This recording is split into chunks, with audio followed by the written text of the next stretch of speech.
Welcome people to SEO Content Writing Masterclass by my humble self, Tari Yousuo. This is the mobile version of what I did. Previously, I used my PC to make these crash course, but it dawned on me that many people may not yet have a PC and they may be doubting whether or not they could use their phones to also do this. So I want to show them that it is 100% possible. I want to show you that it's 100% possible. So I'll be doing everything in this version with my mobile phone. As you can see here, this is my slide. SEO Content Writing Masterclass mobile version. I want to show you how to write SEO content and get clients with your mobile phone in 2 hours. That's actually quite a challenging task, and let's see if I would be able to keep this within 2 hours. So let's us go. This is what we'll be looking at. First, what is SEO content writing, then the benefits of SEO content writing, how to write SEO content, then we'll go on to the monetization aspect where we'll talk about picking a niche, building a portfolio, and then eventually getting clients. Let's move on. Okay, to get the most out of this course, you need your smartphone or PC. In this case, I would say smartphone because we are focusing on mobile phones. You'd also need your internet connection, which you already have, and then your attention. Yes, I need you to pay attention, lots of it, because this is going to be moving very fast, but it will be value packed. Okay, so first, who is Tari? I could have a lot to say about myself, but for now, just know that Tari is a full stack digital marketer. I'm proficient in SEO and content marketing. I started as an SEO content writer. I've written multiple articles that rank on page one of Google, and currently I'm an SEO content writer for a US-based content agency.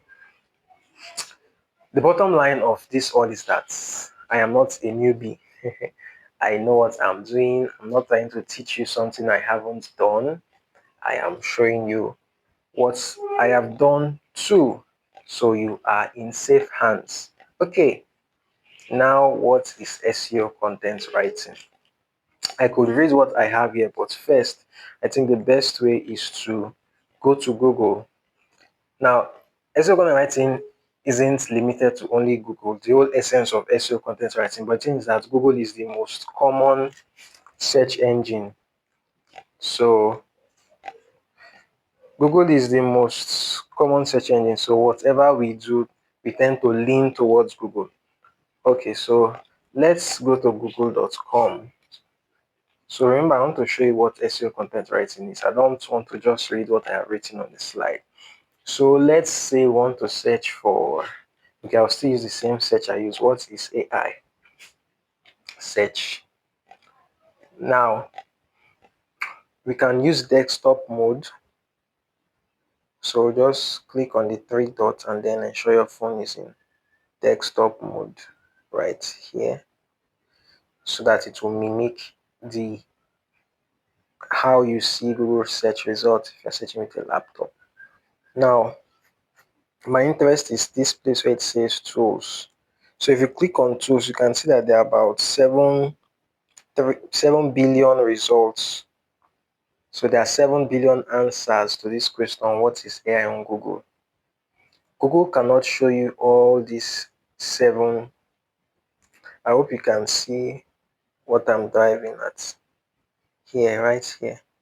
So Google cannot show you all of that at once. Google cannot show you all the 7 billion answers at once. It will be impossible. So they have a way of ranking these articles, and that is what determines which article or which website you will see first whenever you search for something on Google. So when I say rank on the first page of Google, if you scroll down to the bottom right here, I believe you can see that. You would see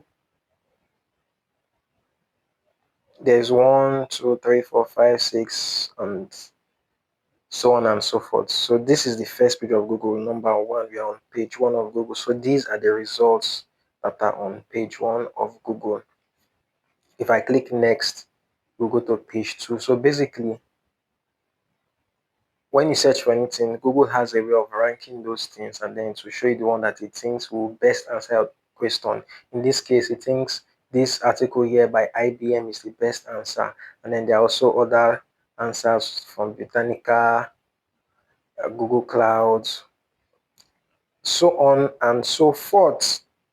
Okay, so SEO content writing is the process of writing your articles or your website pages in such a way that it would make sense to search engines and then they will feel that your article is the best answer to that question, is the best answer for that keyword. These articles ranking here on page one on Google, they're not here by accident. They were written by SEO content writers who understand how to write SEO content. As a matter of fact, you should know that over 90% of people they don't go beyond page one of Google. So when people search for something on Google, most people end up in this first page. They don't click on to the page two or any other page of Google. So if you're not ranking on this first page of Google, you are basically lost. Your article is lost. Now, those other websites and articles ranking on the subsequent pages, they have the potential of ranking on this first page too.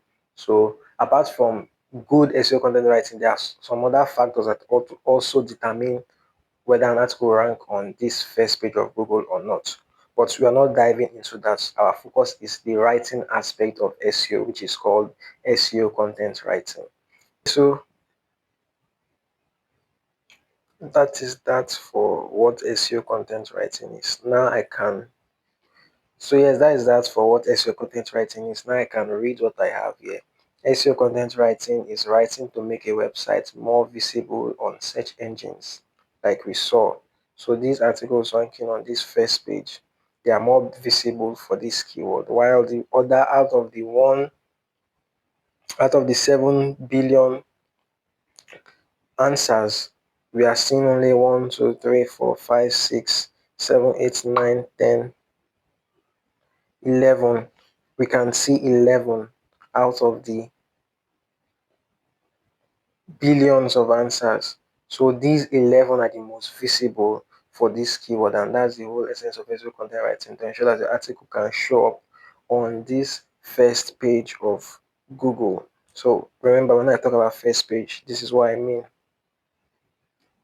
All right, it's writing to help people, but at the same time, please search engines. So like I said, you know, writing here,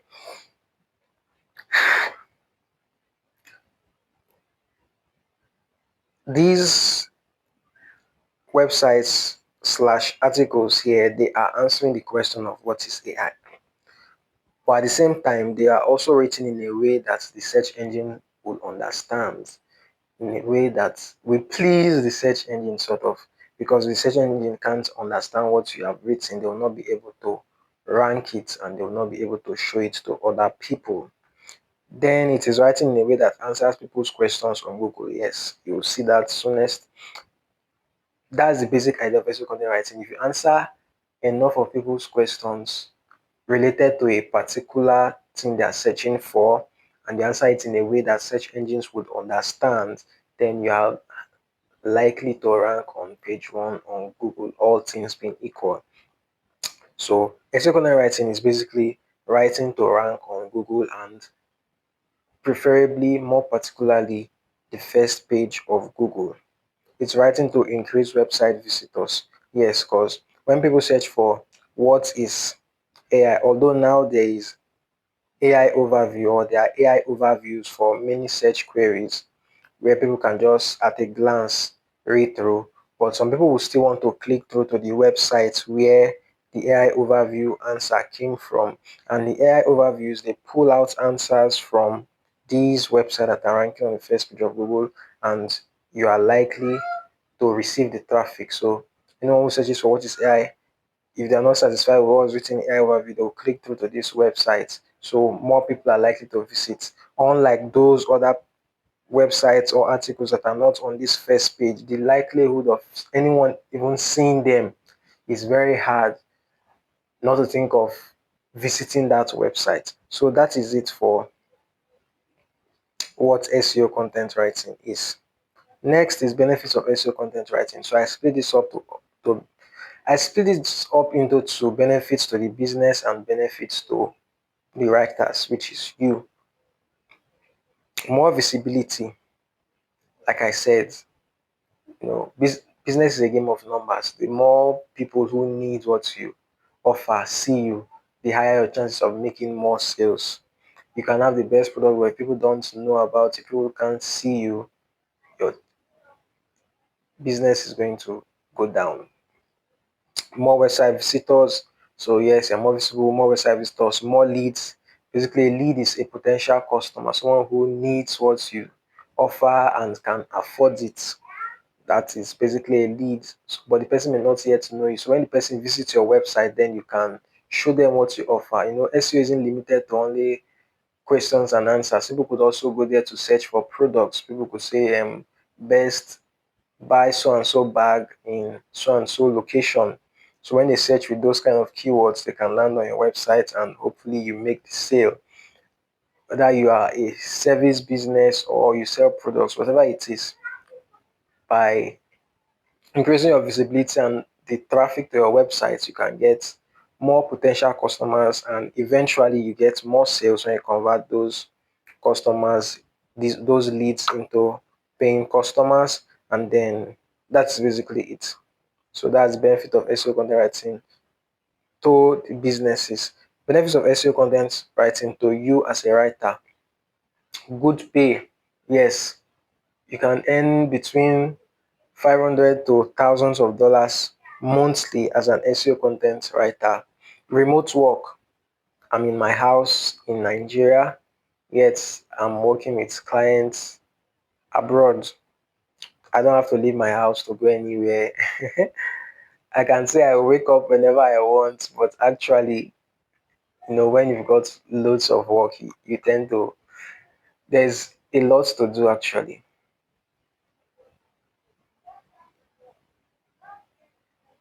So, benefits of SEO content writing to you as a writer: good pay. Yes, you can earn between 500 to thousands of dollars monthly as an SEO content writer. Then remote work.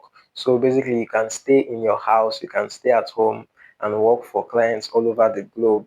I'm in my house here in Nigeria, yet I'm working for an agency in the USA. So that is a huge benefit. You don't have to wake up in the morning and think of, oh, how do I pull myself out of bed and go to work and all of that. Continuous growth. So yes, SEO content writing lays a foundation for growth in life and in business because it gives you important skills that you can apply to almost any profession. All right, now how to write SEO content. Before we dive into the exact step-by-step process, first I need to introduce you to some foundational things like keywords, heading tags, internal and external links, and SEO, and my writing checklist. So basically, what is a keyword? But dealing with keywords first. A keyword is the main point of an article. That is, if you are to summarize an article in one word or in one phrase, what would that be? The answer to that question is your keyword. So for example, in this our search on AI, where I said, what is AI? If I am to distill this search into one word, it will be AI. And so AI is the keyword of this particular post, AI.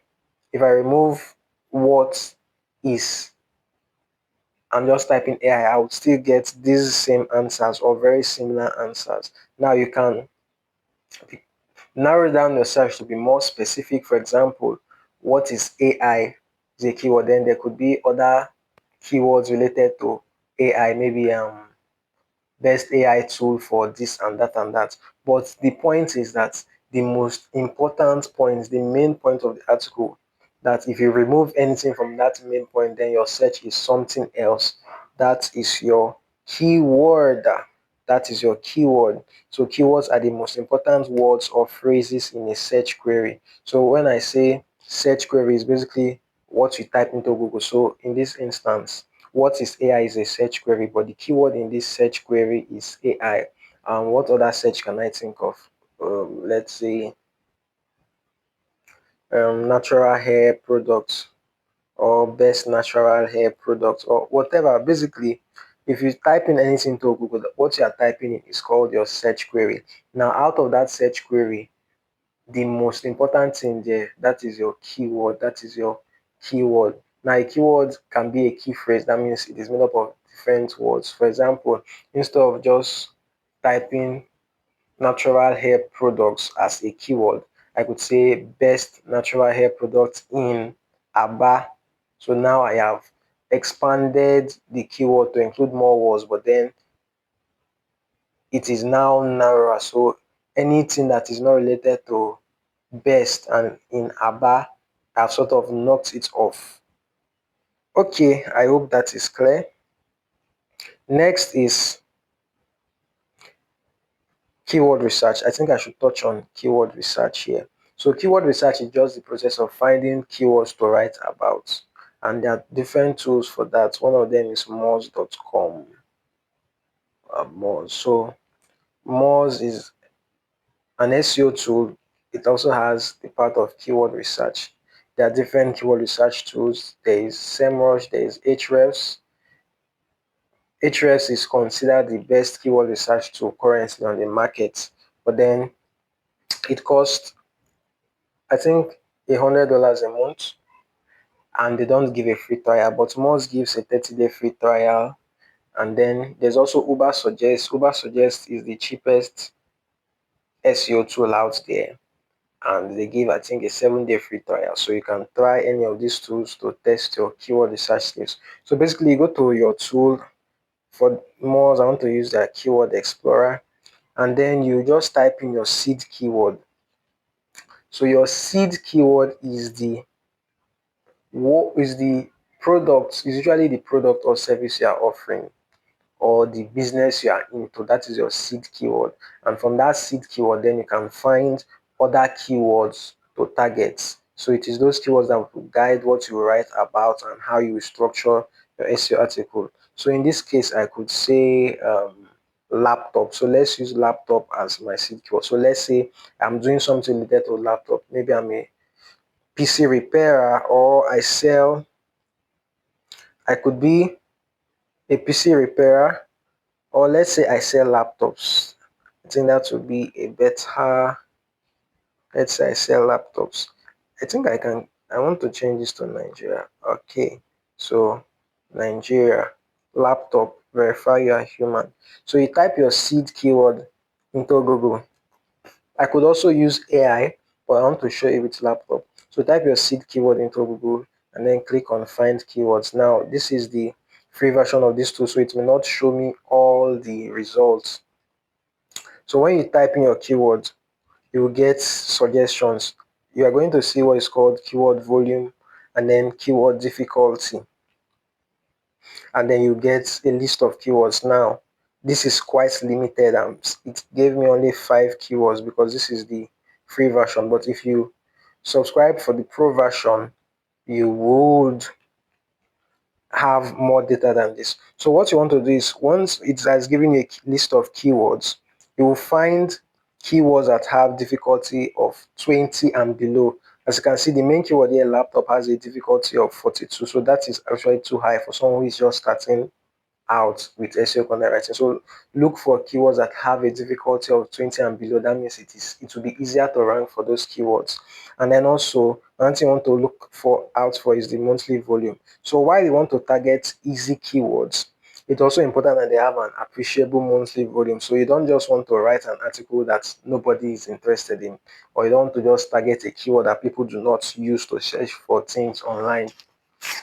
So when you pick keywords with difficulty of 20 to 0, between 20 and 0, as it relates to your seed keyword, which is laptop in this case, then you look for, out of those ones, you look for the ones that have good search volume. So between at least, let's say, 20 to 100 search volume or even beyond. So if you can even find a keyword with a difficulty as low as 20 but has thousands of search volume monthly, that's kudos to you. Let's say you hit a jackpot. So that is what you will write first. So that's what keyword research is all about.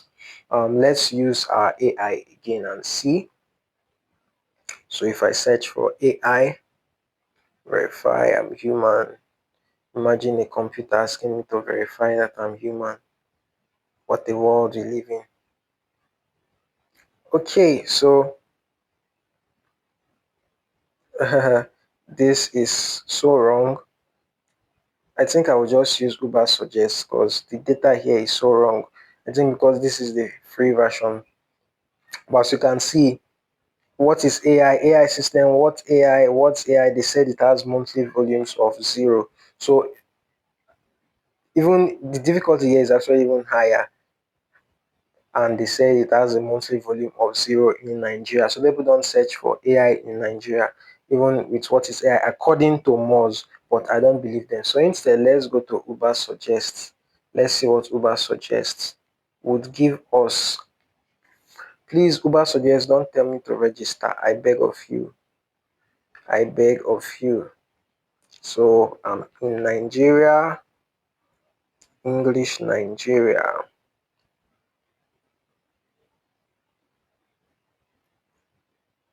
Apparently, there's no English Nigeria, so okay, it's up, it's up, it's up. So English Nigeria, MNOP. Um, so English Nigeria. So let's use AI and see. Search. I know they will ask me to register for a free account.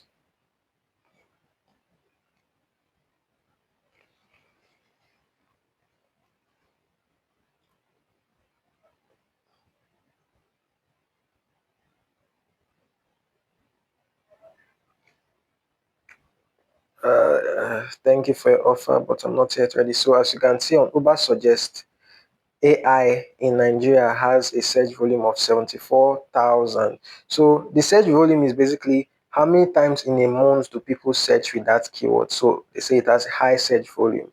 And then the difficulty is also high. This is 76. The paid, forget about paid difficulty for now. So what you want to do is if you scroll down, I said AI. Okay, so some of the searches it brought are actually very irrelevant. Things like Airpiece, Airtel customer care, that's not AI. So now I'm considering that Moz may actually be right. So anyways, we can see other keywords here. AI and education, AI and robotics, AI like ChatGPT. So now we can see different keywords. So what you want to do out of these keywords,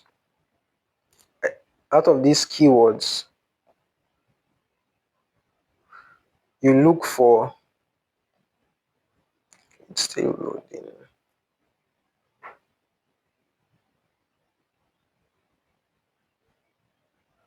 All right, so you see intent, you see, so the things you are most interested in is the SEO difficulty and the search volume. So we've gotten our seed keyword as AI. Now we have so many relevant things. So my advice would be to remove anything that is irrelevant, or instead you can copy first of all the relevant keywords. So here we can say AI chat is relevant. So if you click this button here, it will select it. Look for the ones that are relevant: AI detector, AI chat online, AI image generator. So you just select them, and then once you select them, select as many as possible. Then or you can just export all of them to a list. So when you export them, now this is the free version, so it limited it to just how many searches, about 25 or so. Now using desktop sites is actually going to make things easier for you. So I just switched to desktop sites, but I'm still on my mobile phone. So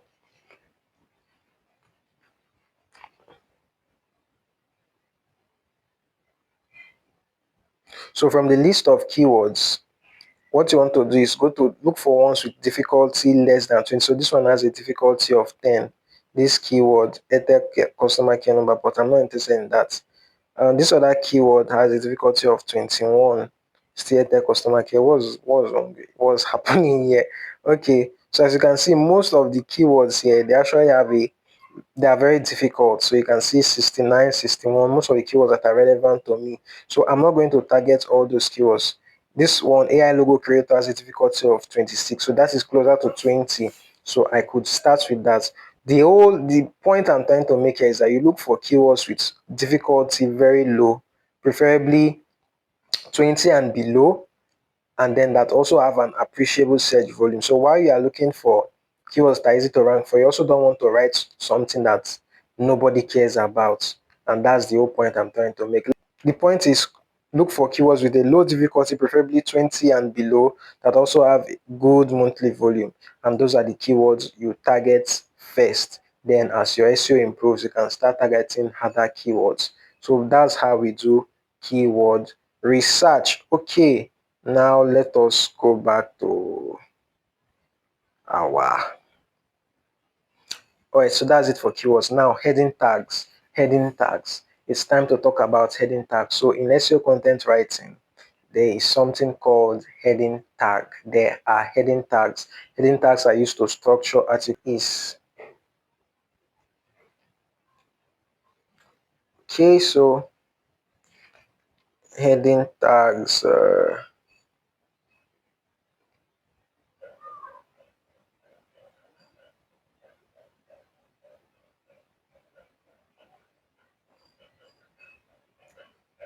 Okay, so now I want to talk about heading tags. In SEO content writing, there's something we call heading tags. There's something we call heading tags, and that's what we use to structure articles. So I'll just go to my drive and create new documents. Okay, so let's say, generally in article writing or any form of writing, we have a title, then we could have introduction, body, and conclusion. So generally, these are the four parts of an article. Now, the body could have subheading 1, subheading, could have different subheadings. So I'm just going to use 4 subheadings. So let's say it has subheading 1, subheading 2, subheading 3, and subheading 4. Subheading 3, subheading 4. So now I can remove this part where it says body. We know that these subheadings signify the body of the article. So we have title, introduction, and so on and so forth. Now, subheading 1 could still have other subheadings under it. So let's say we have subheading 1A, subheading 1B, and subheading 1C. And then let's say subheading 2 also has different subheadings under it. Subheading 2A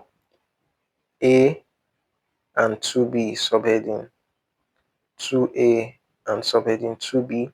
Then let's say subheading 3 doesn't have any subheading under it. Then let's say subheading 4 has just one subheading under it. So we have subheading 4A. Okay, and then now let's say subheading 2A has yet other subheadings under it.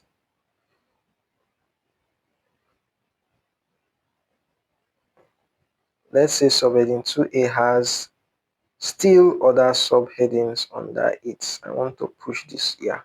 So now let's say we have subheading 2AI, 2AI, subheading 2 I. I prefer my I to be small letter. And then let's say we have subheading 2A, 2A I. All right, so let's say this is the structure of our article. Maybe we're talking about something and then we wrote the title, we gave the introduction, then we looked at subheading. So for example, let's say we're talking about AI in this case. So our title is um, AI, a broad overview, or your ultimate AI guide for 2025. So we gave the introduction and then the subheading one is what is AI. Now under that, what is AI? Maybe we'll talk about definition of AI as well, subheading 1A, then subheading 1B, um, types of AI, then subheading 1C. We talk about examples of AI. Then we went to subheading 2 and say how to use AI as our subheading 2. Then subheading 2A, we say um, how to use AI for writing. Let's just use that. So in 2A, how to use AI for writing. So we say, so in 2AI, step 1, go to chatgpt.com. Step 2, write your prompt. Step 3, copy and paste what it gave you, edit, blah blah blah blah blah. So if I just write an article like that without giving it heading tags, a human will be able to see it and understand what I have written. A human will be able to know that if I just write an article and then use bold and just bold this part, a human could look at it and know that, okay, yes, this is the title of the article, this is a subheading, this is another subheading, then these other subheadings are under this other subheading, so on and so forth. But search engines cannot read like humans, and so they will not be able to understand. They will just see it as a big block of text. They will not be able to understand. Now, watch this. I want to click on these three dots right up here. I hope you can see what I'm clicking at. I want to click on this, and then I'll click on document outline. So this part where it says document outline, click on it. Now, as you can see, it says no headings yet. So this document has not detected any heading.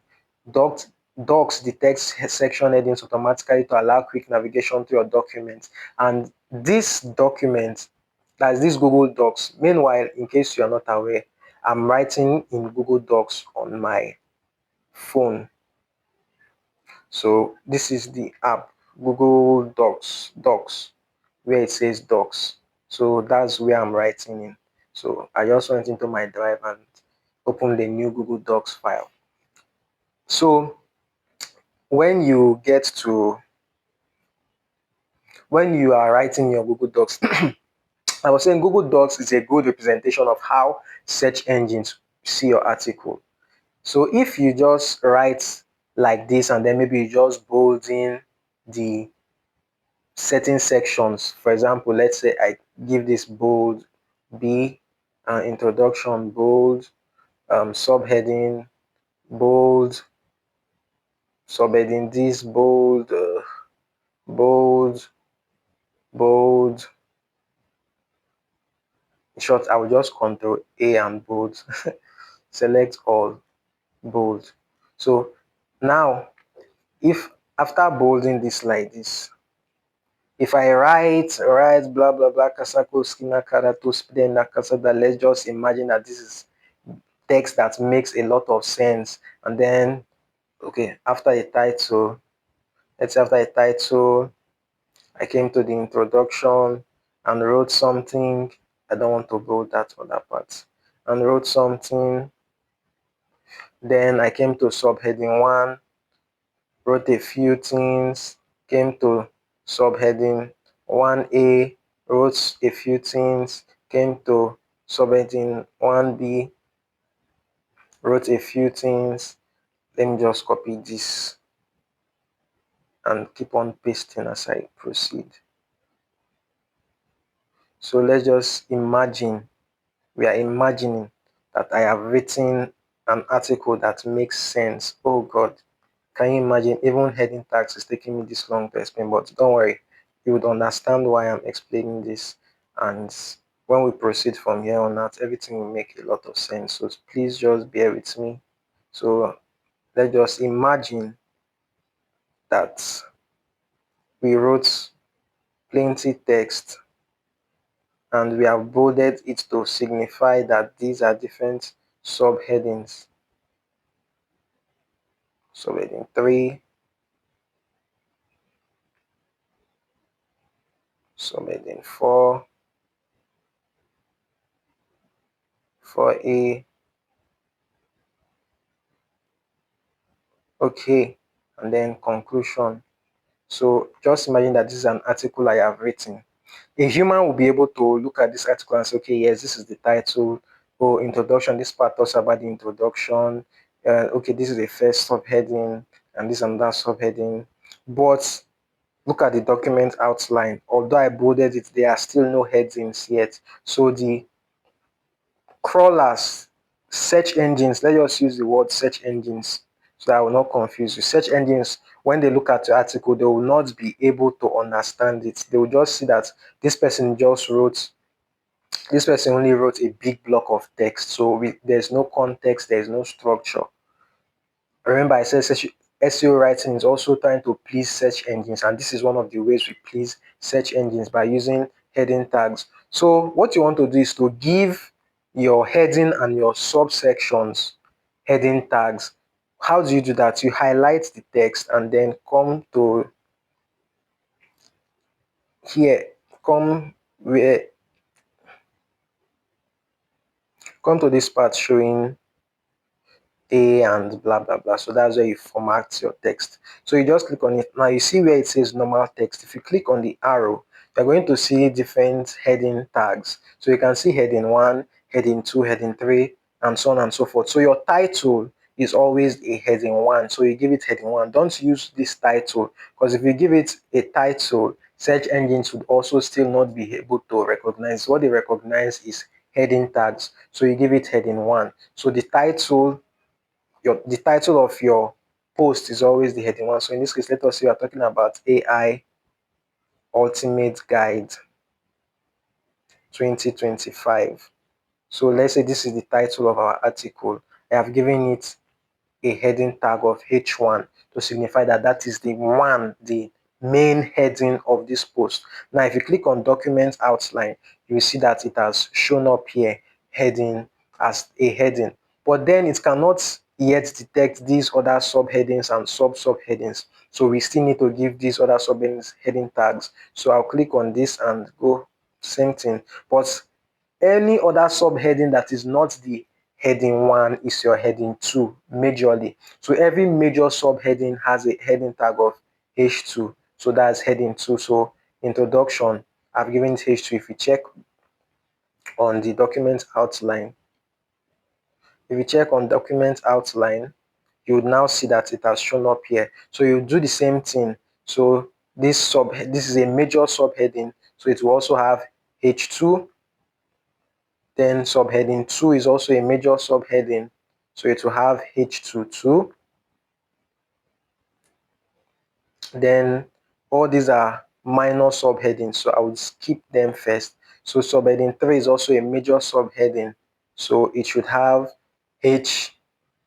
So every major subheading is H2. Then your title is your H1. Remember, you can only have one title, so that means you can only have one H1 in any article you write. Then you can have multiple H2s. Then your conclusion is also H2. H2. So now if I click on document outline, you will see the structure.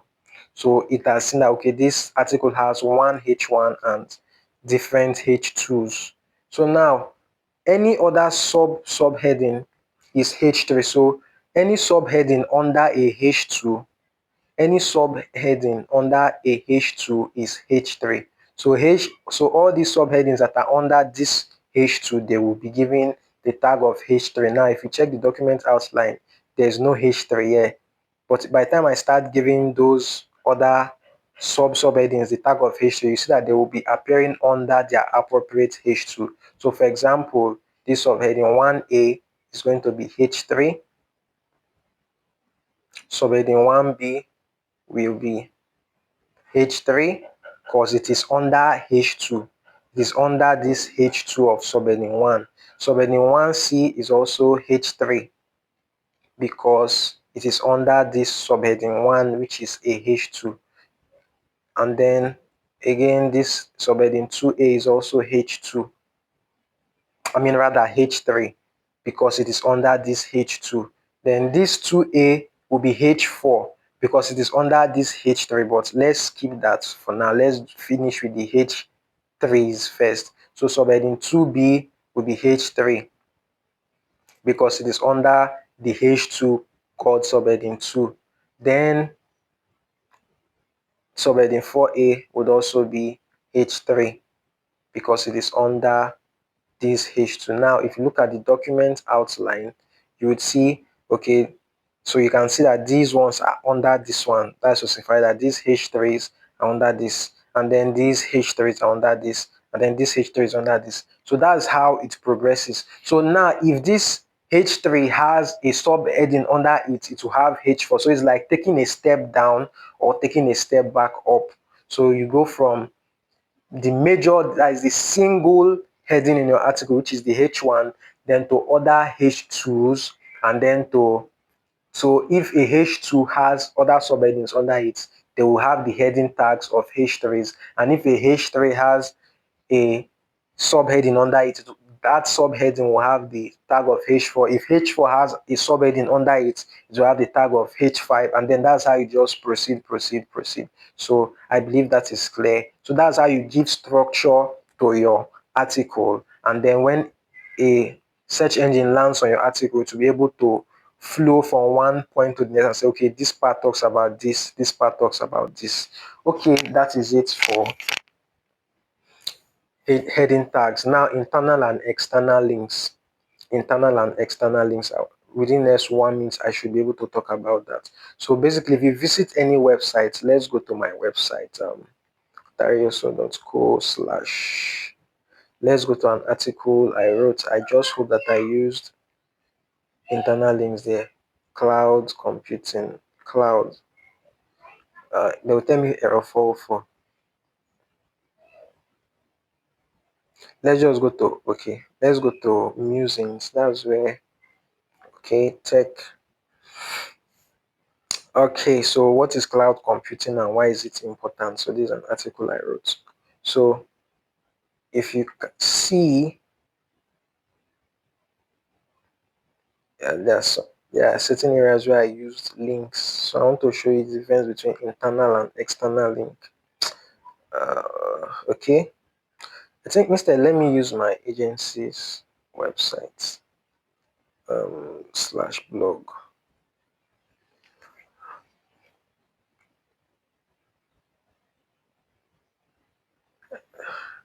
My site is secure.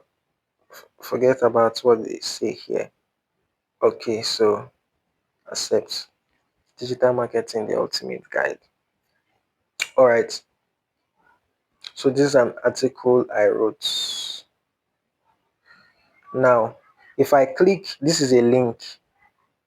If I click on it, it will take me to another page on this same website. So it is a link taking me to another page on this same website, and that is an internal link. So you are linking from either one article on your website to another article on your website, or one page on your website to another page on your website. So all these, any article, any link I click on that still takes me to another article within my website, that is an internal link. But then if you look at this post, if you check now, I want to click on this link that says HubSpot's free course. If I click on it, it will take me to another website.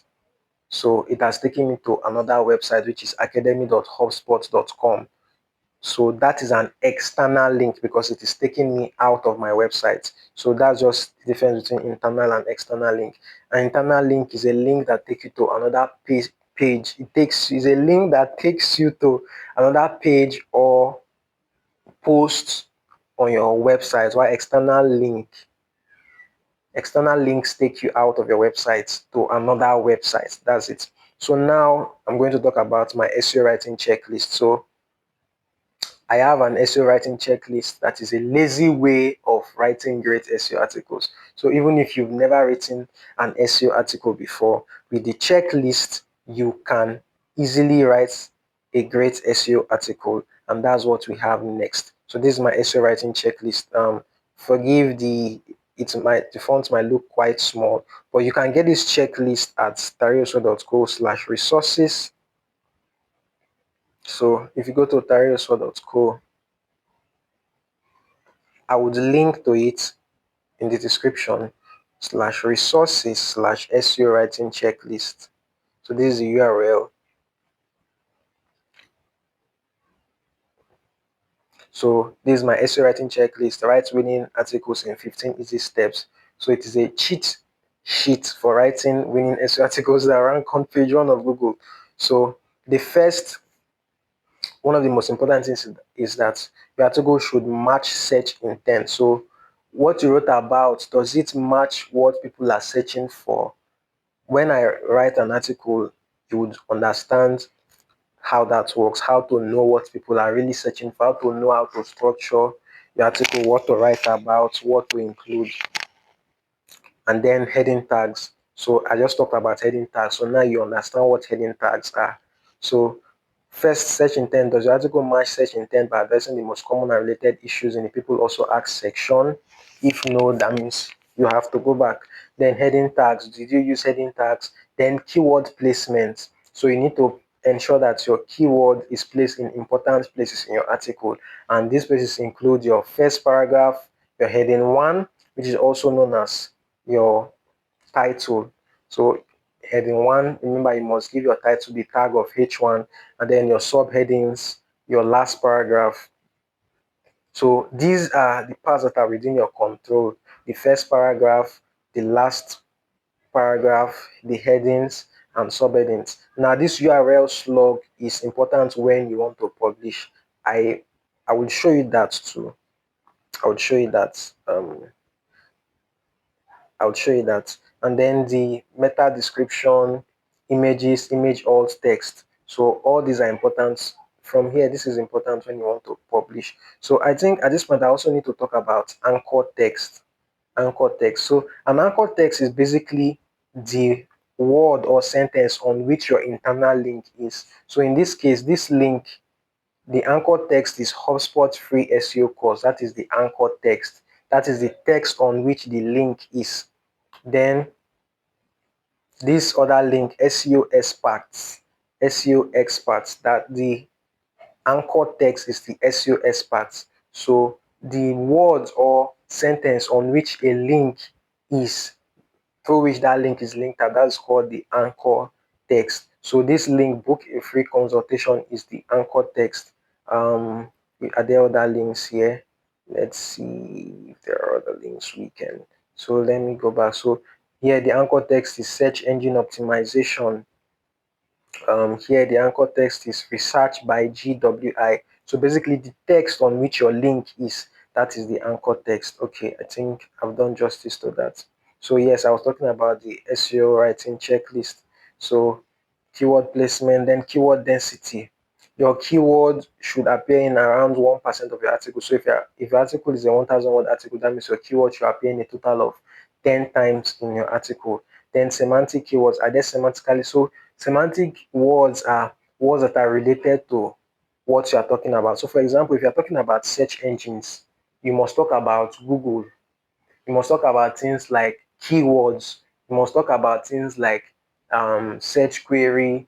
You must talk about things like Google crawlers, crawling and indexing if you're talking about search engines. So all those other words, they are called the semantic words. So they are words that give context to what you're writing. So if you write an article about search engines and you don't talk about Google or Bing or other popular search engines like DuckDuckGo or Yahoo, or you don't talk about things like Google crawlers or any other crawler, Google bots, Bing bots, then you have not given enough context to that article. But the thing is that you don't necessarily have to worry about semantic words if you really know what you are doing, because it flows naturally. I mean, how would you talk about search engines and not mention Google? That means it shows that you don't truly understand the topic you're writing on. But if you understand the topic you're writing on, the semantic keywords would flow naturally. And then internal links. So you need to add relevant internal links with matching anchor text. So remember, I talked about anchor text. So if you are looking to an article that talks about search engine optimization, you cannot put your anchor text on social media management. So that anchor text is not relevant to the link you are sending out. So the internal links you use should be with relevant anchor text. When I write an article, you would see how all this plays out. Then external links, you need to add at least one relevant external link in your article. Then you need to write in the active voice. So now this is talking about writing tips. Use active voice, use short sentences, short paragraphs, simple words, and then use images or videos strategically. Then check for plagiarism, AI score. Then finally ensure that your intro and hook is catchy, and then that your call to action is relevant and punchy enough. Then after publishing, you can do these other things. So that's the SEO writing checklist. So now I want to show you an example. So this is an article I wrote, a full guide to Google Advanced Search, why use it and how to use it. Now this article ranked on the first page of Google for over close to 2 years or more, if I'm not mistaken. It fell off when the owners of the website moved to another domain. So initially, the name of the website was inside.ng, but then they moved to insidespice.com, and that sort of reduced the domain authority. So it could no longer rank for this article. But let's go to the article. The link supposed to work. Okay, it's not working, so I'll just go straight insidespice.com/tech/Google Advanced Search. So I want to show you an example of how all of this played out. So this is the article. The keyword here is Google Advanced Search. Now you know what keywords are. So although the title of this article or the heading here is a full guide to Google Advanced Search, why to use it and how to use it, the most important thing here is Google Advanced Search. That is the keyword. That is the keyword. So if you see, it is here in my first paragraph, Google Advanced Search. And if you check so this is the table of contents. These are H2. So if you don't use your heading tags, you will not be able to have such a table of contents. So now you can see this is like the outline, like I showed you in Google Docs. Now I can't really get to the Google Docs where I wrote this, else I would have also shown you how it looks like in Google Docs. But if I copy this article and paste in Google Docs, you to still maintain this structure to a large degree. So as you can see, this is subheading, the keyword is there. The keyword is also in this subheading, why use Google Advanced Search. It's also in this other subheading, why blah, blah. So basically the keyword Google Advanced Search is almost is in all my major subheadings, and then it's in some subheadings. So it is in some H3s, it's in all my H2s, and it is in some H3s.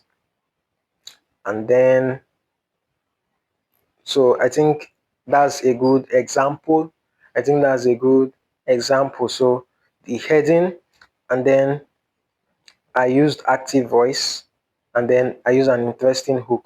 So I think before I talk about these examples, I should first of all talk about something. So some writing tips to keep in mind: headline and headline formulas. So I think I should tell you about some headline tips and headline formulas, because I've seen people write bland headlines. Although your keyword is Google Advanced Search, you can't just write Google Advanced Search as your heading. You need to give context to it. So um, let's did talk about.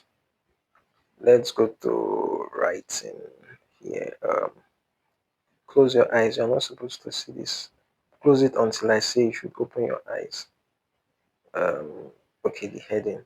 So these are some headline formulas. So first of all, you need to remember that Your heading has only one job, and that is to catch the attention of searchers. For that to happen, you need to highlight three key things. You need to highlight that you have exactly what they are searching for. You need to highlight that you understand their unique situation, and then you need to highlight one reason why your article is better. So if we look at this headline I wrote, it actually did not follow my rules. Remember, this was in 2023, so I hadn't developed this understanding as at then. So this I the only thing that this article captures is that if anybody reads this article, he would know everything he needs to know about Google Advanced Search. So it captures that yes, I have exactly what they're searching for, but it doesn't really talk about their unique situation, and it didn't really talk about why or one reason why my article is better than the others. Okay, but let's just move on. Okay, I think there's this other article I wrote here. Um, content writing. Okay, pragmapreneur.com.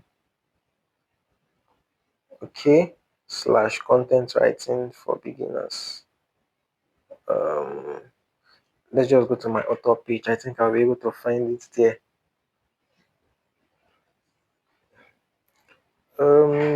So content writing for beginners, all you need to know. So if you look at this heading, it specifies for beginners. So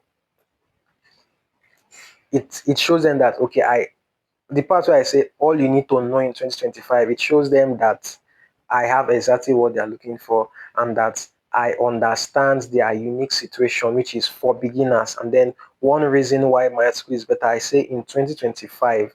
So that signifies that it is up to date. It is not an outdated article. So that's one reason. So other articles may be talking about, they may have the title Content Writing for Beginners, but they may not talk about that it will have all they need to know in 2025. So that is a good example of that captures these three essential things in a heading. Now these are headline formulas. So now you know what your keyword is. So in number, having numbers in your keyword is powerful. When you say 5 tips to do that, 5 places to find this, using a number, it is quite attention grabbing. So these are some headline formulas.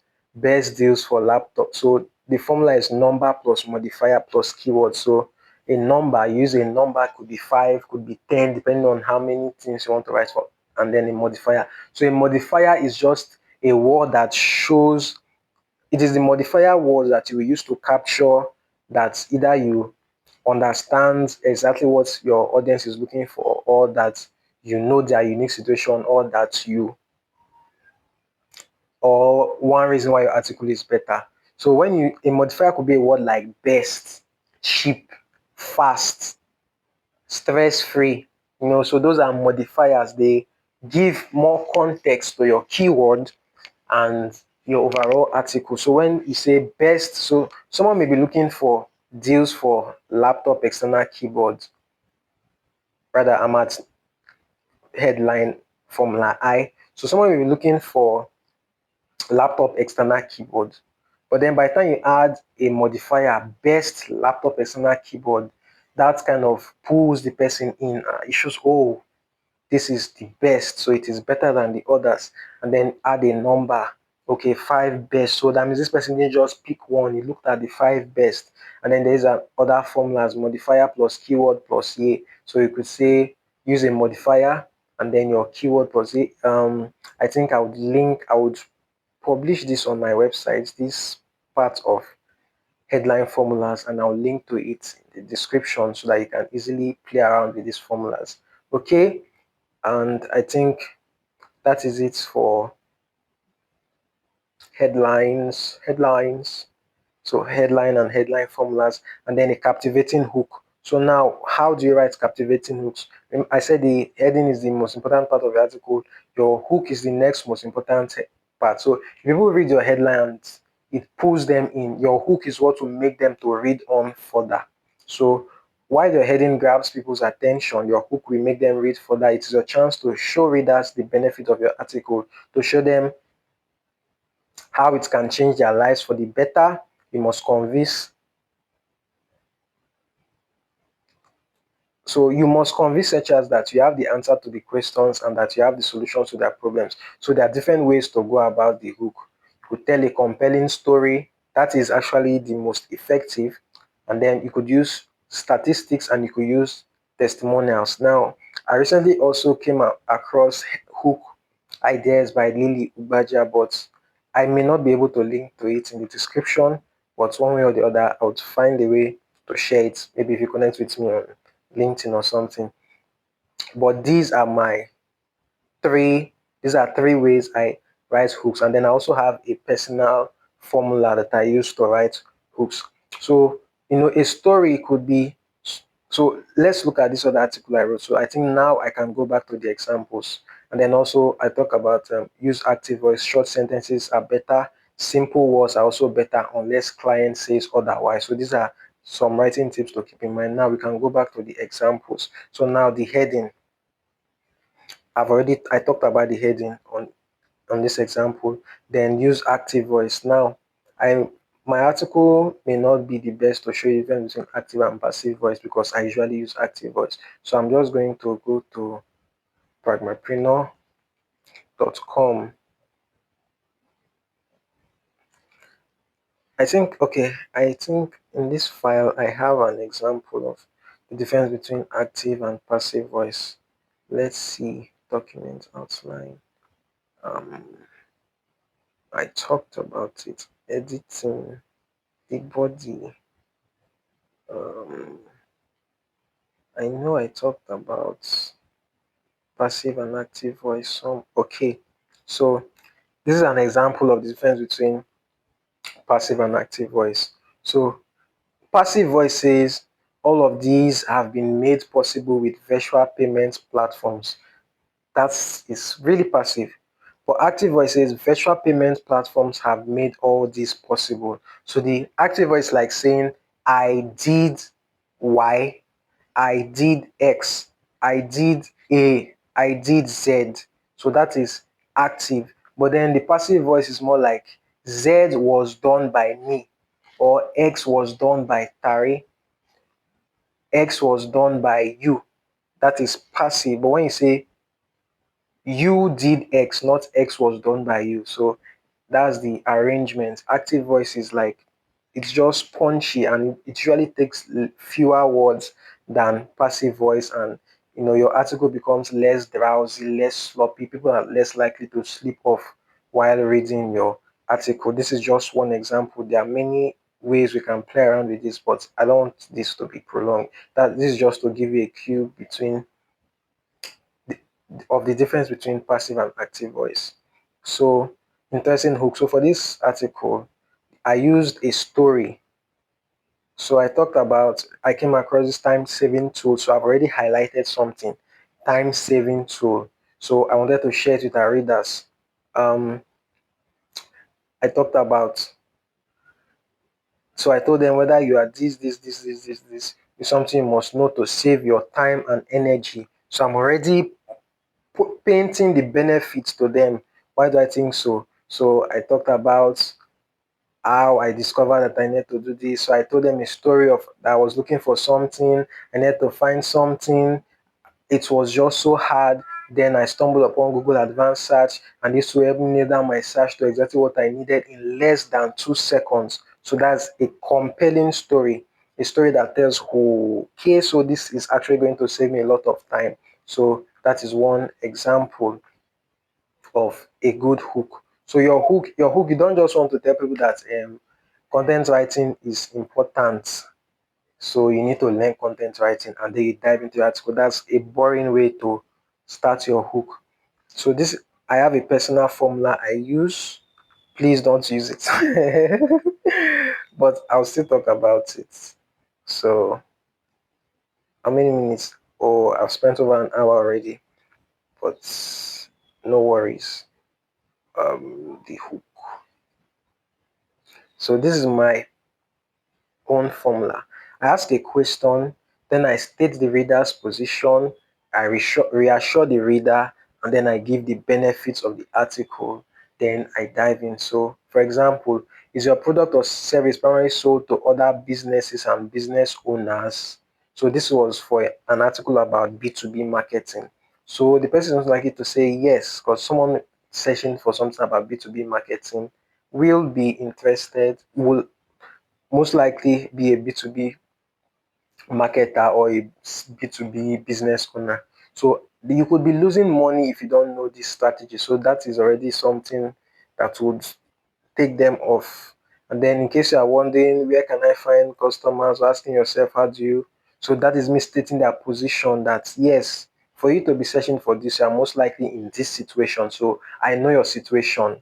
Now I reassure them, I need to know that these questions are valid because B2B tactics are different from other tactics. So I am reassuring them. By the end of this post, you no longer have to worry. So that is the benefit. So by the time they read this post, they no longer have to worry about what is keeping them up at night. Now, this is another example. Are you interested in starting a vending machine business? So this is for an article on vending machine business. We've helped dozens of UK citizens start their own business and they are currently making at least blah blah blah blah blah. So that is reassuring them that we know what we are doing. So if they read through our article, we'll show them how to start and succeed. So that is it. Now your hook should also contain your keyword, but it isn't compulsory. But your article, your heading rather, must always contain your keyword as I highlighted in the checklist.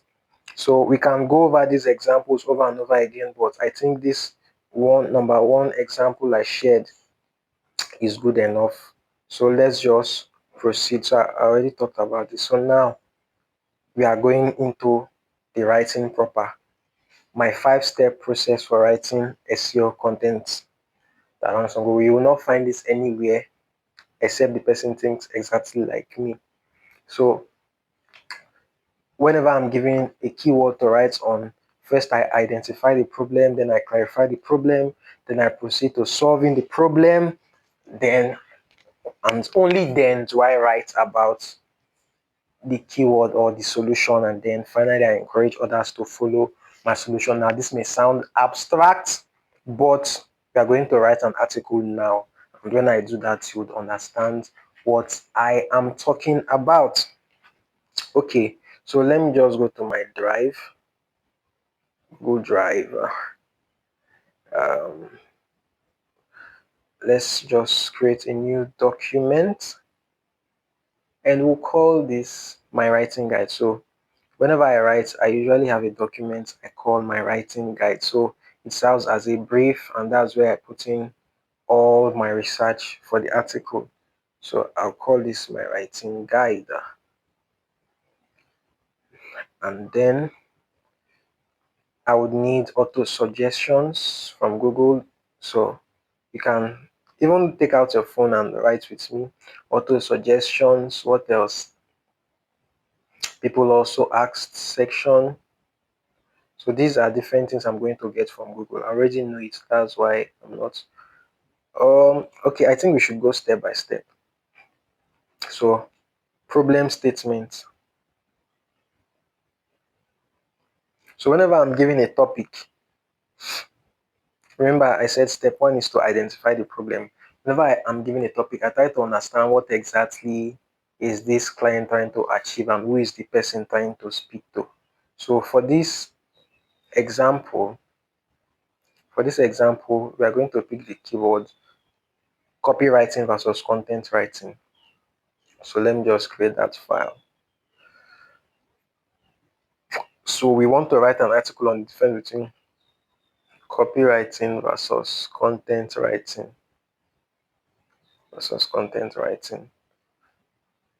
So let's assume that my client has given me this keyword, although I am my client in this case. Okay, all right. So I asked my client, first of all, you need to understand who your client is, what they sell slash offer. So if they're not selling anything, then why are they writing SEO content? That means they want to either share knowledge or they are promoting a cause like green living. When I say promoting a cause, I mean they are championing an agenda, maybe nature. What's the word I'm looking for? Eco-friendliness or um, gender equality. But there must be a reason. There's something they are pushing forward. It's either their business or their non-governmental organization or something. So you need to know who your client is, what they sell slash offer, and who they offer it to. So these are three important things you need to know, and that is what will help you come up with your problem statement. So who your client is, what they sell, and who they offer it to, and that's what will help you come up with your problem statement. So in this example, I'm using myself. So I am my client here. So my client is Tari Yousuo. He is a content writing coach. Yes, Tari is a content writing coach. What does he sell? Tari sells a content writing system or course. A content writing system slash course that enables people to earn at least six figures monthly. So that's the broad overview of what I sell. Then who do I sell it to? He sells it to he sells it to um he sells it to, let's say, 24 to 30-year-old Nigerian university students slash recent graduates. So this is my clients. So now he has given me an article to write on the difference between copywriting versus content writing. So what is the aim of this article basically? Like, why is my client writing this article? He knows that people who are trying to understand the difference between copywriting and content writing may be interested in learning either of the two, and maybe also interested in learning content writing. And actually, you need a sprinkle of copywriting skills to excel as a content writer. So anyone who is searching with this keyword may be interested in learning content writing. So if he can answer their question well, he may be able to get some of them to buy his course. So remember, I said the whole essence of SEO content writing is to write so that you increase visibility, increase website visitors, get more leads, and then make more sales. So now Tari is a content writing coach in this context. So if he ranks for this keyword, he'll get more visibility for this keyword, and then more people will visit his website, and then he can turn some of those people into leads. So the ones who are interested in content writing, he may pitch maybe a free ebook that teaches them content writing, and then when they get the ebook and see that he has so much value, they could proceed to get his coaching so that they will get results faster instead of relying on trial and error. So that is why my client is writing this article. So now I know who he's targeting, so I know the angle to frame it. So now, problem statement. So what exactly now am I trying? What's the problem statement? So I would say, so based on my client's audience, there is a 24 to 30-year-old university students or slash recent graduates in Nigeria who wants to know the difference between copywriting and content writing.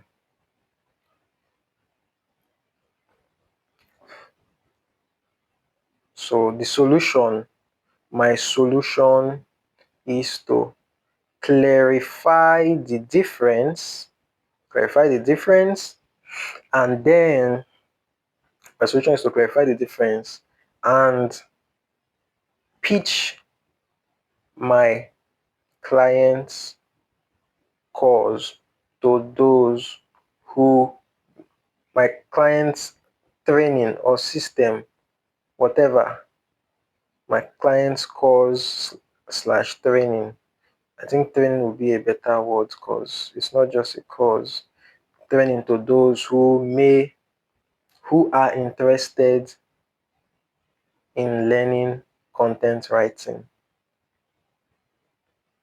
So this is my problem statement. Now this can apply to any keyword, whether the keyword is what is AI, there's always a way you can frame it. Once you understand who your client is, what they sell or offer, and who they offer it to, no matter the keyword they give to you, you'll be able to come up with something similar to this. So you need to understand why your client is actually asking you to write on that topic. Any effort that isn't tied to either increasing brand awareness or getting leads or making sales, I think is mostly wasted effort. Or customer retention. Customer retention could also be the reason why people write articles, but let me not get ahead of myself. So now I have done the step one of identifying the problem. So I know the problem. So now step two, clarify the problem. So step two, say step one, this is H2. Step one, problem statement. So step two, clarify the problem. Now you may wonder what's the difference between identifying the problem and clarifying the problem. And there's this illustration I always give. If you listen to me 10 times, you must have heard this illustration 10 times. Let's say you were at home and your friend asks you, or your friend sees you going out and he says, "Can you get me tomato from the markets?" And you say yes. So your friend is Moses. So Moses tells you, Tari or whatever your name is, can you help me get tomato from the market? And you say, okay. And then he gives you maybe 5,000 naira or whatever to buy the tomato for him. And then you go to the market, then you come back 5 hours later, it's all smiling and happy that you have satisfied your friend's problem. And then you hand him the tomatoes and he's just there looking at you angrily, and you're like, what? Moses, you could not even say thank you after going through all the stress of going to the market, finding the best tomato for you and bringing it to you. You could not say thank you. And he says, I expected you to come over 4 hours ago and you're just coming now. Why should I be happy? Or he says, I expected you to buy fresh tomato and you're bringing tomato paste for me. Or he says, I expected you to buy tomato paste and you're bringing fresh tomato for me. Or he says, I expected to buy a particular brand of tomato paste and then you're coming with this other brand that I don't like. So you see, you understood the problem that your friend needs tomato, but you didn't clarify how soon, if there's a particular brand, the particular type of tomato, and maybe he even says, I expected to buy tomato worth 3,000 and then you bought all 5,000. So you see, you didn't clarify how much, how soon, what brand, and many other questions. So if you do not clarify why people are searching with that keyword, you are bound to make error, and you may not adequately satisfy them. And when they come to your website and see that this person writes rubbish, or this person doesn't satisfy my questions, whenever they see your name on Google, they would want to skip. They'll say, this person doesn't answer me well. So that's why we need to clarify the problem, and this is now where we'll be going to Google itself. So in the step of clarifying the problem, so step two, clarify the problem. Step one is identify problem. Identify problem. So in this step two, we'll go to Google to clarify the problem. And if you remember our checklist, I talk about matching search intent as the first thing. So what you're about to do now is what will enable you to match search intent. That is, match exactly what people are expecting when they search with that keyword. So now let's go to google.com. Let's go to google.com. Now remember to put your phone in desktop mode so that you would mimic the desktop search. And then I'll type in copywriting versus content writing. So that is my keyword. Now this is the auto suggestion. So I would copy all of this into my documents. Now it's so sad that I'm on my mobile phone. If I were on my PC, there is a plugin I could use to just copy all of this at once without having to, copy and paste one by one. But then on mobile phones, you have to copy it one after the other. I think there's actually an app, screenshots to copy text. Let's go to Play Store. Yes, I have tried many mobile and everything for content writing. So, screenshots to text, converter. Yes, copy text on screen. So you can just install this app.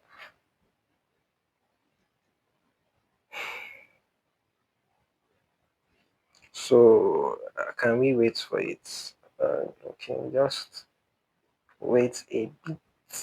Wait a bit. Wait a bit. Wait a bit. Wait a bit. Wait a bit. Almost there. Almost there. Almost there. Almost there. We're almost there. Just okay. It has installed. Say installé successfully. Mhm. The install. So I'm just going to take a screenshot. So this app can easily convert what is in your screenshots into.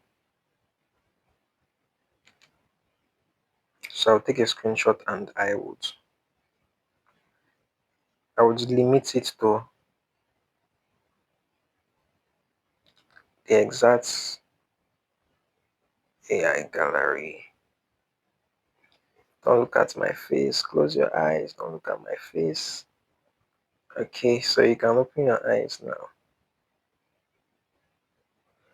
Okay, I want to crop it so that it will copy just the part I need.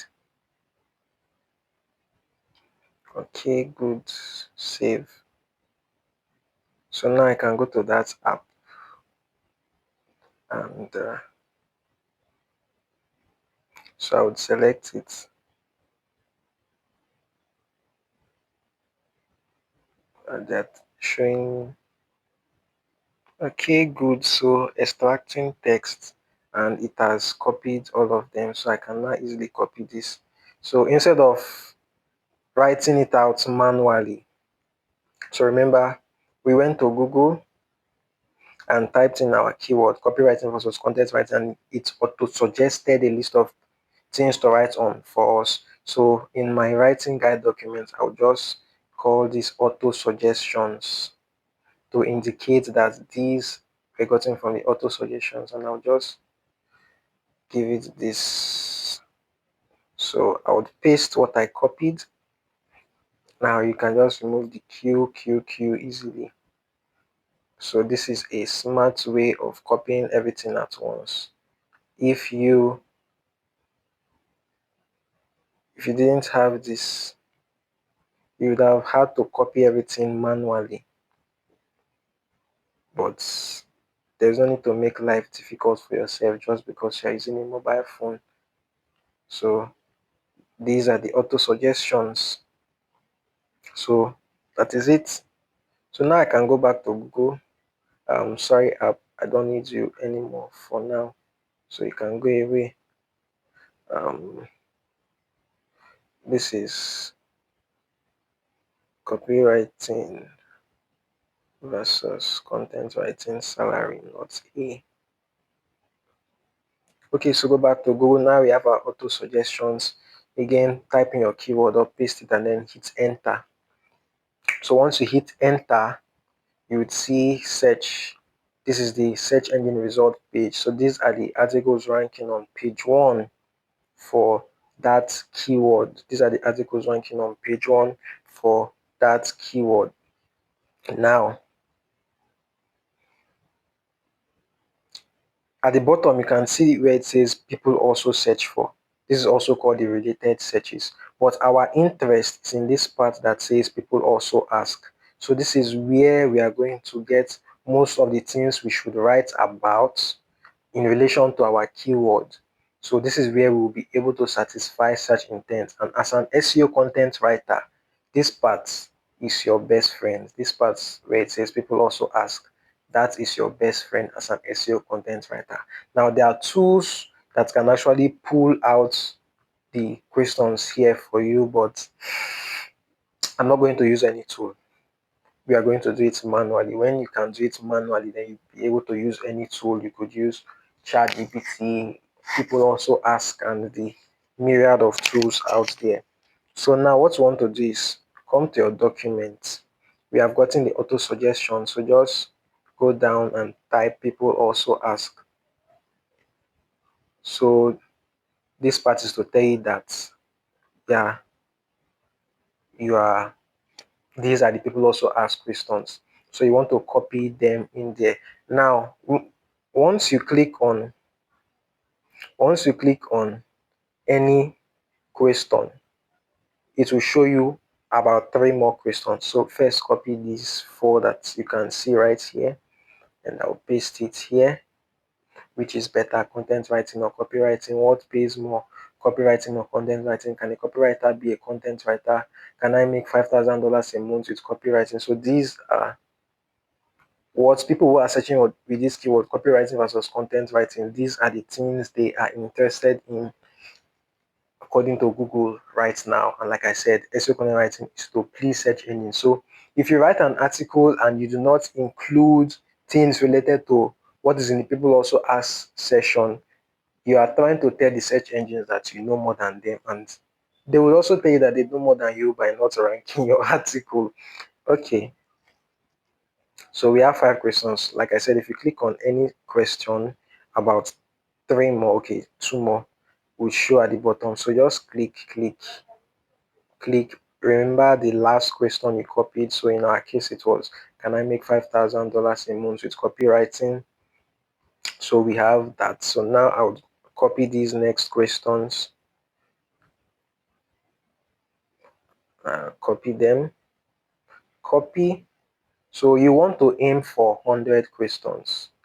It sounds like a lot, but it's actually not a lot. We already have 13. So by the time I do this like 9 more times, I would have up to the 100. The reason why I aim for 100 is that I've noticed that usually at 100, the question starts repeating. So basically, the idea is that you want to understand the search intent at a deeper level. So the more questions you have, the better. Once you notice that the questions have started repeating, then it's a good sign that you have exhausted all the questions. So from let me not get ahead of myself. So we are aiming for 100. So I stopped at what is another name for a content writer. That's 12. So into click, click, As you click, more are showing up at the bottom. Which type of copywriting pays the most? What is SEO content writing? Is copywriting a high demand skill? So I'm just basically clicking, and then how do I start content writing? So I've gotten that. Now I'm going to copy. No, that's not what I want. Okay. Remember I stopped at what is another name for a content writer. So yep, now I would copy and then paste. We have 37 questions already. So what's another name for a content writer? How much can a beginner copywriter earn? Can a copywriter be a millionaire? How much does a copywriter charge per 1,000 words? Which niche is best for copywriting? Is copywriting still in demand after ChatGPT? Um, we stopped at how do I introduce myself as a content writer? So that's question 37. Okay. Then what is SEO copywriting?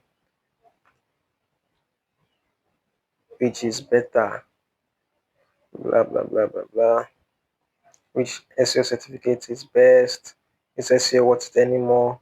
What is the easiest type of copywriting? What industries hire the most copywriters? Is copywriting a good career in 2025? Can AI write good SEO content? Sorry, someone just flashed. I'll call back. What are the types of content writing?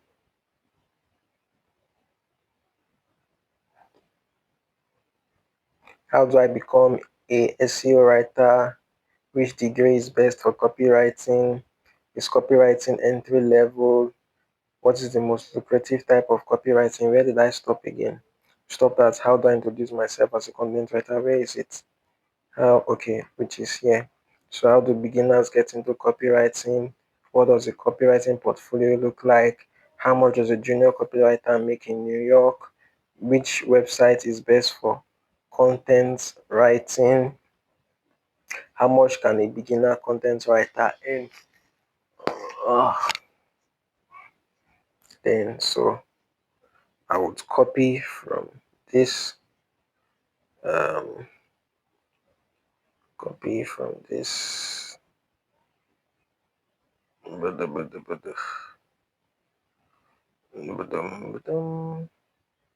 Sorry.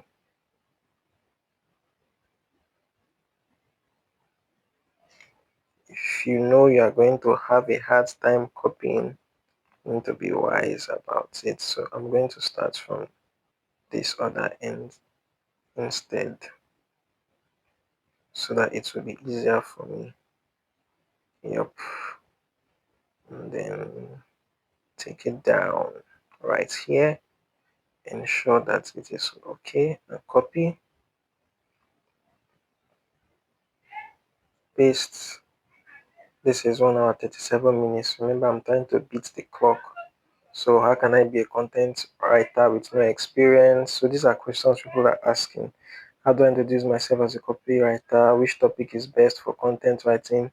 Who is the famous content writer? Which is better, content writing or copywriting? How much are copywriters paid in Nigeria? This is a highly relevant question to my target audience. Then what degree does a copywriter need? Is copywriting in demand? Who is the richest copywriter? Which type of copywriting pays the most? I think we've seen this question before. So let's just go through and see if it as I repeating. What does a copywriter do? How much do beginner copywriters charge? So where is the best place to start copywriting? How much do beginner copywriters charge? Where is the best place to start copywriting? Which content writing pays the most? Can AI replace copywriter? We've seen a similar question like is copywriting still in demand after AI?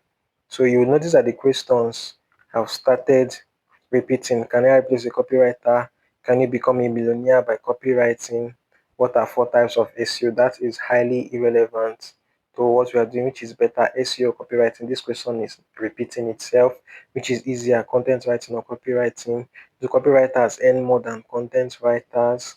Is SEO difficult to learn? How much does Google SEO? So this is now leaning towards SEO, which is far from, not necessarily too far, but it is far. Can I learn copywriting in 3 months? Can I do copywriting with no experience? Which niche is best for copywriting? What is SEO copywriting? I've seen that question before. So basically, the questions have started repeating. What was the last question? Can I be a content writer with no experience? Let me see. Can I be a content writer with no experience? Okay, so is copywriting in high demand? Is copywriting still in demand after ChatGPT? So you can see that questions have started repeating already. So I'm just going to, can I make 5,000 a month with copywriting? So you can see that the questions have started repeating. So I'm just going to copy from here down to where I stopped, which is I stopped at, can I be a content writer with no experience? Let me look for it. Okay. Can I be a content writer with no experience? It is right up here. Got it here. So I'm just going to copy from that down. I will just copy from that down. I would copy from that down. Can I be a content writer with no experience? I will just copy from that down.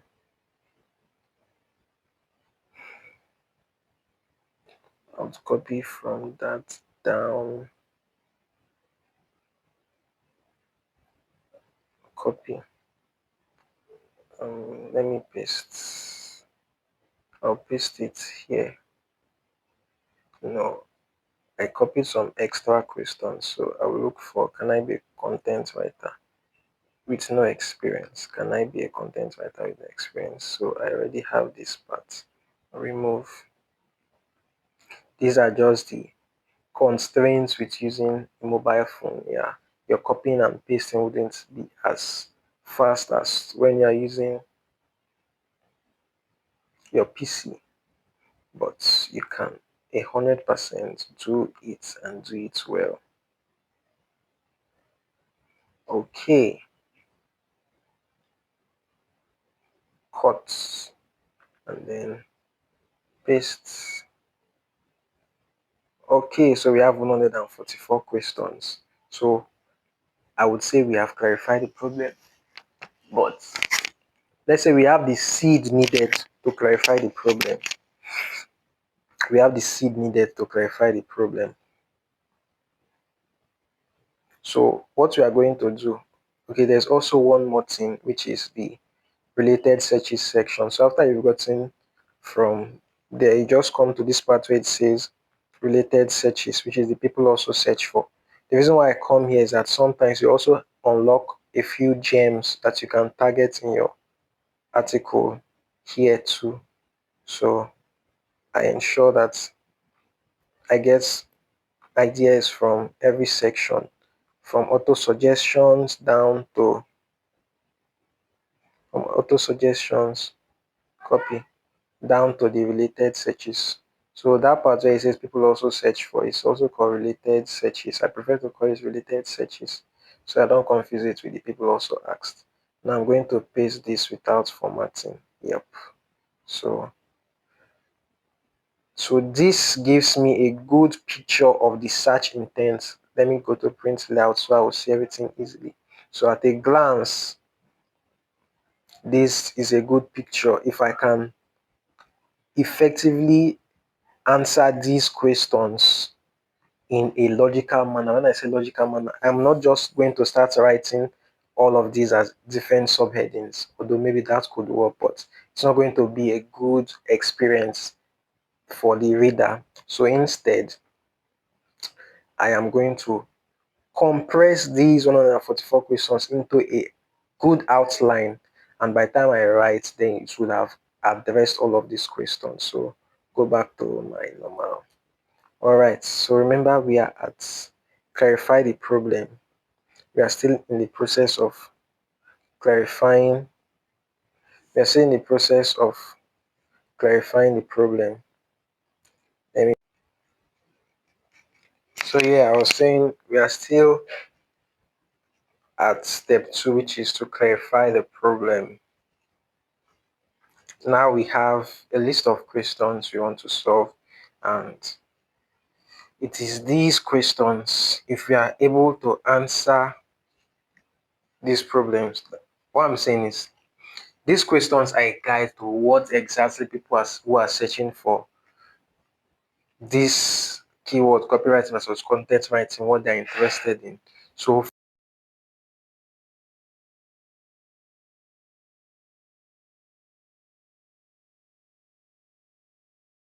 that writing is the easiest part of writing. And when you have a good outline that covers the SAPs, that's the search engine results page, and the questions people have in depth, you would worry less about semantic keywords and keyword density and all of those things. Many writers, they skip these preliminary steps and they just jump straight ahead whenever they're given a keyword.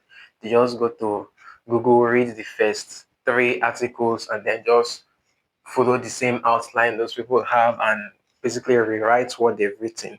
Now that may work, but I tell you, it doesn't compare to, you know, digging deep into the steps yourself and coming out with a good outline that reflects it and then writing your own article.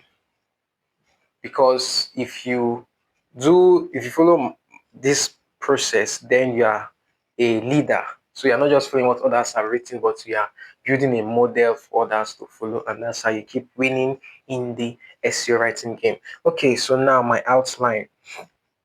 uh Main interest is the people also ask session. So it's only after the people also dealing with the people also asked section that I would go on to the auto suggestions and all of that. So first of all, generally we know that your article must have an introduction and a conclusion. So there's no two ways about that. I could even add title. So your article will have introduction, which is also the hook, and your conclusion. So now we want to look at these questions. So now I'm looking at the questions. Which is better, content writing or copywriting? So people want to know which is better. Any question that particularly interests me, I'm going to take it down to the part where I have my outline. So which is better? Now I would also create a frequently asked questions section before the conclusion. I could also take it after the conclusion, whichever way. If it's going to be too overwhelming for the reader, I will take it after the conclusion.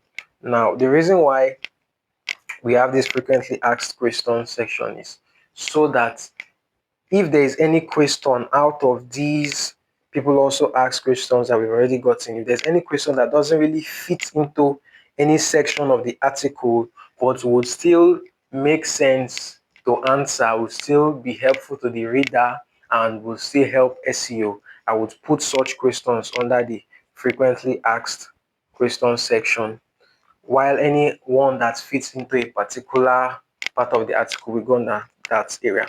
So what I'm saying is, if you look at these searches, you'll notice that maybe 3 to 4 or 5 questions will basically be asking the same thing. So all those questions that are asking the same thing will go under one subheading. And that was why I talked about structuring your article earlier, where I talked about heading tags. So all the questions that are asking the same thing or talking about the same thing will go under one subheading. Then other questions talking about another same thing will go another subheading. So in this case, all the questions are talking about content writing, we go under a subheading on content writing. Then all the questions that are talking about copywriting, we go about the section on copywriting. Now, the section on copywriting would also have subsections. So all the questions that are asking about how much can I earn from copywriting, we go under the subsection of how much to earn or how much you can make from copywriting, which is a subsection of copywriting. I hope that makes sense. Then, after we've structured the outline in that way, we may notice that there are some questions that don't particularly fit into any subheading or subheading, but then they still feel important to me. I still feel it will make sense, it will help the reader, and it could also signal that my article is fit to rank on page one of Google. So those are the kind of questions I would take down to the frequently asked questions section. And if they are too much or if they are too overwhelming, I would put them after the conclusion. You don't want your reader to bounce off your article midway. So it's better you give them all they need and conclude. And it is in the conclusion that you add your call to action most times, although you still add call to actions in the body of the article. So your call to action is basically what you want your reader to do. It could be to sign up to your newsletter, it could be to get a free ebook, it could be to even buy something directly. That's your call to action. So you are telling them to do something. So usually we include call to actions in the conclusion section. So if the frequently asked questions will be too overwhelming, I'll move it after the conclusion, after I had hopefully gotten the reader to do what I want him or her to do. Then if he wants, he can go and play with the frequently asked questions. In the meantime, those frequently asked questions would already help my SEO. I don't know if you get to the point. So I don't want to, remember, we are trying to balance helping the reader and also pleasing search engines and also trying to be profitable. We are not just writing for the sake of it. Business are not just paying you to write for them. They hope that the investment will be worth it. Okay, so which is better? So people want to know between copywriting and content writing, which is better. So that means I should have a comparison section. Okay, go back up. Again, this is the hurdle you have to overcome when you're writing with your smartphone, scrolling back and forth since you can't really see everything all at once. Then what pays more, copywriting or content writing? So I already have an idea that I'm going to have a comparison section in this. So these questions are going to go under the same section. Since people are asking, what is this, copywriting or content writing? What is this, copywriting or content writing? So which is better? What pays more? I'm guessing people will also ask what is easier and which one is faster to learn. So that means I can have a comparison section, maybe like a comparison table. Let me say copywriting versus content writing, comparison versus content writing, comparison. I could do it in a table format too. So let's just use this. So this question of which is better would go under here.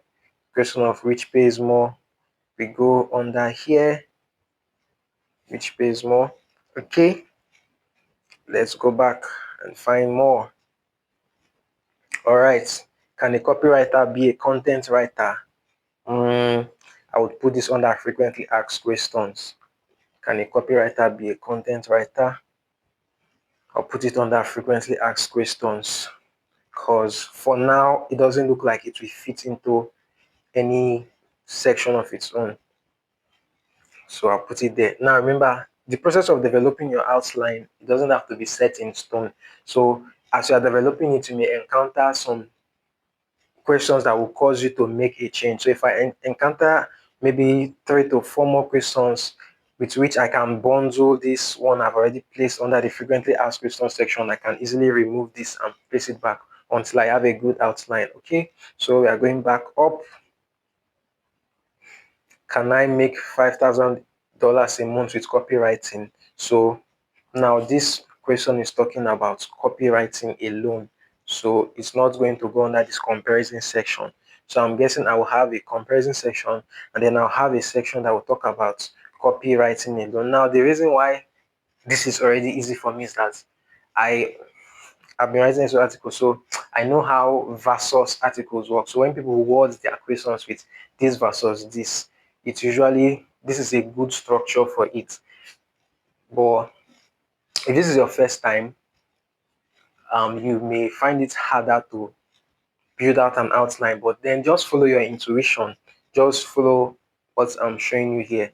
So, like I said, know that sometimes people will ask the same questions in different ways. Also, keep an eye out for that. Okay, so I'll have a section where I will talk about copywriting alone.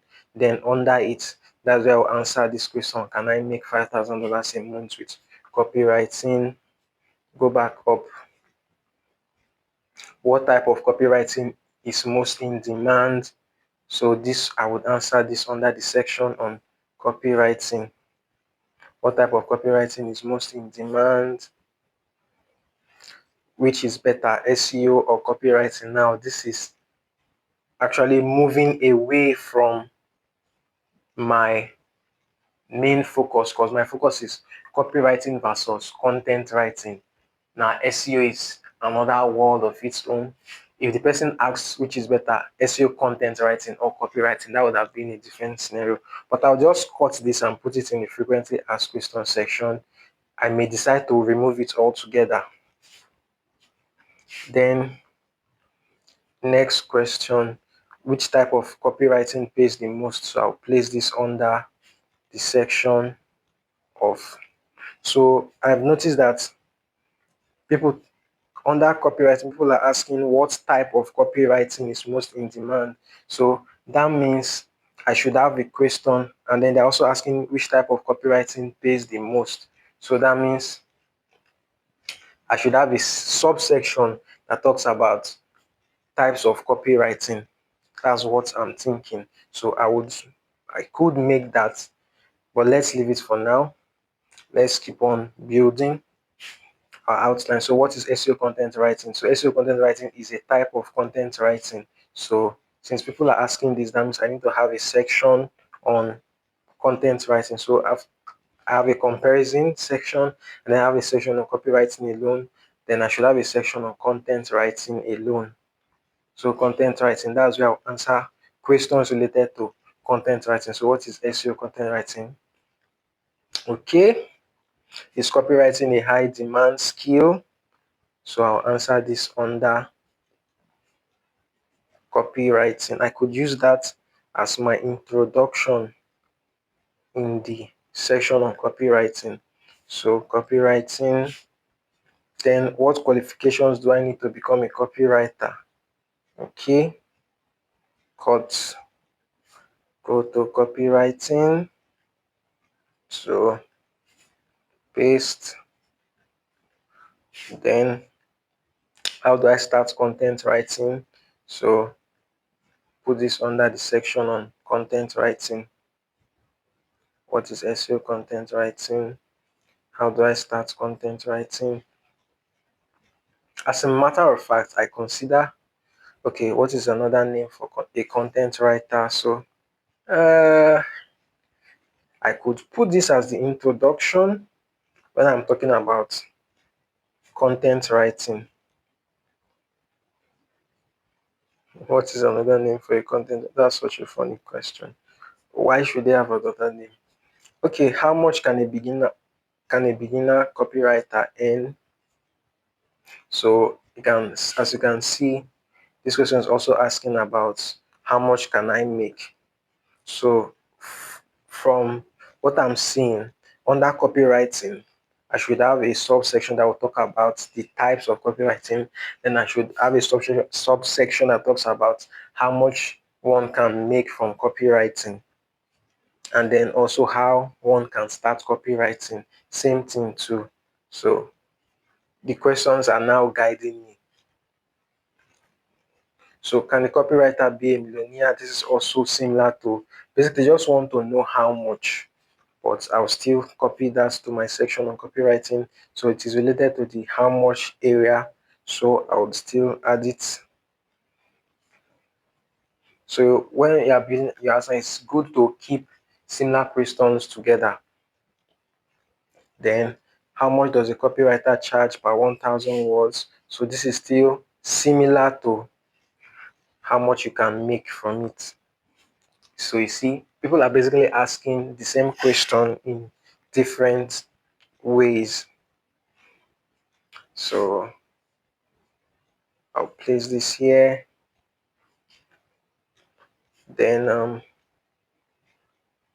which niche is best for copywriting? So we've talked about types of copywriting. Then the niches are similar to the types, but they're not exactly the same thing.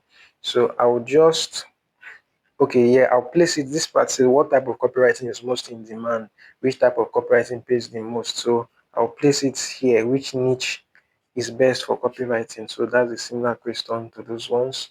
Then is copywriting still in demand after ChatGPT? So people want to know, is there any point now that there's ChatGPT? We'll answer it for them. Okay, so copywriting. So we can add that into, we can talk about that as part of the introduction. I can also move that question to the frequently asked questions, but I think it's good to address it in the section on copywriting. So I'll just put it there. Is copywriting still in demand after ChatGPT?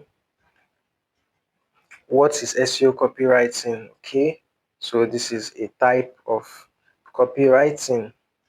So move it to that area where it's talking about types. Okay, so paste it here.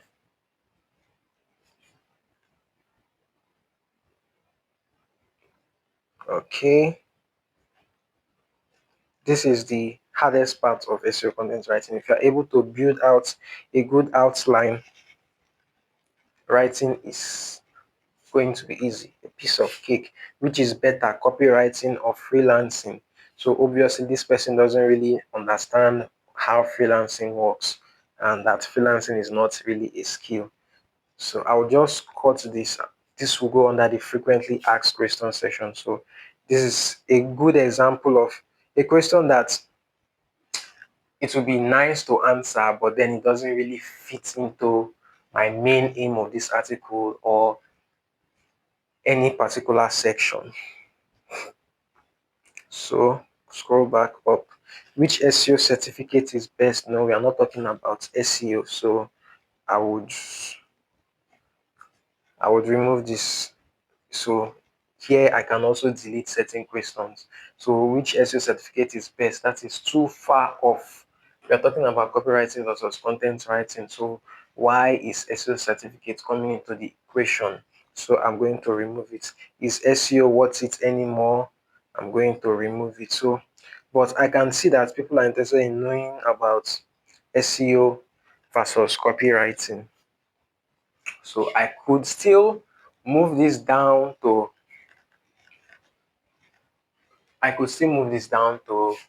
the section on frequently asked questions, but it's too far off based on my target audience. If I were maybe a digital skills platform teaching people about digital skills, and I am offering both SEO and copywriting and all of that, I could bundle this together. But my main target here is people who are interested in content writing and SEO content writing. But I could still, let me just move this down to the frequently asked questions section. I would cut it. Already my frequently asked questions section is becoming too disjointed. So I already know that it should be after my conclusion. So I'm just going to bring my conclusion up here. Okay. Next is, what is the easiest type of copywriting? I anticipated this question. What is the easiest type of copywriting? So that's, so automatically I know that I should have a subsection that would deal on types of copywriting. So what is SEO copywriting? Which place? Where is the types? Where am I talking? Okay, types right here. So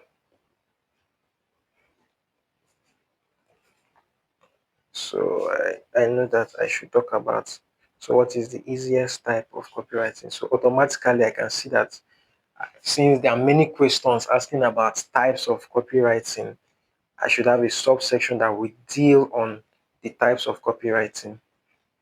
Okay, what industry hires the most copywriters? This is the same question as which type of copywriting or which niche is the best or which niche is most in demand. So I would take it to that area, which niche is best for copywriting. What industry hires the most copywriters? Is copywriting a good career in 2025? This would go to that area where I was talking about. Is it still in demand after ChatGPT? So these two questions will be bundled together. Then, can AI write good SEO content? That is something interesting to talk about. So I'll take it to the area on content writing. So paste it here. People are interested in knowing the security of what they want to learn. What are the types of content writing? So now we are diving into the content writing section. So what is another name for content writer? What's SEO content writing? What are the types? So that means I should also have a subsection in types of content writing. How do I become a SEO writer? So this is similar to the question they asked on how do I become a copywriter. So this question is repeating itself. Okay, how do I become? So how do I start content writing? How do I become a SEO writer? They are the same thing. SEO writing is a type of content writing. Okay, which degree is best for copywriting? My brother, my sister, you don't need any degree. Okay, go to copywriting. What qualification? So these two should go together. Is copywriting entry level? This question, I think I'll take it to frequently asked questions section. Yeah, is copywriting entry level? Because I can't really talk about it on the section of copywriting. Then, what is the most lucrative type? So this is the asking what is the best type of copywriting. So I'll still take it to that area. Uh, um, what's okay? Then how do beginners get into copywriting? Same thing as how to start copywriting. Okay, how do beginners get into copywriting? Same thing as how to start. So I'm going to place it here. How do beginners get into copywriting? Um, what does a copywriting portfolio look like? This is a new question, and that is actually fit for an article on its own. But I'll just touch on it. What does a copywriting portfolio look like? So, because I know when I'll be talking about how to start content copywriting, I'll talk about a portfolio. So that would be a subsection. So this would be under here. What does a copywriting portfolio look like? Would be under how do beginners get into copywriting. Um, how much does a junior copywriter make in New York? This is now a location specific question. But the basic question here is how much does a junior copywriter make? So I'm going to take it to the section on how much can a copywriter make? How much? How much can a beginner copywriter earn? So those two can go together. So all these how much, they should be together. Can a copywriter become a millionaire? They are all together. Can I make $5,000 a month with copywriting? They are all All these are talking about how much you can make for copywriting. So you see, over one, two, three, over five, about six questions are basically asking the same thing. How much can you make from copywriting? Okay, we are moving on. We are moving fast. Which website is best for content writing? I think what this person is asking is where to get copyright content writing jobs, but I'll take it to the section on content writing. So how do I become a? I think I would put that under this. So which website is best for content writing? Because I know that when I want to talk about how do I start content writing, I will need to talk about looking for clients, and that is how much can a beginner content writer earn? Now, one reason why building this outline from the people also ask section is easy for me is that I've been doing this time and time again, and I also understand the difference between copywriting and content writing. So if you are writing a topic that is extremely new to you, you do not have an idea, it may be more tasking to build out an outline after getting all your questions. But then with your intuition and looking at where I've been doing this, when I see questions about types of copywriting, I push them all together. When I see questions talking about how much you can earn, doesn't matter how they phrased it, whether they said how much can a junior or senior or New Yorker or whatever. Any question talking about money and copywriting, how much you can make, I am bundling them all together. So all those will be under a subsection. Then all the questions asking about types, I'm bundling them under a subsection. Then all those talking about how to start, all those questions talking about how to start, I'm also bundling them together. So those will now be my different subsections in the article. Why the section on copyright will be a H2 standing on its own. Okay, so how much again? What was the question? How much can a beginner content writer earn? So how much content writer? Okay, uh, so I'll paste it here. I think this can AI good content will go to the bottom. Badam, badam, badam, badam, badam, badam. Okay, how do I introduce myself as a content writer? Funny question, but I think this will go under the section of how to start as a beginner. So I'll bundle it here. If you do this for the first time, you may have to pause and think exactly what the person is asking. Which topic is best for content writing? So this person is asking about a niche. Which topic is best? And then keyword research, which I've already taught you. So you're ahead of this person. Then so I'm going to put this here. Which topic is best for content writing? Who is the famous content writer?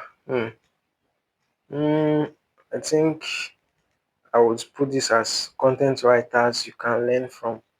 So I'm not going to. I could take it to the FAQ section, that's frequently asked section, but I would put this under a section and call it writers you can learn from, and then that's how I'll answer such questions. So okay, go back up. How many questions left? We still have close to 90 questions left, but we are moving ahead. Which is better? So this question is repeating. Which is better? How much are copywriters paid in Nigeria? Remember, my target audience is Nigeria. So instead of answering that question of junior copywriter in New York, this would be more preferred, but I'll still answer that question.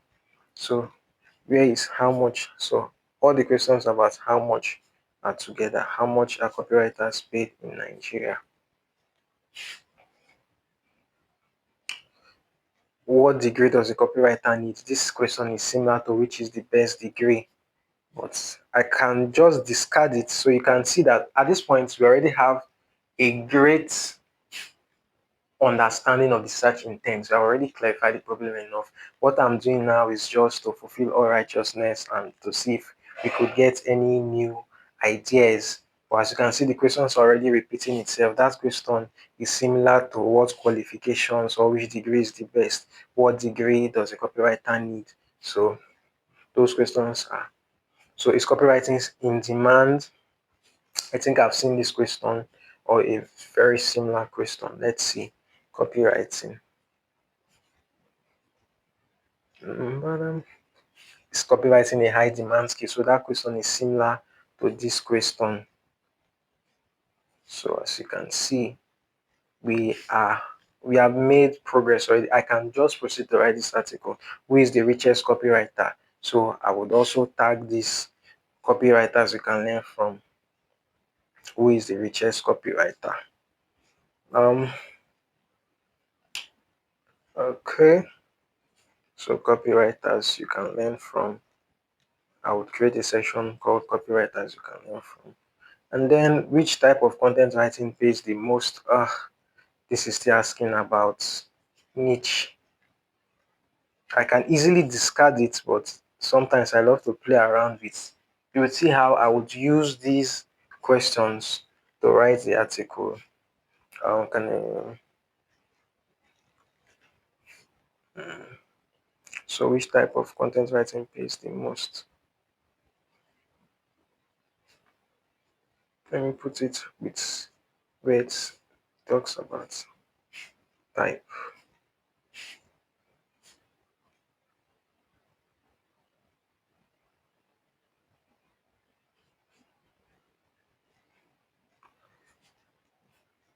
Uh,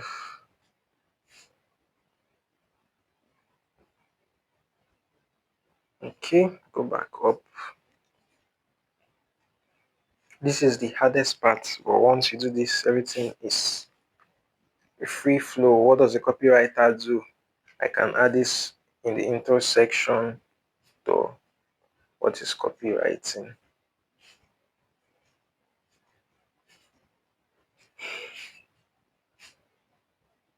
So what does a copywriter do?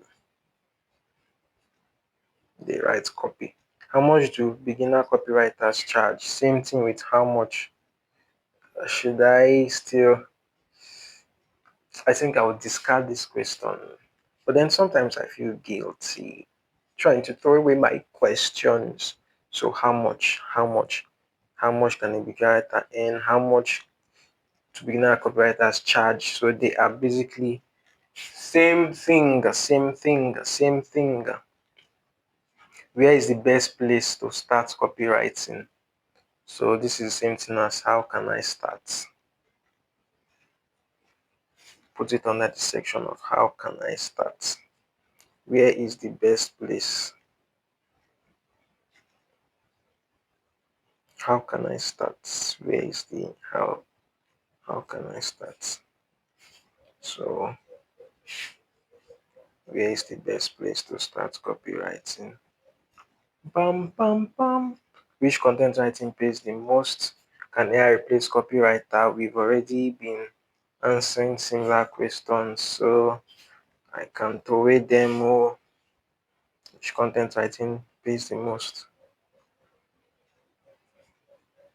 Mm, which content writing pays the most?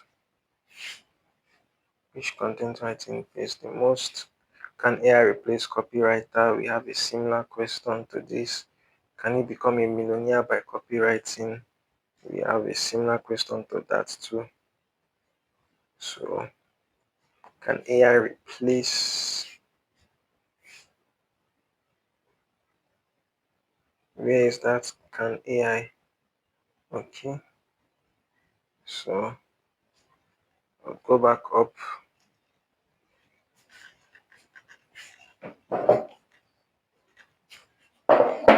Oh boy. Can you become we already have a similar, so I'm just going to remove this. What are the four types of SEO? This question is far out of our league.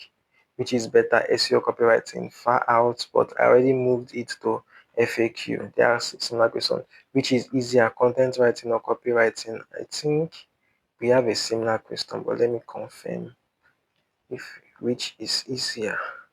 So okay, we have which is better, what pays more, and then which is easier. Okay. Then do copywriters earn more than content writers? So which this is similar to what pays more. It's just similar to what pays more.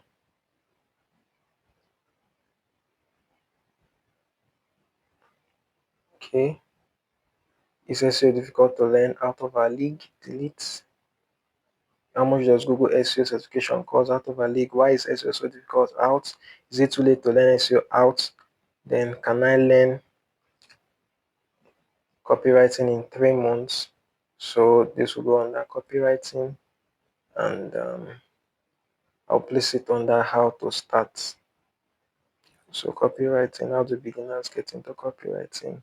So how long will it take beginners to learn? Then can I do copywriting with no experience? This is same thing as how to start, how to get in to copywriting. Can I do copywriting with no experience? Which niche is best for copywriting? I think we have a similar question, so I'll delete. What is SEO copywriting? I think we have a similar question, but let me just confirm. Padam. Copy. Which niche? I have a question about niche. Which niche is best for copywriting? Okay, what is SEO copywriting? Okay, I will add this to the area where I talked about types. Okay, see, I have it here already. So I was supposed to delete that question. So you can see the questions have started repeating. And like I said, we can stop at this point. Can I make 5K repeating? Is copywriting still in demand repeating? Does Google punish AI content SEO? That is beyond our scope. That is beyond our scope. But then I could answer it under if AI will replace content writers. But uh, yeah, I think I'll talk about it on can AI write good SEO content? And I would paste this here. Okay. Then does ChatGPT affect SEO? What are the three C's of content writing? This is actually diving deeper, but I could still just touch on it when I talk about what is content writing.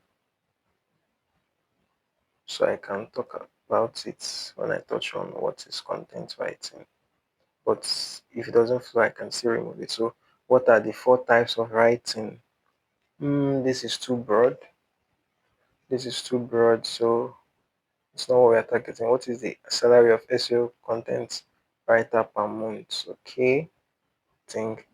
And if you noticed, most of the questions on content writing is leaning towards SEO content writing.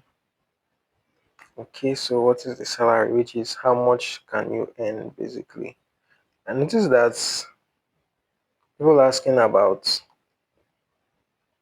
the content writing are not as interested in how much you can earn as those look looking at copywriting. Then is SEO writing difficult? Okay, so I would add this under how to start. So I could say some things to consider before starting. hmm But yeah, I think it's better to have a section where I'll talk about some things to consider before starting. Or I could also have question I talk about some things to consider after I've already. So I'll just put this here. It's SEO writing difficult to learn. Then remember, I don't need these other questions, so I'll remove them. So what type of copywriting is most in demand? You can see it is already repeating. What qualifications do you need? How do beginners? So the questions are repeating. What are the 5 levels of copywriting? Okay, this is new. So I could. So when I'm talking about the types, could talk about the 5 levels. I don't know what the 5 levels of copywriting are. Bum, ba-dum, ba-dum.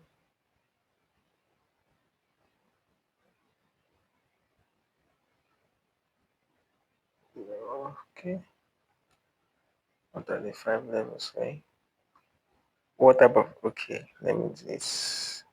What you not say? I've already. What's easiest? I think I've tackled this, but let me see. Easiest cut type of copywriting is the easiest. Most demand, lucrative, pays the most. Okay, so it's basically the same question rewarded in a different way. One says what is the easiest type of copywriting, and the other one says which type of copywriting is the easiest. So they're basically saying the same thing. Can I teach myself copywriting? This will go to the section on how to start. Um, can I teach myself copywriting? Okay.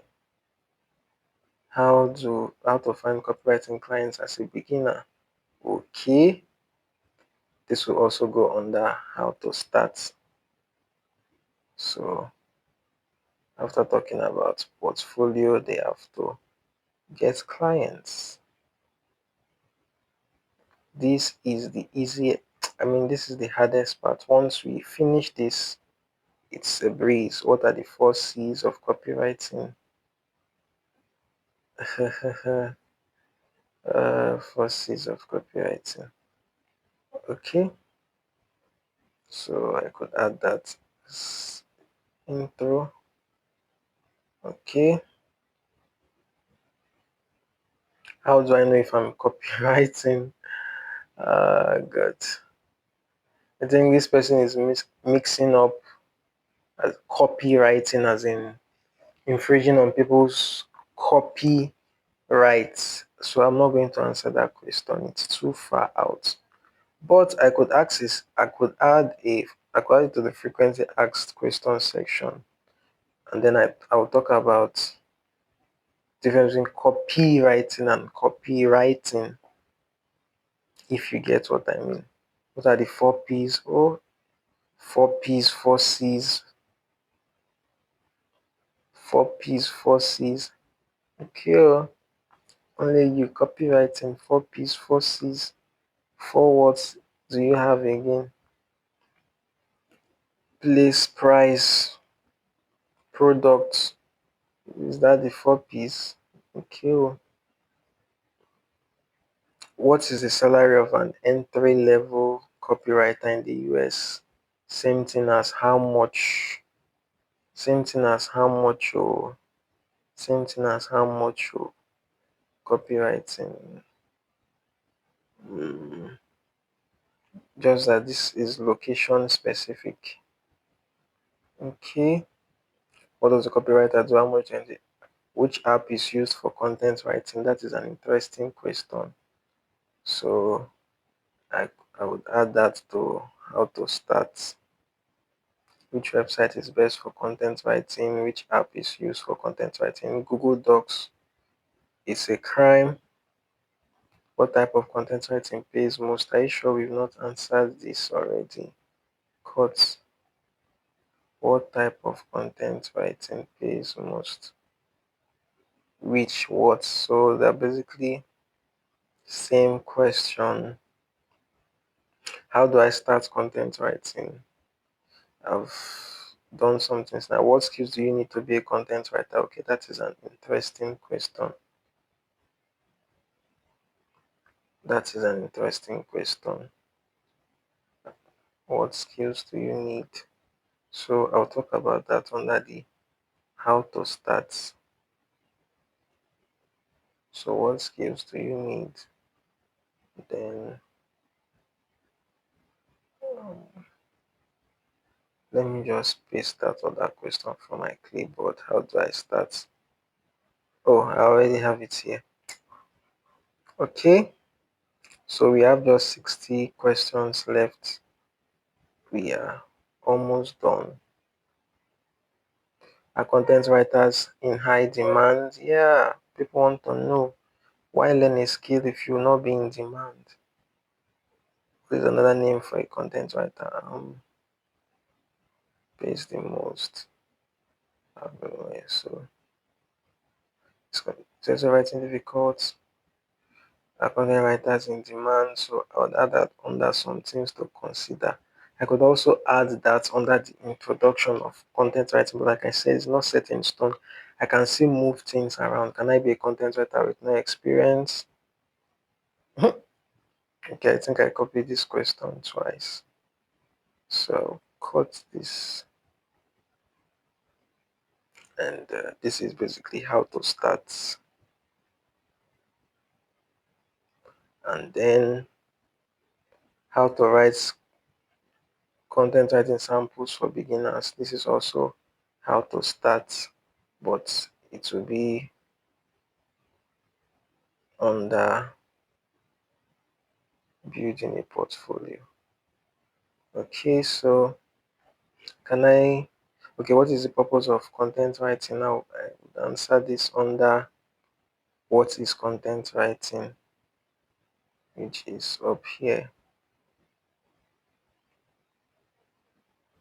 What is content writing?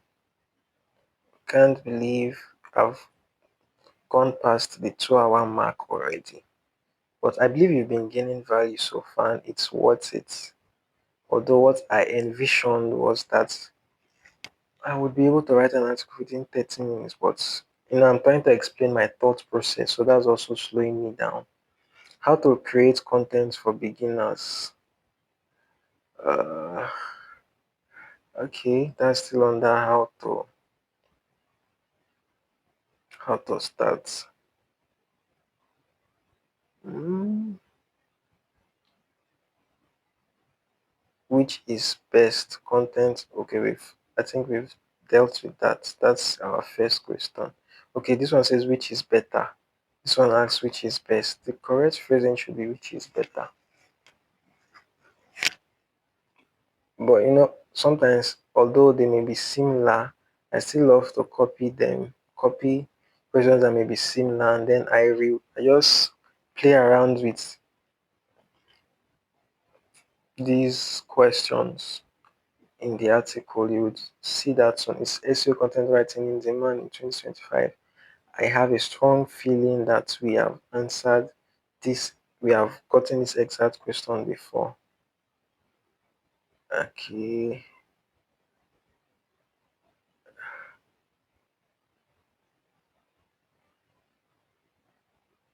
okay, we haven't.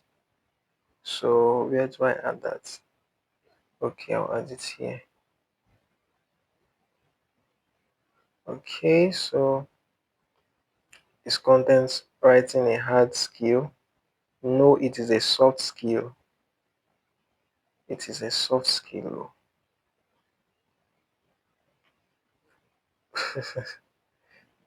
Don't mind me. Where okay, I think I'll add it here.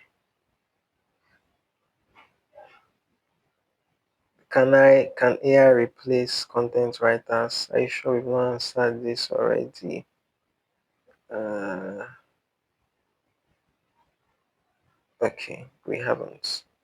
So we are almost done, guys. Can AI replace content writers?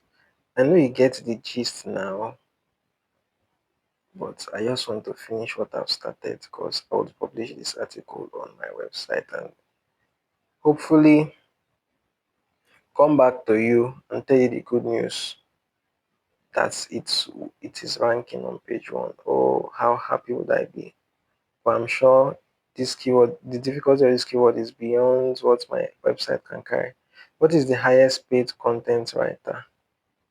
Not who, what? I think maybe they're asking the most lucrative type of content writing. So I'm going to place it here. I'll place it here. Okay, let me remove this so that we know we are making progress. Which tool is best for content writing? Similar to which app? Google Docs or Google Docs. I can never sound it enough. Google Docs. Google Docs is, it depends on the type of content writing anyway. So we are almost done. 40 questions. Who earns more? I think we have dealt with this. We have also dealt with this. So I'll just remove this. Which pays more? Who earns more? Just the same question worded differently. Which type of content writing is best? I think we have tackled this, but I'm not sure which type of content writing is best. Which type of content writing is best? Oh, okay, we haven't, so it's always better to confirm instead of deleting an important question. Is copywriting in demand in Nigeria? This is specific to my location, which is great. So is copywriting still in demand? So is copywriting in demand in Nigeria? How much does a copywriter charge? But this is still talking about how much. I would remove this question. How to become a copywriter in Nigeria? Okay, so during my how, I'm going to narrow it down to Nigeria, or I'll try and throw in Nigeria there. So, how to become a copywriter in Nigeria? Can I be a copywriter with no experience? Same thing as how. I think I've seen a similar question. Can I be a copywriter with no experience?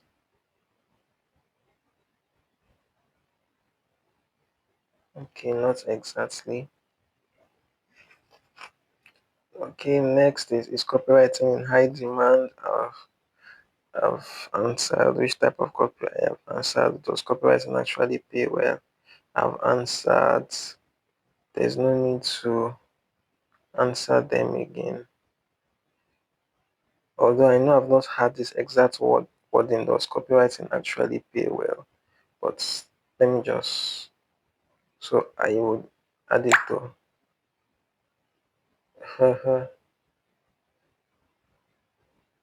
I would add it to, don't worry, I already have another data plan, so there's nothing to be scared about. So what is SEO? Copywriting, what type of copywriting is most known? So what was the keyword I was trying to copy? Does copywriting actually pay well? Okay, yes. So I'll add it under some things to consider. Then, who is the most famous copywriter in the world? I already have something similar, but that was richest. So I would add it under the section on mentors to follow. So that's the same thing. Which niche is best for copywriting? Remove. Is copywriting in demand? Remove. I've tackled all of these. What skills are required for a copywriter? Okay, this is new. This is very new. So I would add it to how to get started. So what skills are required? Okay, can I do copywriting on my phone? Okay, so I could add this under some things to consider, especially for the Nigerian. Budum. Can I do copywriting on my phone?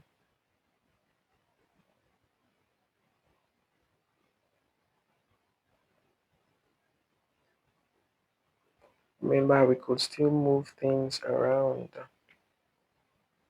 And then how to break into copywriting, same thing as how to start. I think I've answered how much the copywriters charge in Nigeria.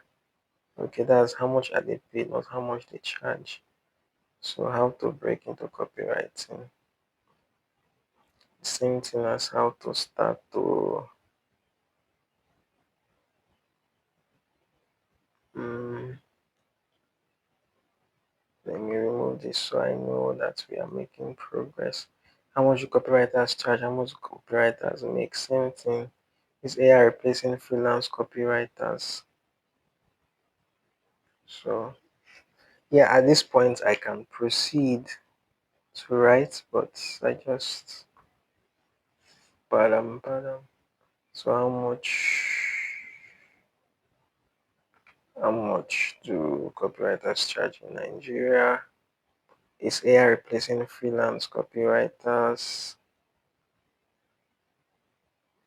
How important is SEO for copywriting? So is AI something to consider? Is AI replacing freelance copywriters? How important is SEO for copywriting? I'll take this to FAQ. What type of copywriting done? What qualifications done? Done? Done with all these. Which copywriting is best for beginners? Let me see if I've not answered it. Which copywriting is best for beginners? Okay, I've not answered that. So cuts. Mm. Which copywriting is best for beginners? Which copywriting is best for beginners?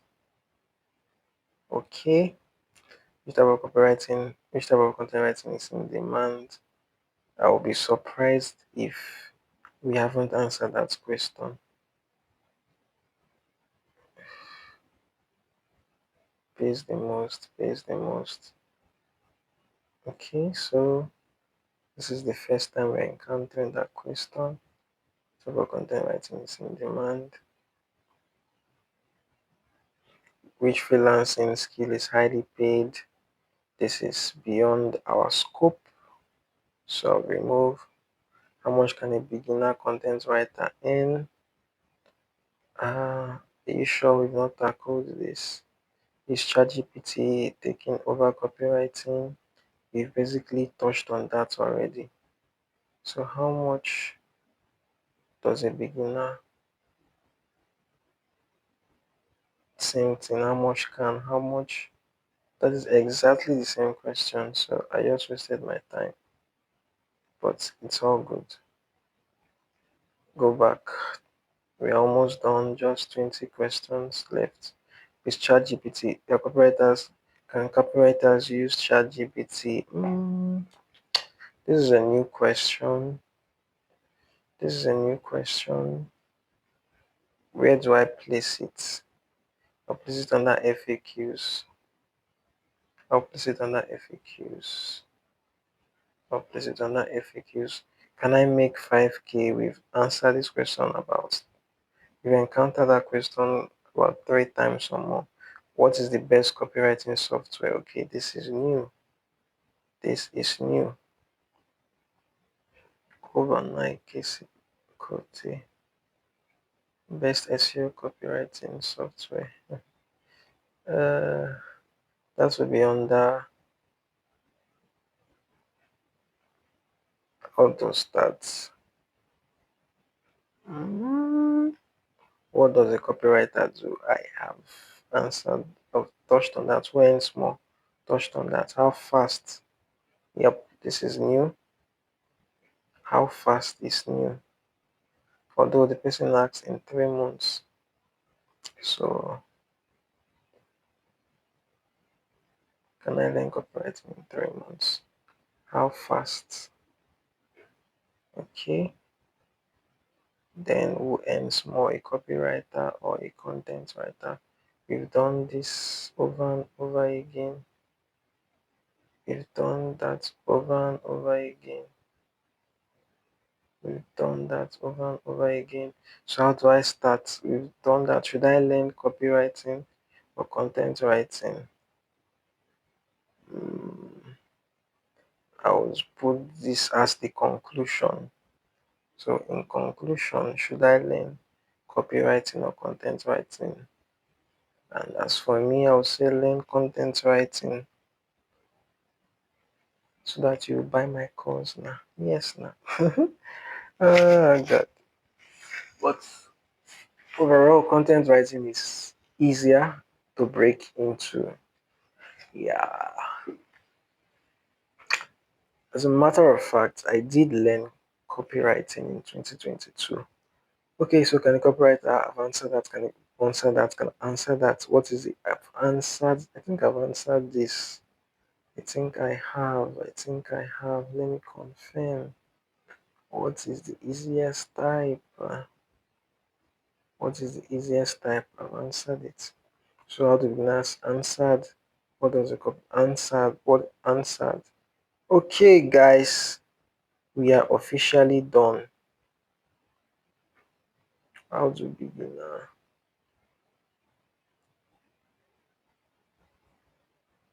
answered all of that? All right, so we are done with our best friend, which is the people also asked section. So I can remove this now. Yep. So now I'll just scan through the related searches to see if there's anything else I need to add. So example of copywriting versus content writing. So example. So we didn't talk about example. So I should add that. Then content writing examples. So we didn't talk about examples. Content copywriting examples.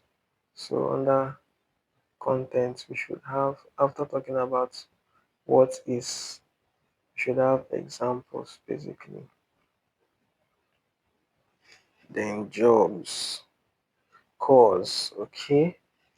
We should have talk about courses they can learn from. So I'll add this under the conclusion. So if you want to learn this is the best course for this and this is the best course for that, then copywriting and content writing jobs online. Okay, and where to get jobs?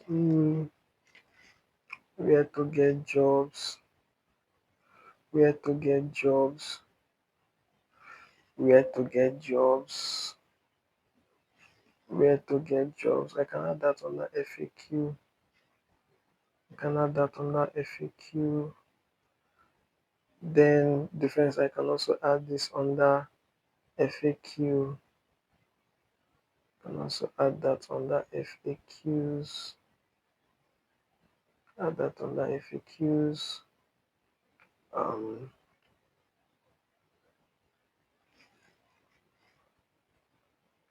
Copywriting versus, so I could name my article copywriting versus content writing for beginners.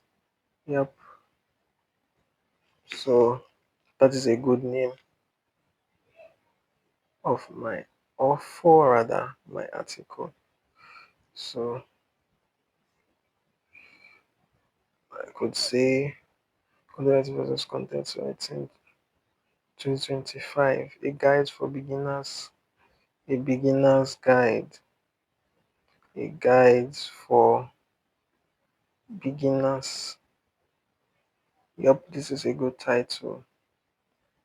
So 2025 shows them that it is up to date and beginners that okay, this is for beginners basically. So I'm done with related searches. Now I'll look at auto suggest if there's anything I can pick out. Um, Examples is already there, which is better is already there. Difference is already there. But I didn't specifically use the word difference. I didn't specifically use the word. So I could say difference. I'll say compare the difference. So compare the difference. Yeah, I could call that. So you see how, so difference is a semantic word in this instance. So which is better, difference, salary, which pays more is basically the same thing as salary. But I could copy the exact word salary. So on the table, so I could create a table and then add something about salary. Okay, copywriting and article writing. Um, I think this is it. This is it. This is it. This is it. This is it. And since the auto suggest also talks about Reddit, I could find something from Reddit and link out to it and say a subreddit says these are the best causes for copywriting.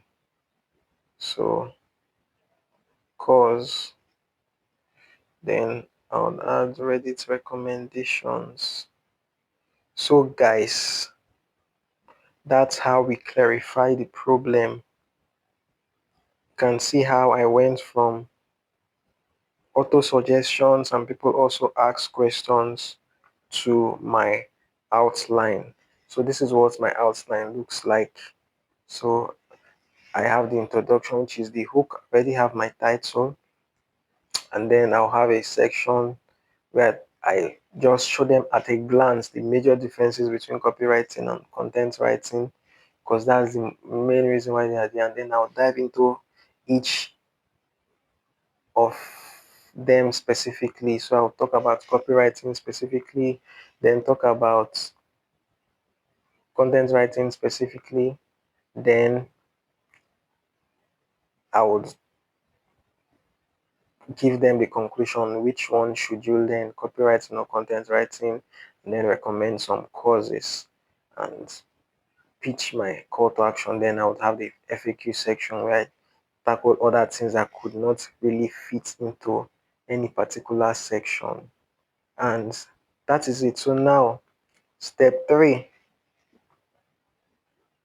Step three is solve the problem.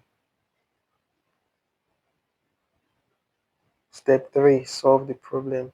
So now, if I didn't already know what copywriting was and what content writing was, I would have needed to go out and find the answer.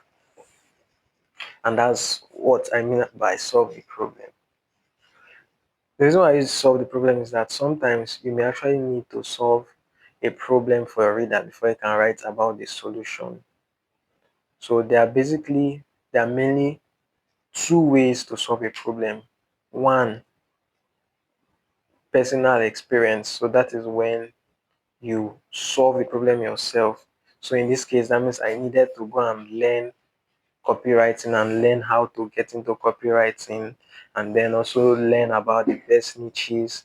And then I also needed to go and learn content writing. So it's either I already had the experience or I needed to go get the experience. And now go getting the experience could take me months to weeks. So in such cases, what do? That takes us to the second way we can solve a problem, which is to borrow experience. So instead of solving the problem yourself, from your outline, you just walk up to someone who has experience and then ask them your questions from the outline and then use what they answer you to write your article. So for example, let's say I didn't, although that would have been a very awkward scenario that someone who wants to write an SEO content doesn't know anything about content writing and copywriting. But let's say I know about content writing, but I don't know about copywriting.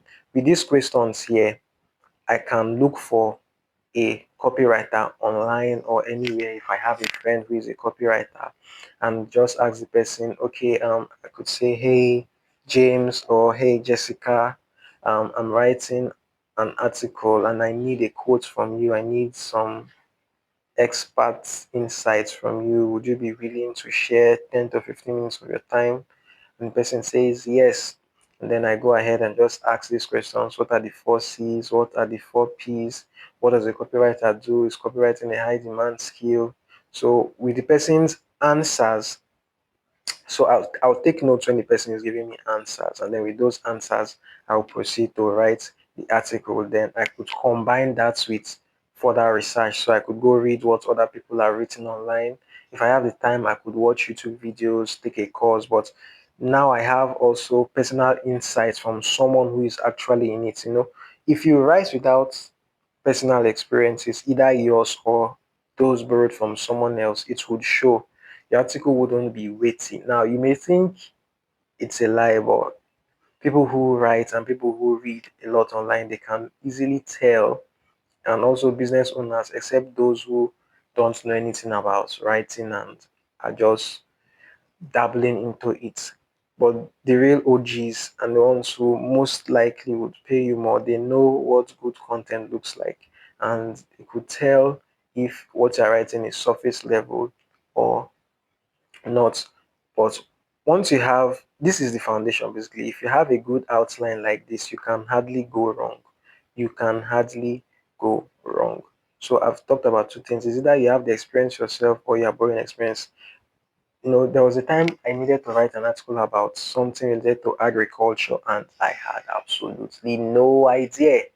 I didn't know anything about agriculture. But after building out my outline, I basically had questions. But those answering those questions could have taken me between weeks to months to even a year because I'm not in the industry. But then I remember that I have a friend who is into it. So I sent her a message and she willingly gave me the information, and within just I don't think our chat lasted more than 15 minutes and I was able to write something good. So that's it.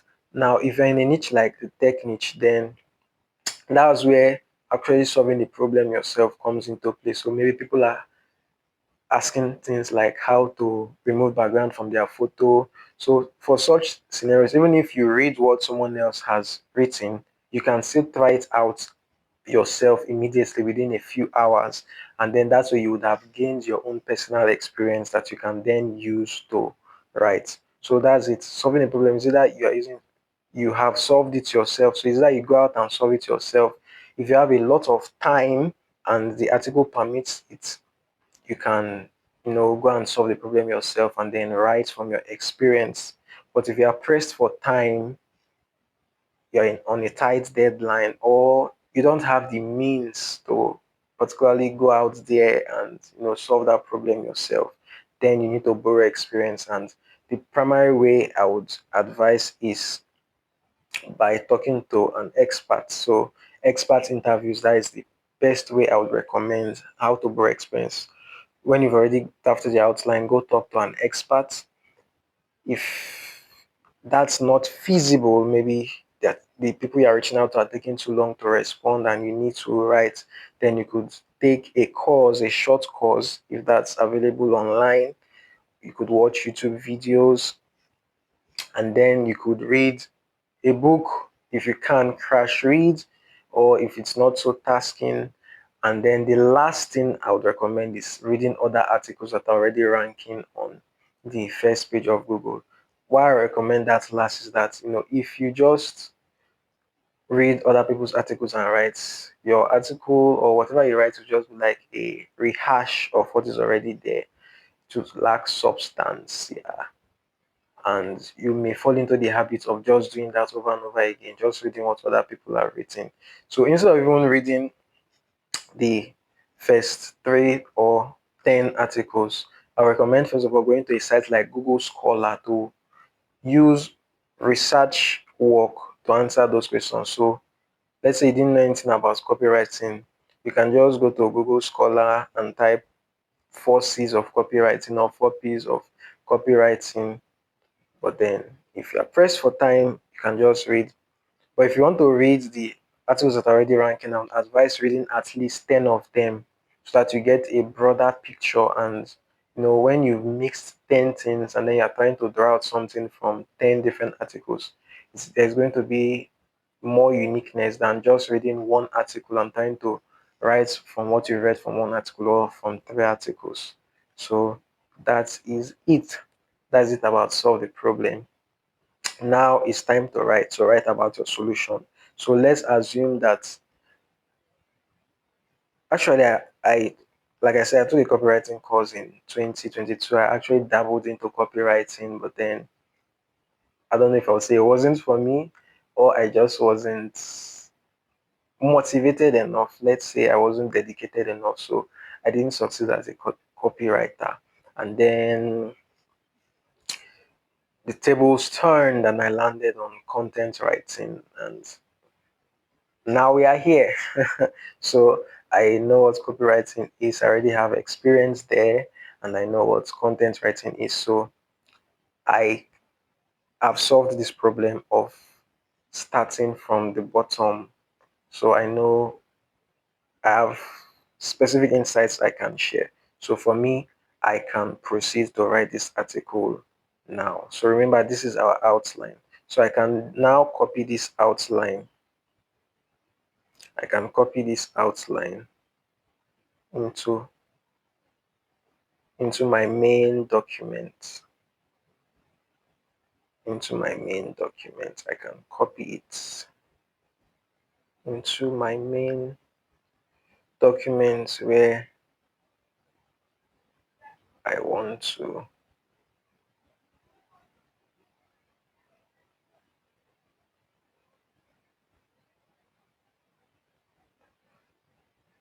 Yep, copy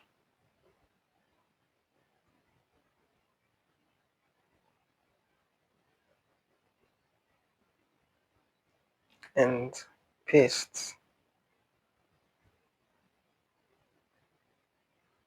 I want to paste it as is. Yes. Okay, so I'm going to stop this and continue in another recording. This is already over how many hours? And we are back. It's time to complete what we started. So I'm just going to go ahead and name my file. So yes, this is the name: Copyright versus Content Writing 2025, a guide for beginners. Okay, so that's the title. No need for this again. Introduction slash hook. I could come back to that, or I can still go ahead and write it right away. My hook. I could say something like wanna know the difference between copywriting and content writing. Between copywriting and content writing. Um, or confused about the difference between copywriting and content writing. Confused about the difference between copywriting and content writing. I've been I've been I've been an SEO content writer. Now you don't have to overthink this. I've been an SEO content writer for over 2 years. For over 2 years, comma, but I started my online journey as a copywriter. Yet, comma, it's the difference. Yes, the difference is not easily discernible. That's true. The difference is not obvious. It's not obvious, even amongst experts.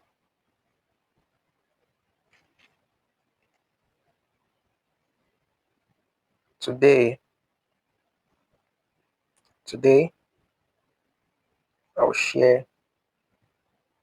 Okay, currently about doing copyright and content writing. I forgot to illustrate my online journey as a copywriter. Okay, initially, I'd say initially, the difference wasn't obvious to me too. Wasn't obvious to me too, comma. So I understand the confusion. So I understand your confusion. You've got every reason to be.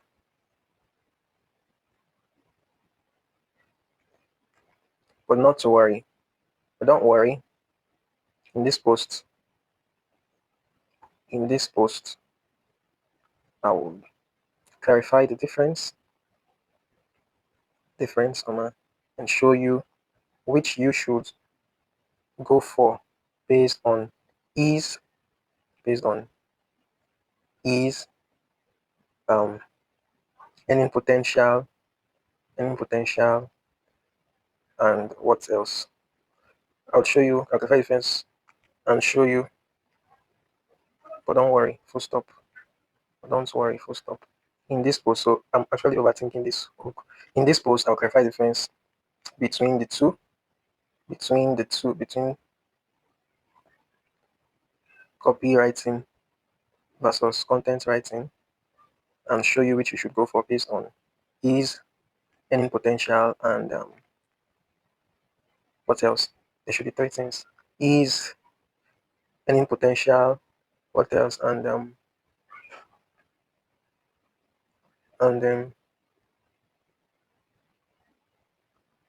and experience required to start. Ease, earning potential, experience required to start, an experience needed to make your first, needed to start making money. Because so you can see how my hook is already tied to the search. Okay, to start making money. All right, so I've already written my intro slash hook, so I can remove this now. I can remove this now. I can actually go ahead and start giving my H1s, H2s, and all, but I'll just leave that to the end so you'd understand. So copywriting versus content writing, compare the difference. So I would say here is a broad overview of the difference between copywriting, copywriting and content writing. And I would make a table. So I'll make a table. Let's just start with this. I would have copywriting on one hand and content writing on the other. So this should be number. No, not number. So which is better? So I would answer some of these questions. Okay, so I'll talk about earning potential or pay, earning potential, earning potential. What else? Um, ease of learning, ease of learning. Um, what else? What else? I could add. Oh, where do I add? I know I can add another. I can add another row below. Another row below. Okay. So ease of learning. So time it takes to learn. Time it takes to learn. So because here's a broad overview. So I have a table here. Then this will be H3. So which is better? I'm just going to put H3 so when I come back I know. So which is better? Content writing or copywriting? Content writing or copywriting? Okay. Content writing or copywriting. And then I'll answer and say, there's no straight answer. There's no straight answer to this question. Okay, there's no straight answer to this question. I already have this, so I can remove it. So you can see how I'm using these questions to write an article. So I can say there's no straight answer to this question. There's no straight answer to this question. The best between content writing and copywriting depends on which is best of content writing or copywriting. There's no straight answer to this question. The best between content writing and copywriting your depends on your what does it depend on? I don't want to say ones, I don't want to say personalities, but it depends on your there's no straight answer to this question. The best between content writing and copywriting depends your on your likes, depends on an individual's preferences. No, I cannot say an individual's preferences. Basically, what's on my head is that it will depend on what you are more attuned with as an individual. For example, do you like to sell, or do you love to educate people? Are you okay with playing with people's emotions? So, what's the right word? The best between content writing and copywriting depends on your depends on factors like it's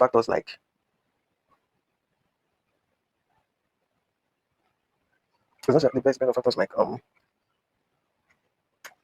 depends on what why is this I'll sort of hit a roadblock, but this is how it can be sometimes. Basically, I have an idea in my head I want to share, but I'm thinking of the right word. The best between content writing and copywriting depends on factors like your personality.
Um, I hope my mic wasn't muted, so I hope you guys heard me, and I hope you saw how I used the question to answer them. So we are proceeding. What pays more, copywriting or content writing?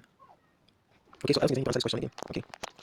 Copywriting and content writing process. One change in your experience that is work with. So based on the salary averages on Glassdoor clearly shows who earns more between a copywriter. I'm going to use this as a caption for an image. So the book repeating this already copywriter content writers. So I'm going to use this as an image instead of just repeating myself on writing. So the next question will be another history. Which is easier? Which is easier?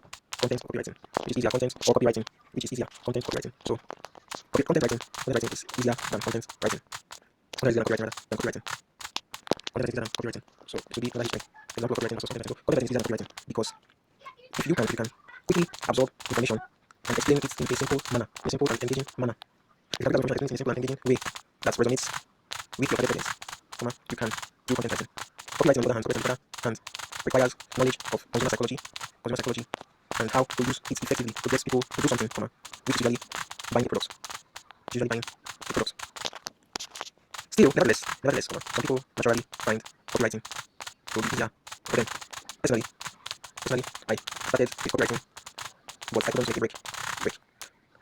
Although I believe content writing is easier, that content writing is easier, I look back and realize that maybe I didn't put in enough work into becoming a better copywriter. Today though, so I just go dive into example of copywriting versus content writing. So I'll add screenshots. So I'll add screenshots showing copywriting versus content writing example. I'll add screenshots. Then I'll okay. An example of copywriting is the sales page that promotes a digital course. If you read through, you'll see the structure, use of evocative language that works on the emotions of readers. Then example of content writing is this blog post you're reading now. I'm not particularly using evocative language. I'm not outrightly trying to get you to buy something. That would be nice. Basically, any page focused on getting you to take out your credit card for cash and buy immediately is likely a result of copywriting. While every other content not geared towards that is regarded as content writing. Okay, so now that we have compared the two, we are now going to focus on potential copywriting higher. I'll add figures maybe say $75 to $120K. Okay, 75 to 120. I'll cross-check this one also. Let me just use like this. Potential higher. Okay, then ease of learning is harder, easy. Then time to learn takes it is short to learn. Then learning and becoming a master, that's different things. Time to mastery, longer, shorter. Sorry, actually shorter. I'll just say short. This is also short. Time takes time to mastery, longer, but depends on your ability. Moderate. So this is a comparison table. And then back. So now copywriting proper. So this is all copywriting. So now what are the forces of copywriting? So copywriting is a specific form of content writing that aims to make the reader do something right away. It could be to buy a product, sign up for a newsletter, what else? Share something online, buy products on a newsletter, join a webinar, etc. So now, something to know. So I'll say the 4 C's of copywriting. So something to know about copywriting. Then things to know about copywriting. I'll give this history. Things to know about copywriting.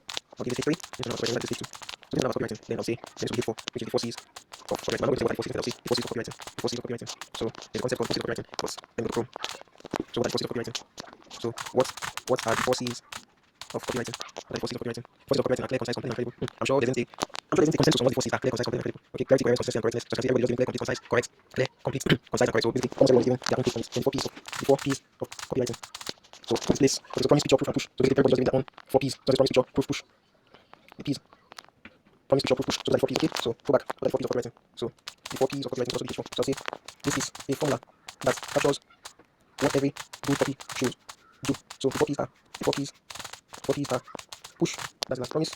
Promise, picture, proof, and push. Promise, picture, proof. So promise, picture, proof, and push. So it means that for every piece of copy to do, to achieve its aim, to do what it's meant for, that's what it should. Promise the reader something, paints a picture of that promise, and how the reader's life will be drastically different from his current situation. Then show proof that the seller can and has delivered on that promise, time and time again, and finally push the reader to take action so as to secure the promise. So basically, that's the 4 P's of copywriting. So when it's not do something right away, then we buy products, So it's called copywriting because the write-up is a copy. Usually, write-up is called copywriting because when you write to sell, because the writing, basically when you write to sell, but the content is called a sales copy. Hence the term copywriting. Note that copywriting is different from copywriting. Note that copywriting is different from copywriting, which means, sorry for shouting. So note that copywriting is different from copywriting, which means to secure your work and prevent others, which means to secure your work idea, innovation, intellectual property, or intellectual property from duplication, which means to secure your work idea, innovation, intellectual property from duplication. Okay, so things to know about copywriting.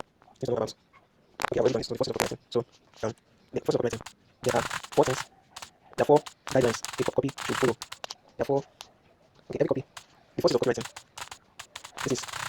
that guides copywriters to ensure their work is easy to read. This is a copywriting formula that captures what every copywriting. What's the concept that ensure their work is easy? Their work resonates with readers and ensure their work resonates with ensure their work speaks to the deep emotions of their readers, and it's easy to read. Before sister, it says that good copy should be good copy should be 34 C's. It says that good copy should be clear, concise, compelling, and credible. Should be clear, concise, compelling, and credible. Then let's talk about copywriting. What's the copywriting? It's going to ensure their work. Excuse me, ensure their work is good enough. It's good enough. It's like a benchmark slash checklist that copywriters use to assess what they've written. So it's a copy should be clear, concise, compelling, and credible. Okay, so what are the 4 P's of copywriting? Okay, so what does copywriter do? So this is also need for copywriter researches about the product, target audience, and how the product can be positioned. What about the product? The target audience, and then writes in such a way that the target audience see the product as the solution to their problem, or the access to their brains, thereby making the product irresistible and ultimately pushing the users to buy. Alright, so some things I'm thinking about copywriting. Then is copywriting still in demand? So just together something about copywriting. Is copywriting high demand skill? Is copywriting high demand skill? Is copywriting high demand skill? So yes, for as long as there are businesses that need to sell their products or services, copywriting will be in demand. Copywriting will be in demand. So the next is I was going to talk about what is content copywriting. Okay, so after copywriting is different from copywriting. So different from content writing rather. So I should bring types of content writing to bring this here. So from what is so I'll talk about types of content writing under here. Bring it up. So I'll call this types of copywriting. Now, copywriting can be different types. Copywriting can be grouped into different types, based on niche, medium, platform, or what else? Based on niche, platform, or let's say clients. Based on niche, platform, or let me get something comfortable. Basically, niche platform, so niche. Based on the niche, platform, or what? Based on the niche, platform, or let's say mode of delivery. Yes, mode of delivery. So based on niche, we have there's based on niche, there's tech copywriting, finance copywriting, biopharma copywriting, let's take finance, biopharma, health and fitness copywriting, what else? Okay. So back to my examples of copywriting. So let's talk about another example of copywriting. Okay, Facebook ads persuades viewers to sign up for the webinar or get a free ebook. Okay. So when I'm going to niche platform, we're niche copywriting, finance, biopharma, health and fitness, there's also adult content, I'm definitely talking about that, etc. Then based on the platform, there's email copywriting, what else? Web copywriting, or website copywriting, email website, video sales, letters, based on each platform, copywriting, video sales letters, links, copywriting, social media ads, then based on the mode of delivery. Let me just see what other types of content writing should I? Okay, based on business model, based on niche platform or business, business model. So based on business model, there's freelance copywriting, agency copywriting, in-house copywriting, I think that's it basically. Freelance agency, in-house, ghostwriting, okay, and ghostwriting. Alright, so at this point, it's good to mention SEO copywriting. It is a form of website copywriting that factors in SEO principles to ensure that the copy appeals to search engines without using its power to cause readers to take action. Okay, so then H for copywriting. So then H2 copywriting. So these are questions we then go H for. What type of copywriting is most in demand? Niche-wise, copywriting most in demand is what niche is most operative. There's also the other things copywriting. Let's see that. Niche-wise, copywriting most in demand is, I don't know, platform-wise, Facebook, Facebook website, landing page, copies are most in demand. Then niche-wise, platform-wise. So I'll leave it at that. So I'll say copywriting is most in demand. Niche copywriting is most in demand now. What I'm doing is actually the best. I was supposed to dive into the research. So email branding websites, direct response for sales copy. So okay, so platform-wise, say emails, landing pages, and blogs. So platform-wise, I got landing pages. Platform-wise, email. Let me show you copywriting. Okay, yes, platform-wise, email, copywriting, Any copywriting and websites landing page copies are the most in demand. Then stage 4. So let me specify which copywriting niche is in demand. B2B copywriting. So they say, so there are many options basically. So people do that. So that's why I said, the answers you give me articles may not necessarily matter. The important thing is that you're answering the questions. So I'm going to say, which one is copywriting most in demand? I'll come back to this. I will do research myself. I'll go and search for search job postings and freelance sites. So I'll do research myself. That's bonus. But I can't now. I just want to proceed. So pattern wise, any copywriting website landing page copies are the most in demand. So H4, what is the most creative type of copywriting? Biopharma. So biopharma copywriting is one of the most creative, types of copywriting. Anyone who says technical writing is a type of copywriting, I would say doesn't really understand what copywriting. So copywriting is one of the creative types of copywriting. It involves writing to sell drugs, not legal drugs, please. Not legal drugs, but FDA approved drugs. Okay. So which type of copywriting pays the most? So I say biopharma copywriting is one of the types of copywriting that pays the most. Okay. So I've tackled those two. Then another H4. What is the easiest type of copywriting? SEO copywriting is one of the easiest types of copywriting, since it tilts towards content writing and focuses less on the sales part of on sales aspect.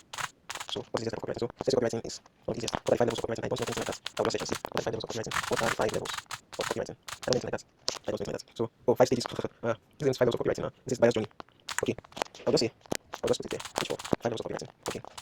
The 5 levels of copywriting are also more widely known as the 5 stages of the buyer's journey.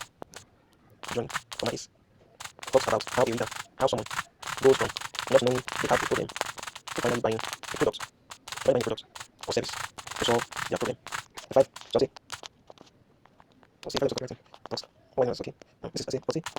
This is more widely known as the buyer's journey. It talks about how someone goes from knowing their problem to success. The types of copywriting are, and then there's unaware, there's problem aware, there's the solution aware, there's the consideration, and then there's the decision making. Decision phase. Solution level, problem aware level, solution aware level, consideration level, and decision level. Okay, so which type of copywriting pays the most? I'll handle this already. Which niche is best for copywriting? Okay, so which niche is best for copywriting? So I'll give this H4. Niche is best for copywriting. A niche depends on your passion, but also profitability. While it goes to pick a profitable niche, the money alone shouldn't be your thing.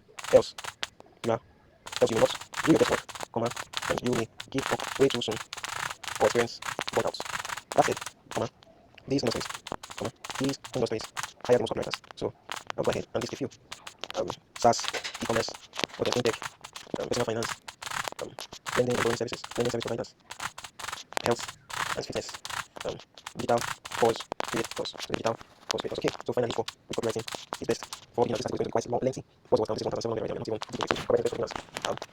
Email copywriting is best for beginners because it's easy to get started. It's easy to start and measure the impact of your copywriting skills. Okay, so then there's another copywriting done that already. Then copywriting high demand skill. Then how much can you make? How much can you make from copywriting? Alright. So how much depends on your ability to deliver results, your client's history, and the client's budget to work it. So a beginner copywriter can earn between 500 to 1,000. Can earn between 500 to 1,000 dollars monthly. I'm thinking of narrowing this down to Nigeria. But then, okay, more specifically, here in Nigeria, a beginner content copywriter can earn 100,000 naira, 100,000 to 500,000 naira monthly. Okay, so I'll answer this question H5. And then content copywriting. As you grow and master, get a list of high profile clients as you grow and get a list of high profile clients. You can charge as high as 5,000 a month. Then I've already talked about beginners. So how much is the copywriter making in New York? I'm not going to narrow this down to New York. What's the salary of an entry level? So I'll talk about this. So what's the salary of an entry level copywriter in the US? I'll place this here, and then I'll say a junior copywriter in the New York area of the USA can make 65,000. This is an arbitrary number, so I'll just highlight it and get good information later. I'll highlight it. Next one, right? Because I'm not sure. And this is $5,000 per year. So H5. Can you copywriter from California? Yes. Okay, so copywriting alone can't make 1 million here. Copywriting alone can't make 1 million, but it gives you a foundational skill that you can use to build a business and scale to millions. Okay, so I'm working for copywriting. So I'm sure copywriters in Nigeria. I already handled this. So I'll handle this. I'm sure copywriters in Nigeria. Alright, that's it. So what qualifications do I need to become a copywriter? So H5. The only qualification you need is the ability to write copy that works. if you can write so well to make people buy stuff, come on, no one is going to ask for a degree, or something, for a degree. So you don't have to worry, you're going to ask for a degree. So, which degree is best for copywriting? Which degree is best for copywriting? Your application needs the rest of the course. If you're going to buy stuff, no one is going to ask for a degree. So don't worry about this. So, after about degree, so I think I can answer this. But if you are bent on going formal route, BSc, in what? I don't know. Let's just keep this way. I'll come back to it when I have information. So which degree is best for copywriting? BSc blah blah blah blah is the best degree. Is the best. Is the best degree for a copywriter. Alright, so the next H3 would be how to start copywriting. H3, how to start copywriting. Haha, so much for teaching me so much. How to start copywriting. How to start copywriting. So the best thing to be in copywriting. Writing as a beginner. Follow these steps. So H4, step 1. Learn the foundational principles of copywriting. So learn the emotional motivators of buying behavior. Learn how it works to use in your copy. Learn how it works in your copy. Learn how it works in your copy. Learn one copywriting formula like AIDA. That is attention, interest, desire, and action. Learn copywriting formula like AIDA. So you can do this on your own. You can do this on your own. You can do it just your smartphone. Just your smartphone. So can I learn copywriting on my phone? I'll take this. Okay, so learn copywriting as a don't no experience. You can learn. You can learn. You can learn copywriting on your own, and just your phone, and just your phone. So to answer that question, I could mark up this. This kind of stuff, I will mark this up. So you cannot answer that question, but just what I just said. Learn the emotional motivators of buying behavior, learn how to use your copy, learn what copywriting like AIDA. Interest. You can use your phone, just your smartphone. So you can use your phone, just your phone. And just you can use your so go on YouTube. So things to watch, things interesting to include. Foundational principles, learn include the emotional motivators of buying behavior, how to use your copy, one copywriting formula like AIDA, and then how to structure copy for easy readability and conversions. Those are the easy things to learn. So you can experience learning copywriting on your own and just your phone. Doesn't matter whether you are in Nigeria, doesn't matter whether you're in Nigeria, it doesn't matter how to become a copywriter in Nigeria. You can do this, doesn't matter whether you're in Nigeria. So now you can do all of that, you can learn all that. So you can learn all that within a few weeks to a couple of months. You can learn all that within a few weeks to a couple of months. So that means you can learn copywriting in 3 months. But I can take this to FAQ section. So okay. Just smartphone. So some apps we need. Okay, I'll take this to FAQ. That's my FAQ. Then some other skills you can develop. Other skills you need to develop. Okay, I'll take every topic on to FAQ. I'll take it all to FAQ. All this go to FAQ. All of this. Okay, I'll talk about nice here. What is the right here? Okay. You know that's all that we need a couple of months. The free resources on YouTube and other free course sites. You could also pay for a basic copywriting course. Alright, so step 2. H4. Step 2. Practice. Oh boy, I've wasted a lot of time. Many foundational copywriting principles. So to get to copywriting, you have to steps. So to practice. So break into content writing.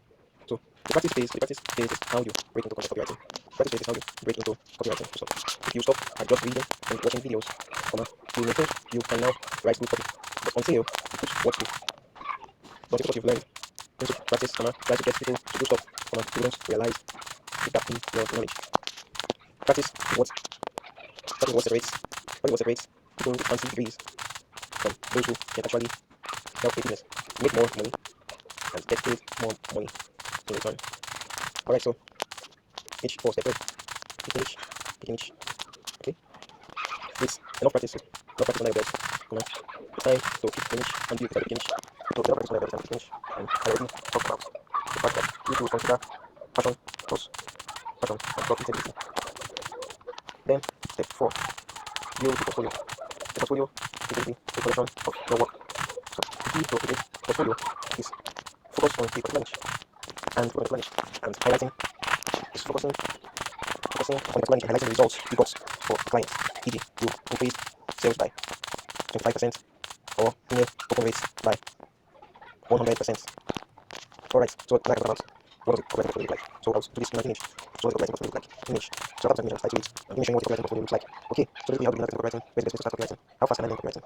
I think I'll take this as something to consider. Okay, so I'll give this a 5. How fast can I learn copywriting? I'll say someone asked me the key to learn copywriting in 3 months. I chuckled because you don't need that long to learn.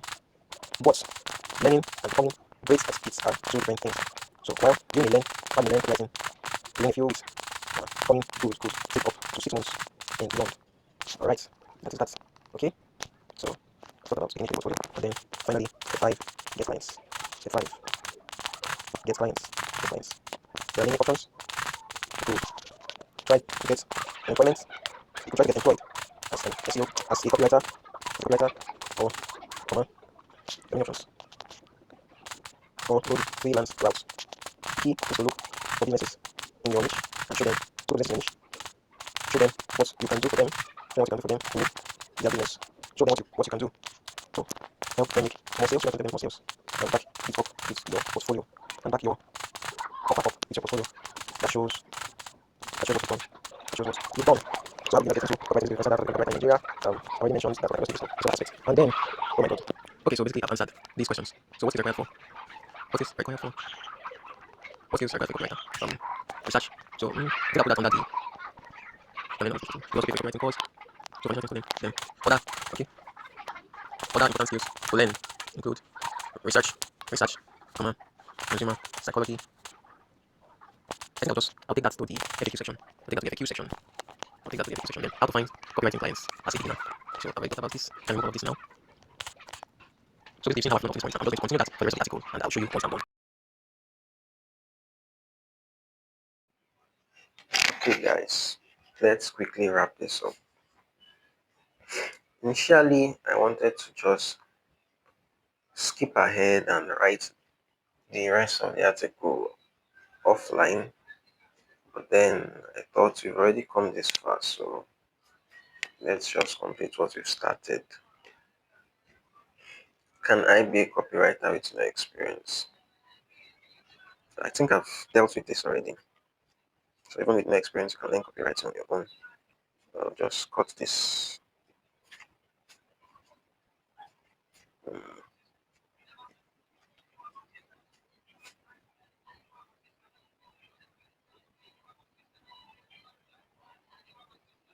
Don't worry about what I'm doing now. That is kind of advanced stuff.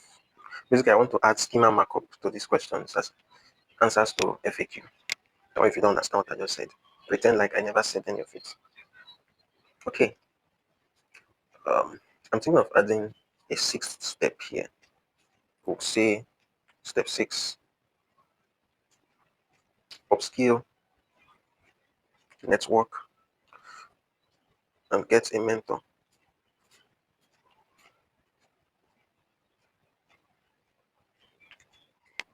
Right. Okay, I think operate, yeah. Okay, so get the most out of copywriting. You need to upgrade yourself by upskilling, networking, and mentorship. So while you can start with nothing, don't limit yourself. Once you start making money, yes, once you start making money, take advanced copywriting courses, and network with others in your industry. Once you start making advanced courses and get a mentor to fast track your growth. Okay, that's enough. Next, let's call this okay, Chelsea, each copywriting mentors to follow. As you then answer this question, to follow these questions. Then I'll say, sometimes beginners wonder who is the who is the richest copywriter? Who is the richest copywriter? Sometimes beginners wonder who is the richest copywriter or who is the most famous copywriting world. No one can answer that. Come on. I can't answer that or answer those questions. But I can point you towards great copywriters you can follow and learn from. Then I'll put on stage and unlock. I'll talk about Alex Company. I'll talk about Emmanuel and Woody in Ichigo. So just brief unlock is one of the most popular copywriters in the world. He has a shop called Unlock Shop. He shares videos on YouTube where he talks about copywriting. And Alex Company, Alex is the founder of the Copy Course. He has one of the most inspiring startup from the bottom. Now we are here stories in the copywriting industry. Okay, Emmanuel. Started. My brain is far ahead of my hands. Okay, Emmanuel. Okay, Prof. Emmanuel. Sorry, I'm pronouncing it. Emmanuel is one of the best copywriters in Nigeria. Emmanuel, as he also calls himself, is one of the best copywriters in Nigeria. He has a flagship Bachelor of Copywriting course that has sold over 20,000 units. Then we go. If you are thinking about the possibilities of copywriting, Olivier Michiko is one to turn to. He recently featured in an interview where he talked about making $3 million from copywriting. Finally, I'll say the future of copywriting in AI and AI world. So, AI world. That's also these questions. So, is there a reason for copywriters? Page 4. Is there a reason for freelance writers? Not exactly. Not really. Not really. While AI can write, come on, it can hardly not anything. AI is just a tool. It takes someone who knows what great copy looks like and who understands how to prompt AI to write copy that works with AI.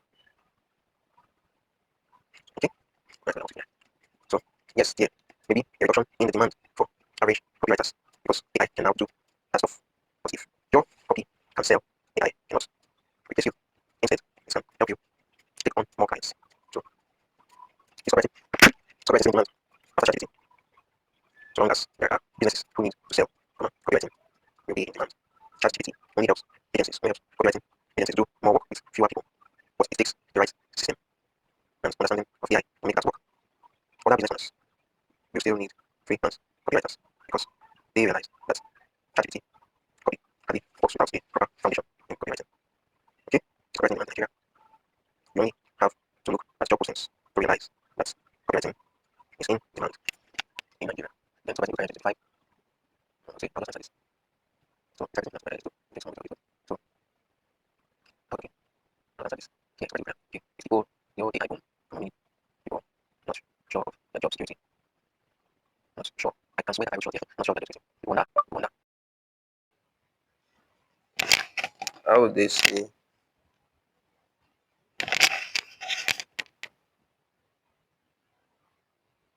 I hope my sound has been on. Let me pause this out.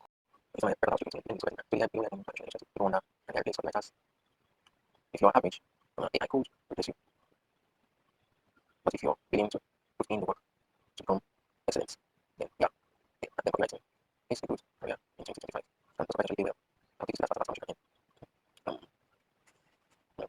And because of that, much of copywriting, copywriting is deliver. That's what it is. So copywriting actually well. So copywriting actually well. Like this. How should we become copywriting? So copywriting well. Okay. I'll see. That said, I recently saw an interview. That's what I'm doing. Come on. Okay, I'll see. We're talking about in a millionaire in Naira. Then yes, of course. But in dollars, copywriting will not be that's it. I an interview of a copywriter who has made $3 million, $3 million from copywriting. I recently saw an interview of a Nigerian copywriter who has made $3 million from copywriting. So, government has copywriting. Okay, I will just use this as a example of this one. But you should know that that's quite inspiring.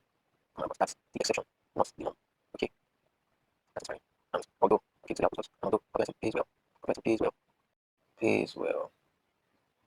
So I can schema this. Like I said, just forget about what I'm saying now. Maybe if I do an advanced course, I may talk about schema markup, but that's more leaning towards SEO than the writing itself.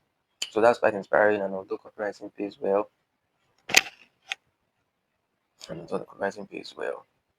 Golibe's Golibe's story is the exception of the norm. Okay, okay, okay. All right, guys, we are done with the copywriting section of our article. Now we're diving into the content writing. Funny how I am a content writer and in my own article, I am weighing in more on content, on copywriting and content writing. Anyways, content writing now. So content writing is simply using content, using words to educate, to inform, educate, entertain, to inform, educate, and entertain. Okay, to inform, educate, I'll say guide and entertain. The purpose, so this is H2. So this will be H3. What's the purpose of content writing?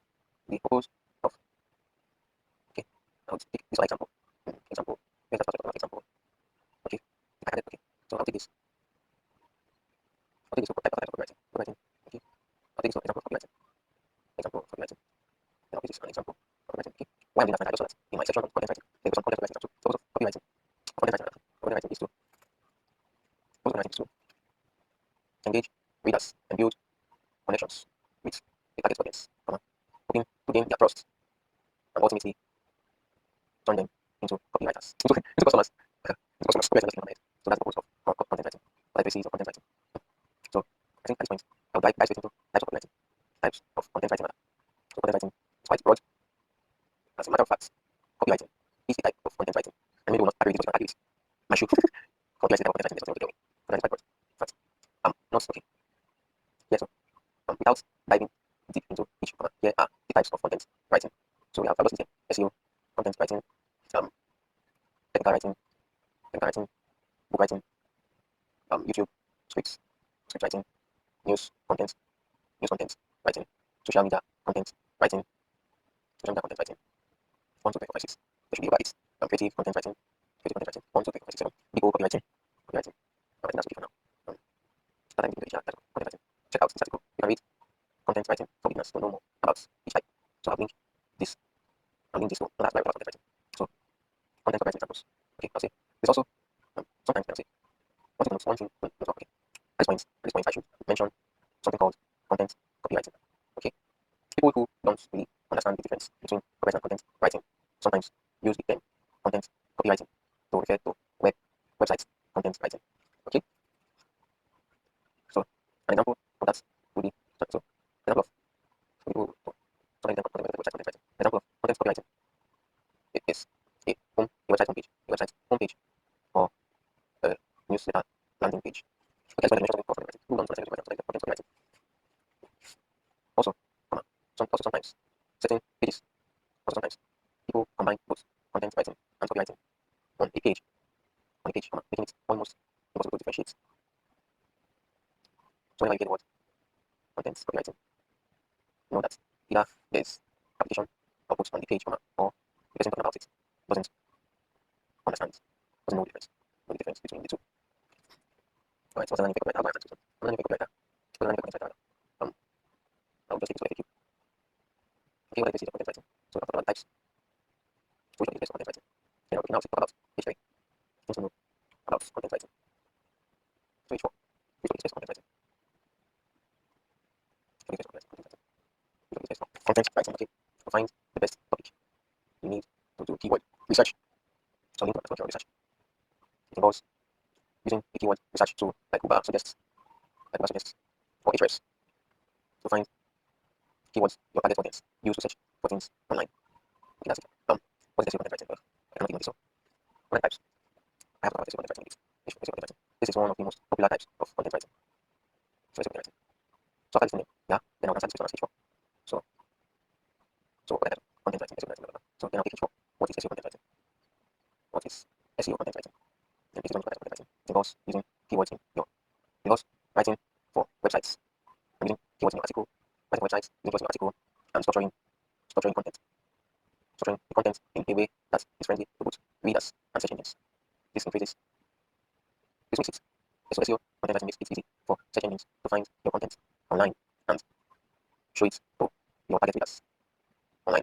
Okay, so you can read more. You can read content more about SEO content writing and the other types. You can read content more about the other types of content writing. Okay, then I'm just going to mention, okay, alright, so this is not that. Then also types of, okay, so then I'll go on to say 4. Page 4. Which content writing pays the most? So, which one writing pays the most? Apart from copywriting, technical writing is one of the highest main types of content writing. Okay, then we have content writing test. So which type of content writing test? This depends on, it's just like it depends on what you love working on. Some people depends on your or business and the goals you're trying to achieve. If your aim is to get more website visitors, SEO content writing is the best. If you are creating documentation for a new software, hardware, process, etc., technical writing is best. If you are looking to grow on social media, then social media content writing is best. It all depends on the business need and what you are comfortable with as a writer. So technical writing is best. Now, one type of content writing I would advise anyone to learn is copywriting. As this will make you better in other types of content writing. Okay, so this is what I think. Okay, then what type of content writing is answer this question. Okay, so answer that question. Then utilize content writer. I think I'll take this like already answered that question. Then how much can you make from content writing? So which one is best? So H4. How much can you make? How much can you make content writing? What is the salary of content writer per month? What is the salary of content writer? This depends on your experience in an industry and your ability to deliver content that gets experience and ability that gets good engagement. And the kind of clients you work with. Okay, so a beginner content writer, um, mm, beginner content writer can earn, so can earn 500 to 2,000 per month in Nigeria. A beginner content writer can earn 150 to 400,000 naira per month monthly in Nigeria. Let me repeat this for now. Can earn 75 to 350,000 monthly. Which of these best we can answer that? Alright, so I said forget about this part something. How much can a beginner? I'm just looking at this equation answering here. And so if it's writing difficult, it's content writing as you. Then like I said, about the easier side, okay? Then we have the easier side of content writing. So content writers in demand. Okay, let's go answer that next. H4. This is probably what's now. H4 content writers in demand. In high demand. Well, good content writers are in demand. But if ChatGPT can do what you do, you may not be able to stand out. Okay, I think that's then okay, something else you need. Okay. I'll answer those questions now. Page ready feature. Content writing in today's AI world. That's what I'll answer these questions about AI today's content. And this content writing in 2025. Okay, this is here. And copywriting mentors to follow. Page 3. Copywriting mentors to follow. Content writing rather. Copywriting mentors to follow. Okay, so that's your answer to this question. Then okay, and copy this completely. Okay. Still writing. Difficult to name content writing as you. So I'll answer these on our things. So I'll answer these on our things. Then this content writing has you. So sure. Learning content writing is quite easy. In fact, it's one of the easiest digital skills you can learn. In just a week or two, you can learn what you know. Learn the most important things about content writing and start building your portfolio. Okay. Alright. So which type of content writing is in demand? I already talked about the types of content writing. So I did that on that. Content writing first. I already talked about what are the types of content writing. You're my man now. Okay. So this so I'll take this up. So this writing because okay, content. So one type of content writing is the most content writing. So okay, that's here sure. What which type of writing demand? Many of them as SEO content writing is the type of content writing with the highest demand because people are always launching new websites and need lots of SEO content to rank on Google. Okay, this writing because okay, this up. We talk about SEO content writing. Then this one is also okay. You can so SEO content writing is easy to learn. Easy to change SEO writing. With my answers, something like okay. So like this is content writing. Okay, I think I'll answer this one. So let me answer you. Okay, so I'll see the basis of content writing. What's then H4, the basis of content writing. I'm using this question the basis of content writing, okay? Again, so the basis of content writing. Clarity, concision, coherence. So you can see random things. But I think this is correct. You should be clear, you should be concise, and you should be correct. So the basis of content writing are the basis of content writing. This states that good content writing should be clear, coherent, and correct. Okay, it's a guide to what great content looks like. Okay, so how do I start content writing? I'll take content writing to follow ahead of content writing in the AI world. So the next is page 3. How to start content writing. So the steps are exactly the same for content writing and copywriting. The only difference is that you'll be focusing on content writing instead of copywriting. So let's say you want to become an SEO content writer. Then I'll take this as H4. I'm going to write down. Learn the basics of SEO, then the basics of SEO, then the basics of SEO, and content writing principles. Brush up on buyer personas and buyer's journey. Brush up on buyer personas and buyer's journey. Then the content writing. Then have an understanding of keyword research. Lastly, know how to format articles and keep them. Not formats an article, SEO article and keep it simple for easy readability. Okay, this is respectfully. Okay, this is about simple using active voice, using simple words and short sentences, short paragraphs, and sub headings. Okay, so let me start writing. Step 1, this will be H5. H5, list of content, professional content principles. Step 2, pick a niche. Decide what industry or sub-industry you want to focus on, e.g., e-commerce, fintech, pets, and pet grooming, healthcare, etc. I already talked about picking a niche earlier. There's a list of profitable SEO content writing niches. So I'll link this to the page about SEO niches. So I already got that experience. Okay. So I'll take that the steps are the same for content writing. Okay. I'll take this to FAQ too. So now we're just moving to the FAQ section because I've already dealt with them to the finish. So I will just to the finish. Then step 3, build a portfolio. So go ahead and write articles in your niche. Ensure. So the portfolio is just a collection of SEO content you've written. So go ahead, write articles in your niche, then put them in one place. Could be on websites if you can afford it. If you can afford it, could be on website you can afford it. Could be on website you can afford it, or you can use free portfolio builders like journal, portfolio, and portfolio. Okay, so let's mention one place live. Okay, so tips for a good portfolio is that it should be live, or that it should contain live articles published on websites. So write articles in your niche. Like when you have to websites, you can easily secure this by looking for websites in your niche that accept guest posting. Then two is that one, it should contain. Then two, it should highlight what you did and how it benefited the clients. Okay, then build a portfolio. Then step 4, get clients. So reach out to others, to businesses in your niche who need your service or are actively looking for content writers. Then you can introduce. Okay, what you can introduce yourself as a content writer to your network of business owners using these templates. Okay, so that's the page. I'm a content writer. Then each one, what skills do you need to become a content writer? Research skills, ethics, grammar, and English skills. What else? Ability to write, research skills, grammar, and English skills. Then I think that's what you need. Then okay, then SEO, basic SEO skills like keyword basic skills. That's what you need to apply. The skills you need to become a content writer include research skills, basic grammar, basic SEO skills, and ability to explain things easily. I think these are the most basic things. That's about it. Okay. Okay. You can also find clients on freelance websites like Upwork or look at job boards like what we have found. So which website is best for content writing? I don't understand that question. Just use the FAQ. So if it is my content site, advertise content writing samples from beginners. So also the collection of SEO content writing. And clients usually ask for samples when you reach out to them or apply for jobs. So go ahead and put them in place. Could be on website or you can use free portfolio builders. So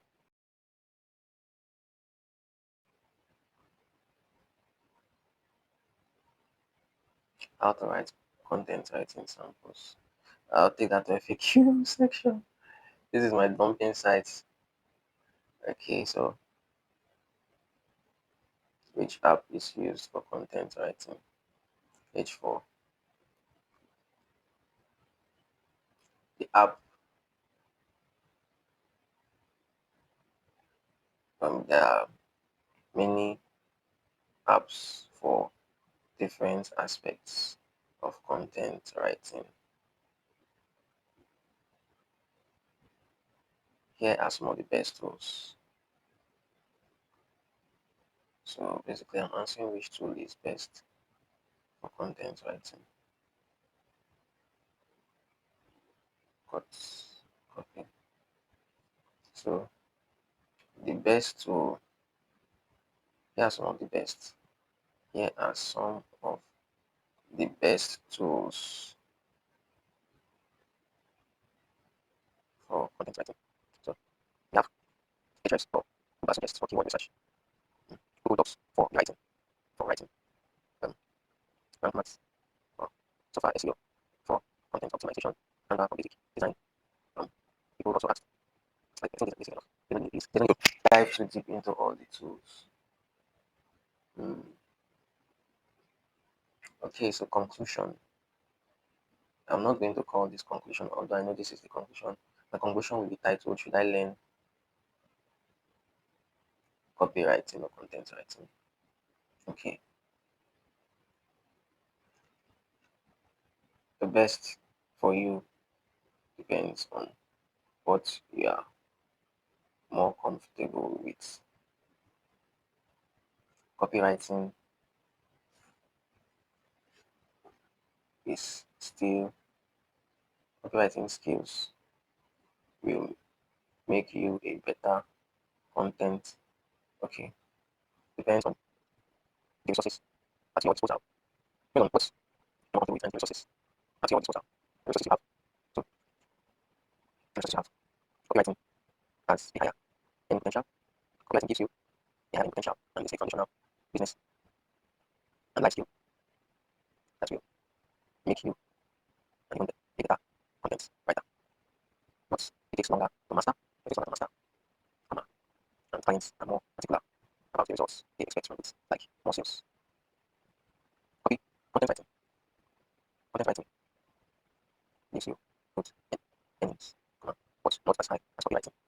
Generally, although the exact amount you make depends on your skill, on your skill level, ability, depends on your experience, ability to deliver results to the clients you work with. Basically, not as high as copywriting, but generally, not as high as copywriting. Right? That's amount you make from either. That depends on the experience you work with. There are content writers who make more money than copywriters. Okay, easy to explain. Okay, content writing is also easier, easy to learn, and becoming proficient takes less time. Okay, so copywriting. How take this go? Thank you. Alright, guys.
So, if you are writing to make your reader do something right now, e.g., buy a product, then you are copywriting.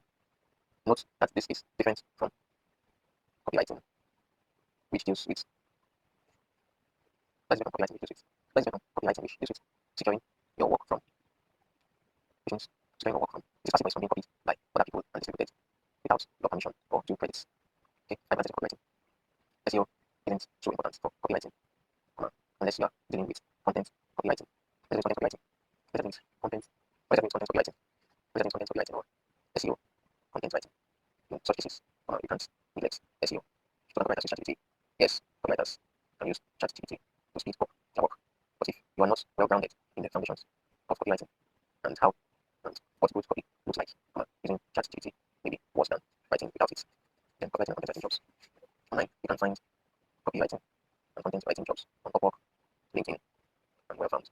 Difference between content writing and creative writing. So, creative writing leans more towards the creative, yes, I need to do creative writing content, might as well towards the creative side, like poetry, fiction, like fiction, while content writing is more like non-fiction, it focuses on facts meant to inform and educate readers. Okay, copywriting and writing. It's great. Yes, you can. I'll move this on.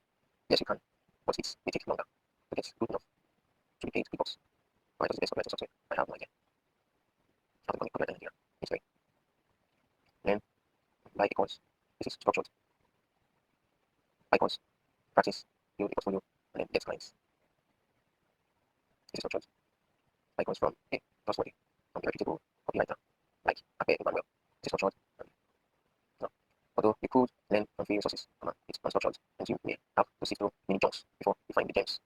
Because it gives you structure and direction, so you don't waste time. Okay, what skills are like research, consumer psychology, A/B testing, using email marketing software. I think that's about it. Using English, grammar skill. Okay, sometimes business, sometimes you call content writers, copywriters. That's because they don't know the difference. When a content writer, technical writers are the highest paid content writers. This is because no, some of the easiest types of writing to learn. And the content writer experience is free. You can start no experience. But to make good money, you need to have built up some experience. The good news is that you don't have to wait. You can start building a portfolio by writing for free. That way, you gain invaluable experience before you ever land a job. So, how to create content for beginners. Understand your audience. Understand why you are writing the article. Think about the aim you want to achieve. Then understand the topic well enough to satisfy the readers. And write and formats for easy readability. If you website is based on content writing, it's great. If you're talking about job websites, Upwork, Upwork, Upwork, and well-found, come to mind. But if you mean websites, what you mean building your own websites, WordPress is the best way to go. Then how to create content writing samples. It's great. Pick a niche, then write for free in your niche. Then connect. Pick a niche, write for your niche. That's it basically. Then it's great. Copywriting and content writing course. Reddit recommendations. So I looked at Reddit, and these are some copywriting course recommendations and content writing course recommendations. So let's go to Reddit. Copywriting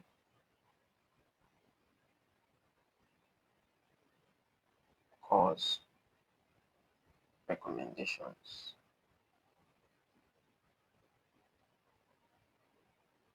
So what's the best copywriting course reading now? Open answer one experience. So copy school from copy as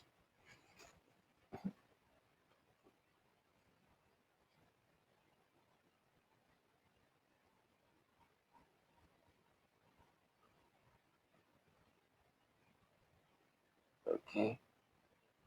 So it's the best course for than a no course instead of shelling out. Okay, so this person recommends a book, recommends books. Okay, reading books. Okay, okay.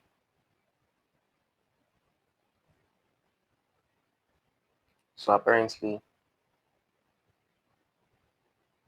okay, so I looked at Reddit. Okay, I looked at Reddit. Copywriters recommend books, instead of courses, unless the course gives you access to a copywriter that can critique your work. When it includes access to people that can critique your work. So here are 5 books influenced by Robert Cialdini, The Adweek Copy by Joseph Sugarman, Then I got Cash Advertising,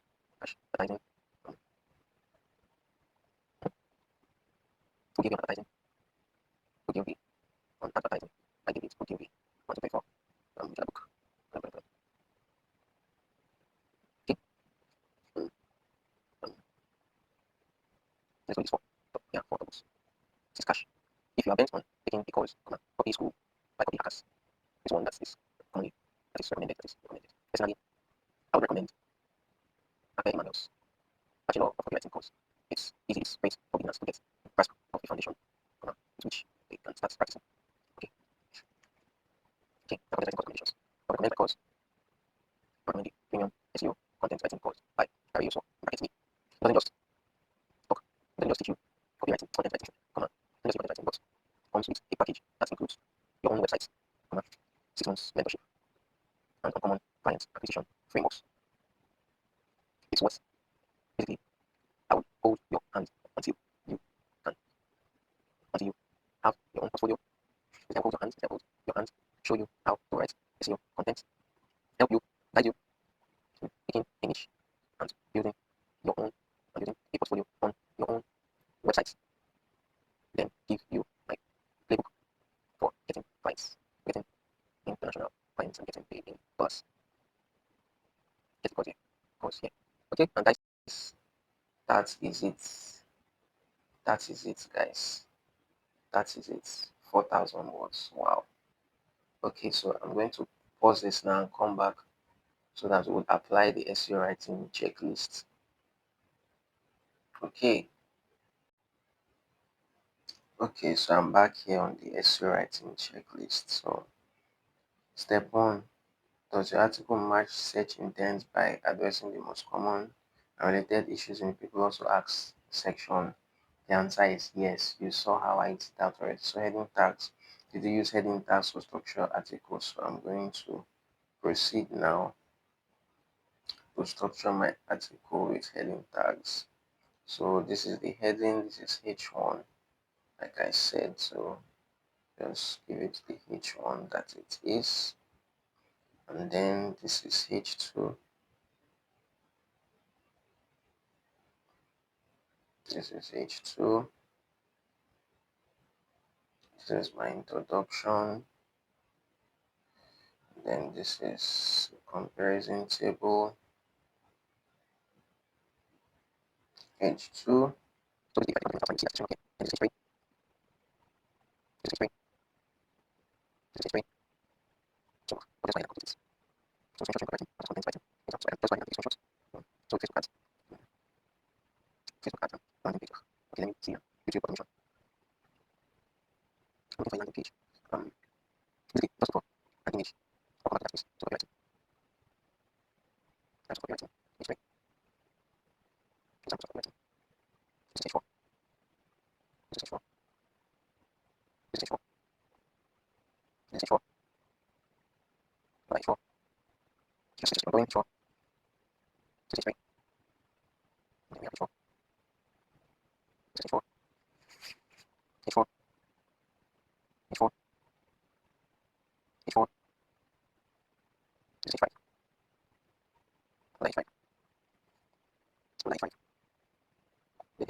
Yes, content writing is still in demand.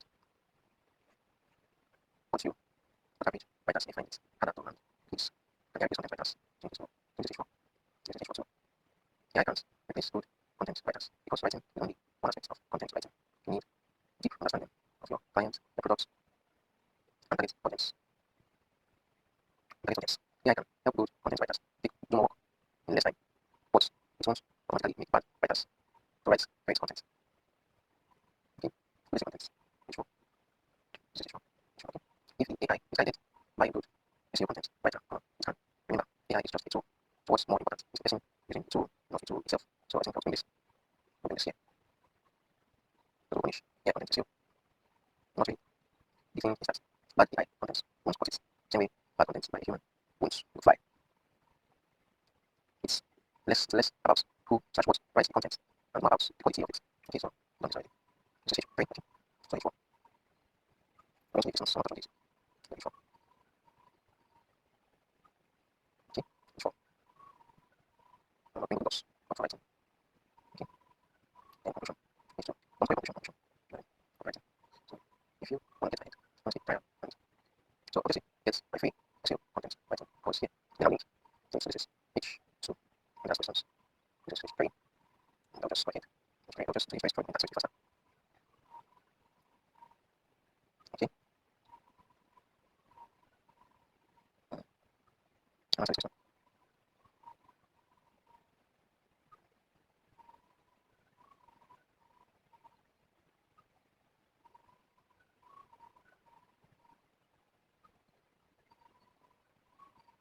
Okay, so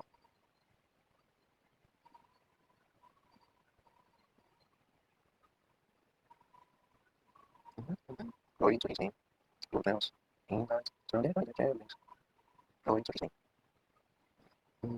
Alright guys, we are done. So this is what our outline looks like. This is what our outline looks like. That is awesome. Alright, next steps. Keyword placement. Have you placed your keyword in important places in your article?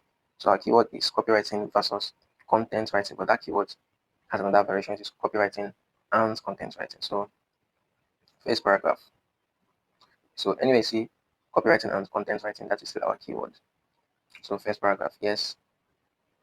Heading, yes. Subheadings. So we have copywriting versus content writing here. Copywriting and content writing. Copywriting or content writing. So yes. Yep. I have it. Then last paragraph. I don't have it in my last paragraph because my call to action is there. But I have it in my last subheading. But I can ignore that. Then URL slug. So in my URL is going to be copywriting versus content writing. Then meta title. Okay. You would see these when I go on to publish. Then keyword density. So this is a 4,000 word article. 4,500 words. So my keyword should appear about 45 times at least, because 1%. So let's see.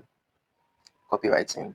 So to count, just go to find and replace, and then type in your keywords. Copywriting versus content writing.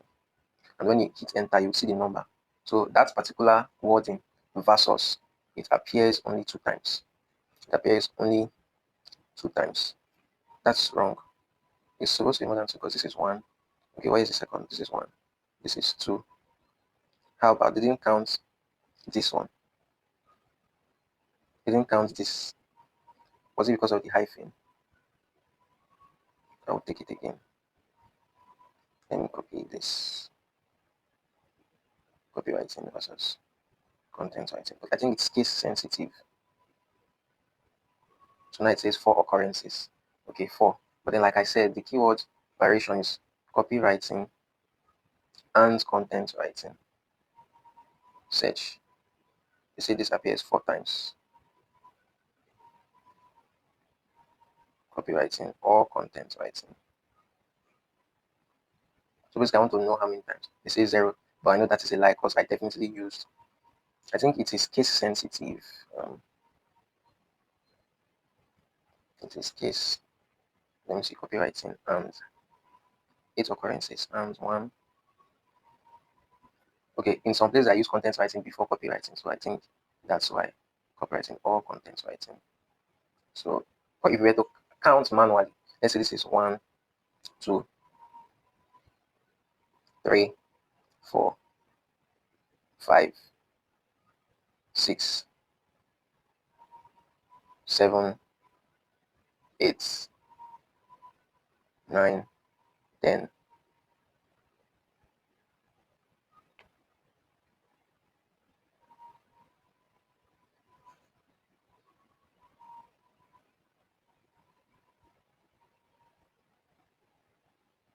That's 10.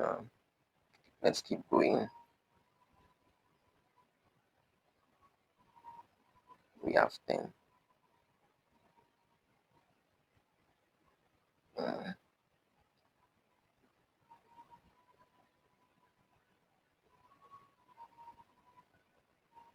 We have 10.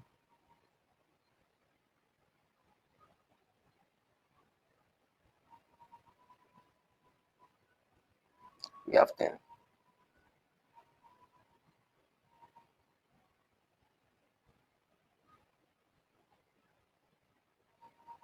So, let me just keep searching.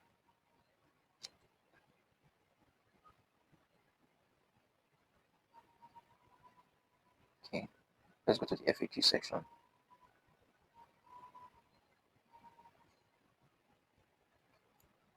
10, 11.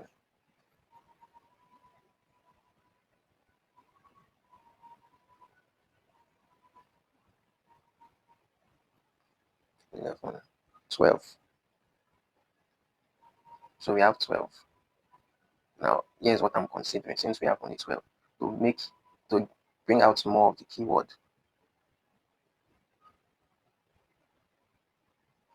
I would give this H3. So table comparing copy writing and content writing. Okay, this will be H3. And then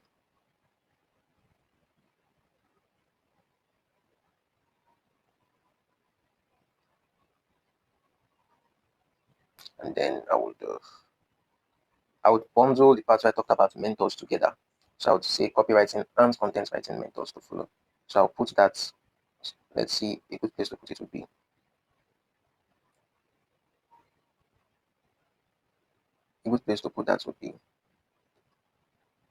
after content writing. So after content writing. So I'll give this H2. So this will be copywriting and content writing mentors to follow.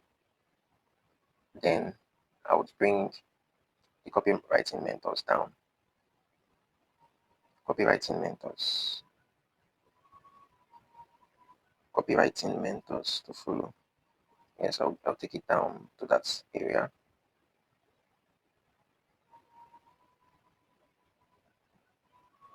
Take it down to that area.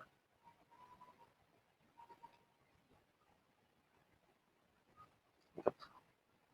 I'll paste it here. All right. Good.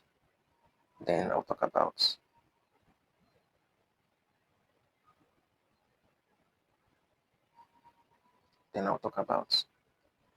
copywriting and content writing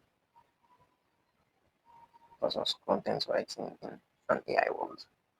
In today's AI driven world, then I'll bring that part where I talked about copywriting in AI world down. So the future of copywriting, I'll take this down. Take this down. So this is me trying to find more opportunities to input my keyword in this article. All right.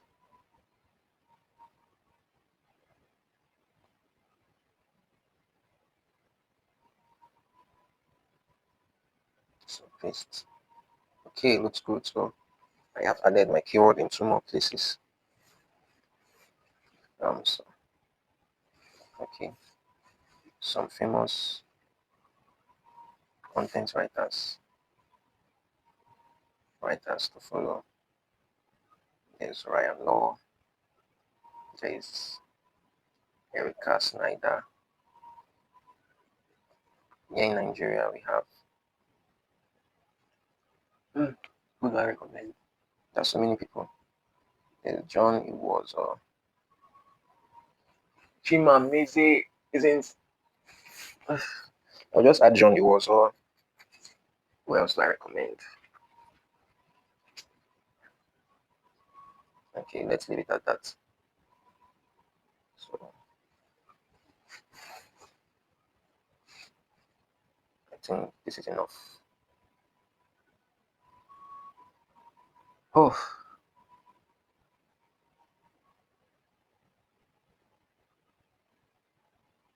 okay. Now, although my keywords in up to 45 times in this article, I still think it's good enough. And I'm not just saying this because I am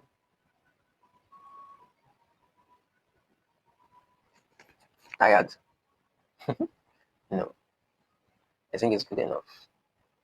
Because by the time you factor in the variations and all the mentions of copywriting and content writing, I think it will suffice. So let's move on to the next step. Semantic words. Yes, there are semantic words. Internal links. So now it's time to add internal links. I already told you what internal links are. So I'm going to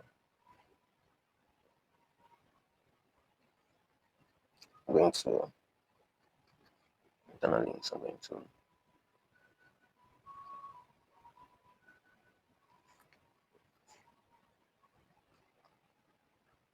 Let me look for where I talked about keyword research.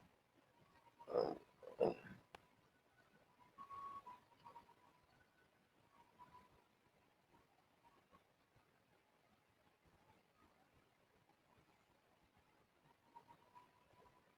So this is what I want to copy. Copy link address. So find document. Keyword research.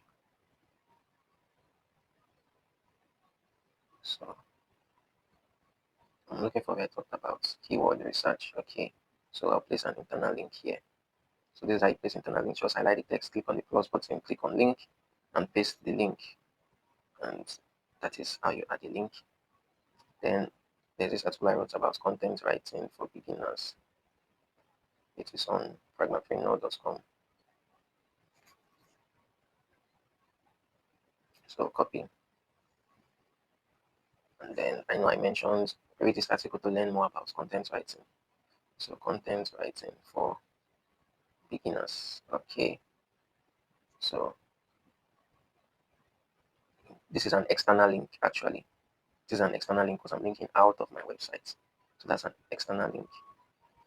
So on my own website, I haven't published a lot actually. So, but I'll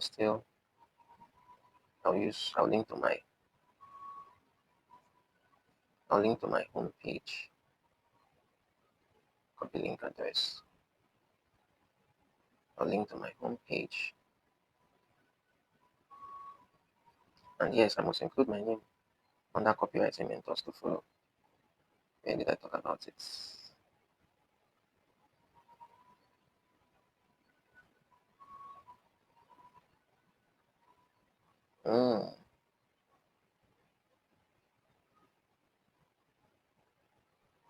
Content writing mentors to follow. Tari, Yousuo. And then I can link to my homepage. Then I can link to my portfolio. So where I talked about content writing portfolio, I'll link to my portfolio.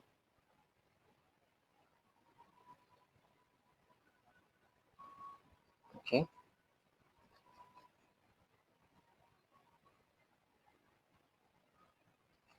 So yes, the portfolio is a collection of SEO content. So yep, this is how we do it. Then for external links, I can link out to Upwork and all of that. You've seen how to do external links. So back to our checklist. Active voice. So I know I have some questions. I've been an SEO content writer. I started, the difference wasn't obvious. Initially, so the difference wasn't obvious to me. It's passive voice. So active voice would be like initially I didn't see the difference. So that is active voice. I just changed that passive voice when the difference wasn't obvious to me. So I didn't see the difference. So you see how I didn't see the difference is more direct, it's punchy. So I understand your confusion. So that's just one example. So you have to read through your article and do that for every passive voice and ensure that that's more active voice. So short sentences. Short sentences. Yes, my sentences are short, but my paragraphs are not quite short. Okay. Then also this is mobile. So actually my paragraphs are short. They are short. They are short. They are short. But I'll just look for opportunities, okay, to make them okay. Most of them are short, yeah. So no, okay, this one is quite long. Okay, break it down. Okay, this is quite long. It's meant for every. It means that for every should be what it's meant for. I'll break this down. It should promise the reader something. Paints a picture. So this is me making my text more readable. So this is how I break it down.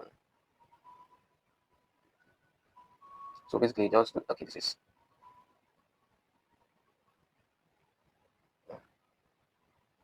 nevertheless, nevertheless, copywriting. Okay. Meanwhile, so this is me breaking it down, breaking the large blocks of text down. Okay. Basically, just continue doing that. Okay.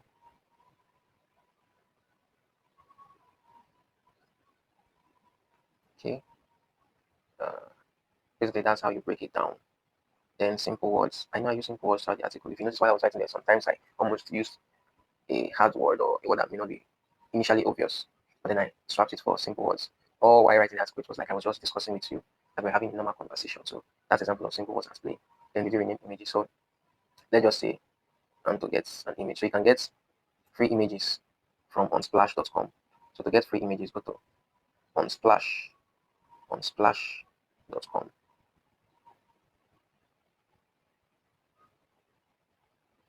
Is it on, not us, unsplash.com, unsplash.com.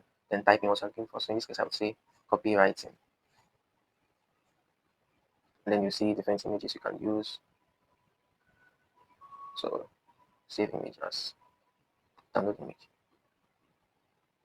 So after downloading your file, you should rename it. So I'll go to file manager now, look for that image and rename it to cover image copywriting versus content writing.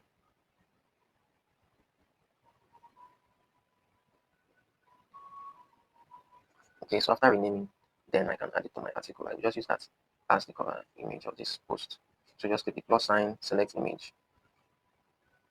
Okay, the only thing about Unsplash is that you have to cite the source for every image you use. That is their only request for using their images for free. So I'll just copy link address and add link source Unsplash. But I will not use this image. I would create my own image in Canva, but that's beyond the scope of this article. So you can just do that. And then you say what's the next thing on the checklist. So you can use multiple images. Remember to rename the image before uploading. Then quality check. So this is the final step. So I'll just copy my article into a plagiarism checker and an AI detector to ensure.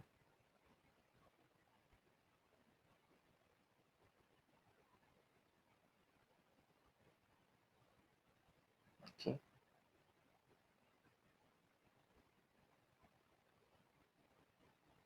Most free plagiarism checkers have a limit of 1,000 words or 500 words. So I'm just going to copy up to this one just to show you what the plagiarism checker looks like. So duplicchecker.com, 1,000 word limits. Okay. Okay, what I copied was just 554 words, so I'm going to go and copy more. Let's max out the 1,000 words. Okay. Let's see how many words now. This is 1,016 words. So I'll just remove this section. This is now 990 words. Okay, we can go with this select or copy. So that's I'll just use this for the plagiarism. The AI checker. So yes, plagiarism checker. So after you paste, go to duplicate checker, paste your and then click on check plagiarism. Now duplicate checker takes some time. So I can just go ahead to check for the AI score. So go to check for AI GPT 0.me and then paste your text. Okay, they have a limit of 5,000 characters and this is more than 5,000. So I have to remove some words. Still more than 5,000. Okay, this is 4,000. So I'll scan now.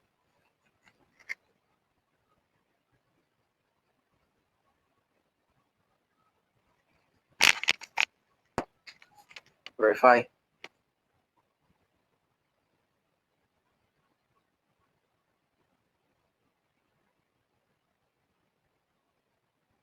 So we are confident this test is entirely human. 0% AI generated, 100% human. So this article is good to go. Let's go back to duplicate checker to see if. So they said 5% plagiarism and 5% unique, so it is good to go. Okay, so that's for plagiarism score. I aim for 5% or less, and as you can see, that was 5%. So what you want to do is, if your article is longer than the word limits the AI detector or plagiarism checker gives you, you have to break it in chunks and check. Okay. Then final checks is your intro and hook catching of yes. Have you included call to actions relevant? Yes, I have. So basically, that's it, guys. We can now publish this article.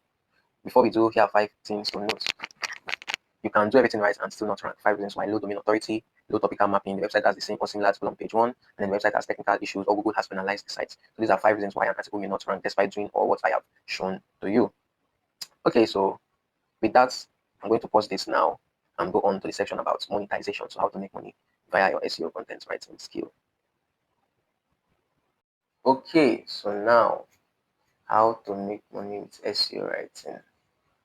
There are 5 options here, but we'll focus on working for other companies or businesses.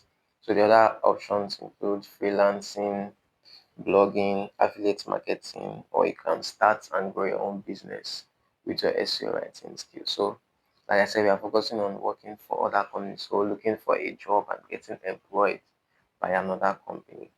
So you can work for agencies, companies, and businesses who are looking to hire SEO writers. Now, to do this right, you have to clarify your niche and who you want to work for. You have to create a strong portfolio. So, in creating a strong portfolio, I recommend having a website, but that is not compulsory. Even if you do not yet have the resources to get a website, you can still build a good portfolio. You can write for, okay, so in creating, so a portfolio, okay, I'll talk more about this as we proceed.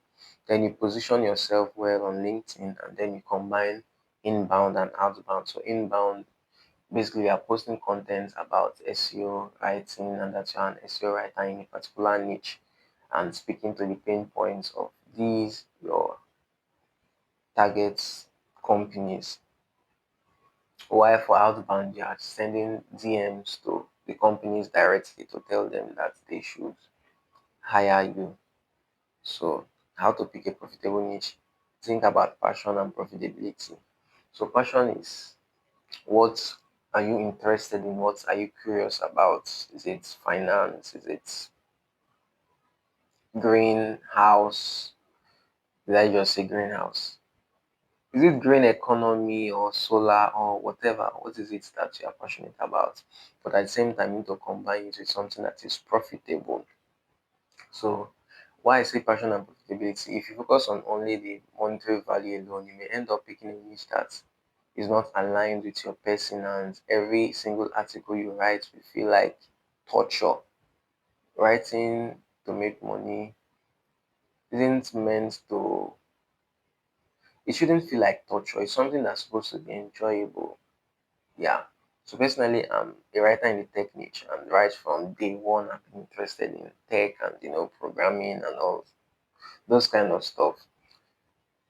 So from day one, I knew that my niche was going to be something related to the tech industry. So now in the tech industry, there are other sub niches. There's software as a service, there's cyber security, and recently there's AI. There's a lot of niches. I would link to a document where I talk about most profitable niches. I think I have it here if I'm not mistaken. Yes, I do. So, but before I talk about the most profitable niche, so basically you need to think about passion plus profitability. So, as much as you want to focus on your passion, it should also be profitable. So there are some niches that, well, it may be profitable, but I don't know many writers in those niches, like the music industry and entertainment. I think it's not easy to see gigs in these industries. Yeah, and even fashion too, it's not so lucrative. So you want to combine your passion with something that is profitable. So how do you know what's profitable? Basically, look at job boards. The jobs people are hiring for are in what niches. That will guide you to know that, okay, these are the areas that are profitable, and out of these areas that are profitable, these are the ones that are aligned with my person.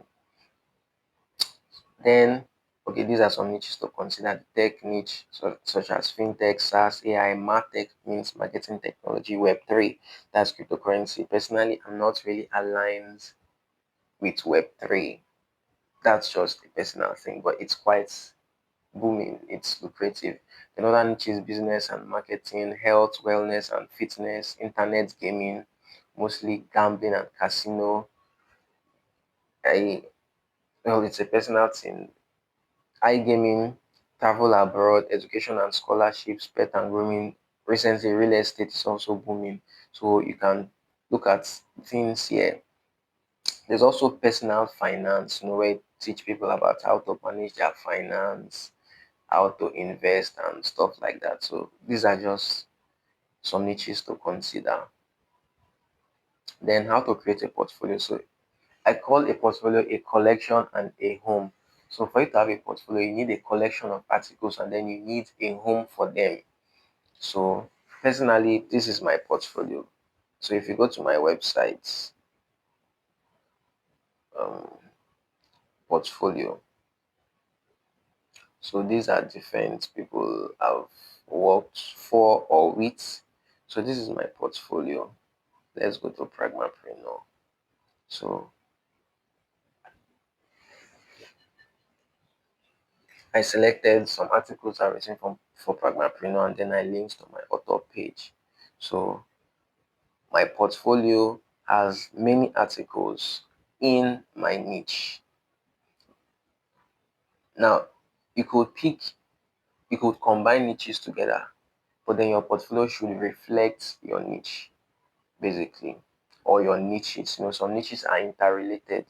For example, you could write about SaaS. You could write about SaaS, MarTech together. You could still be a SaaS writer and write about business and marketing.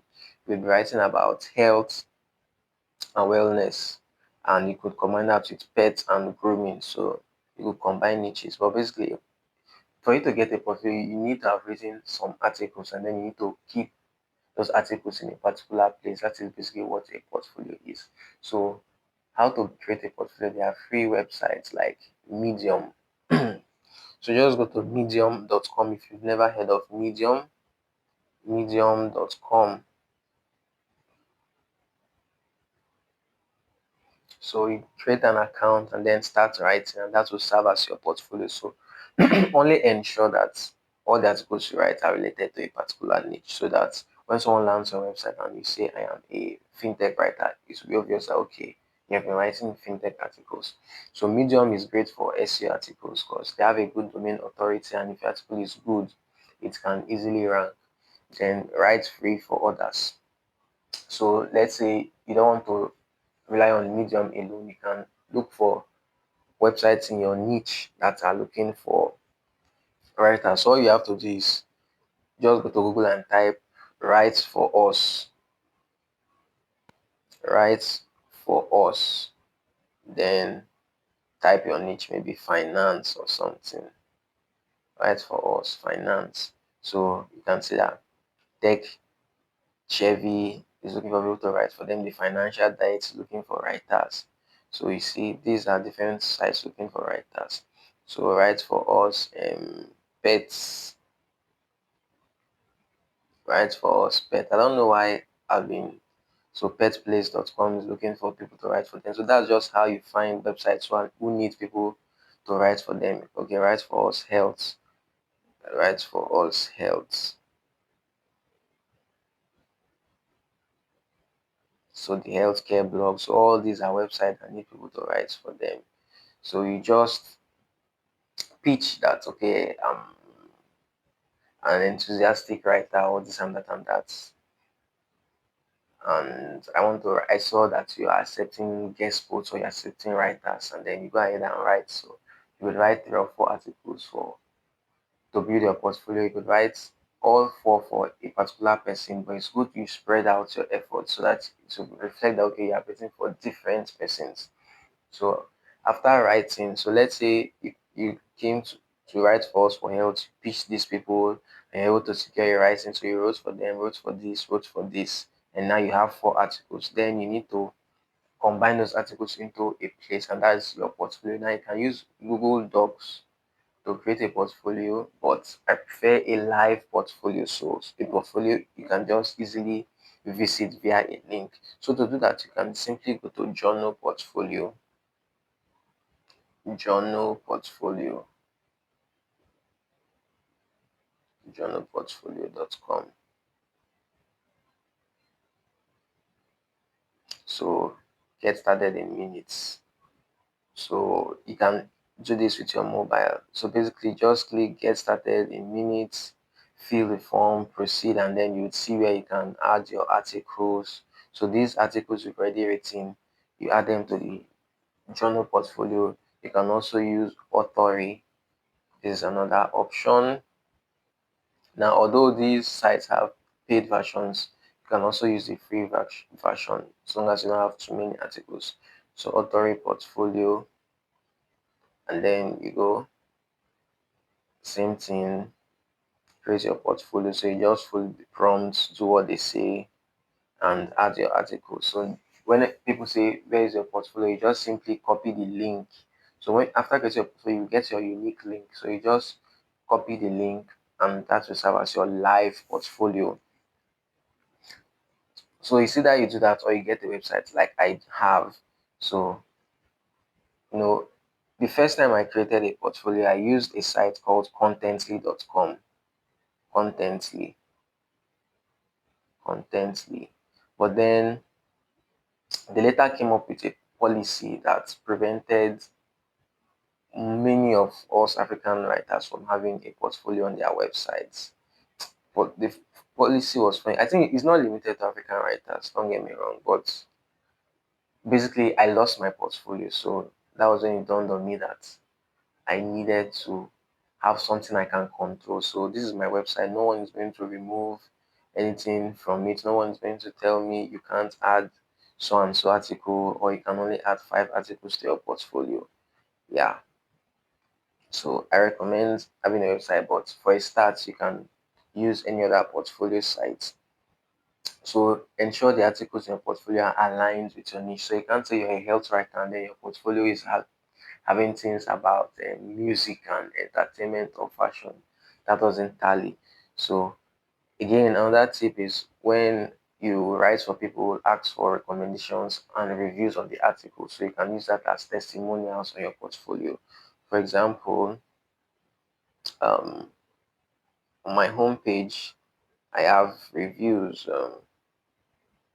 So this is a review by my boss, Olawale Moses, and then by Halima, and then also on the specific page for insights, they gave me reviews on Upwork. So I displayed them on my portfolio. All right, and these are also so highlights great things about yourself, and then the next thing is to position yourself. So now you've picked your niche, you've created your portfolio. The next thing is to position yourself on LinkedIn. If you're not on LinkedIn as an SEO writer, you are wrong. You are extremely wrong. I am not going to log into my LinkedIn profile, but basically, what you want to do is to include keywords on your profile. LinkedIn, LinkedIn.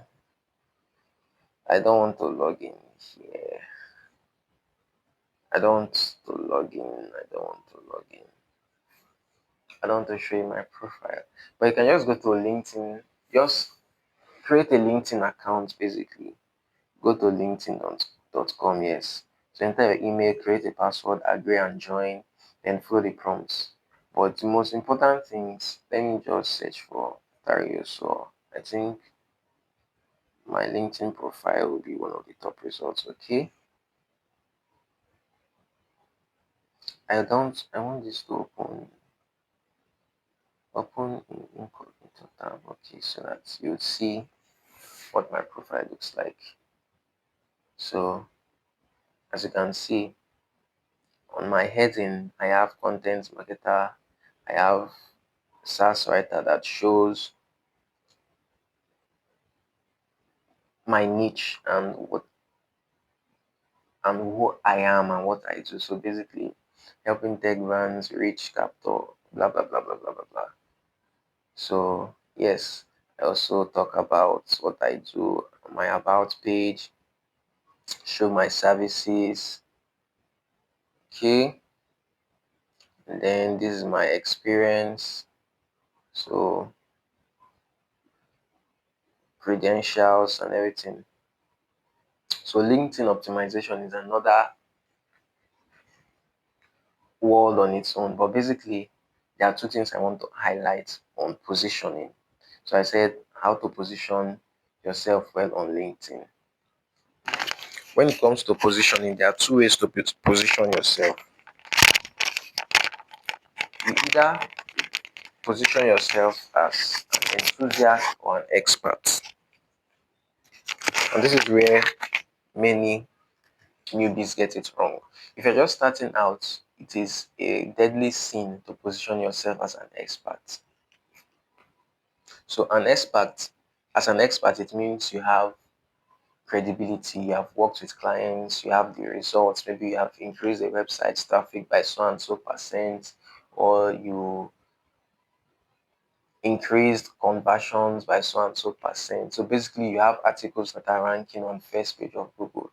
That is when you can position yourself as an expert. And not just having articles that rank on the first page of Google, but you know more about strategy and how to connect the dots, how to, build a content strategy from the ground up. Then you can position yourself as an expert.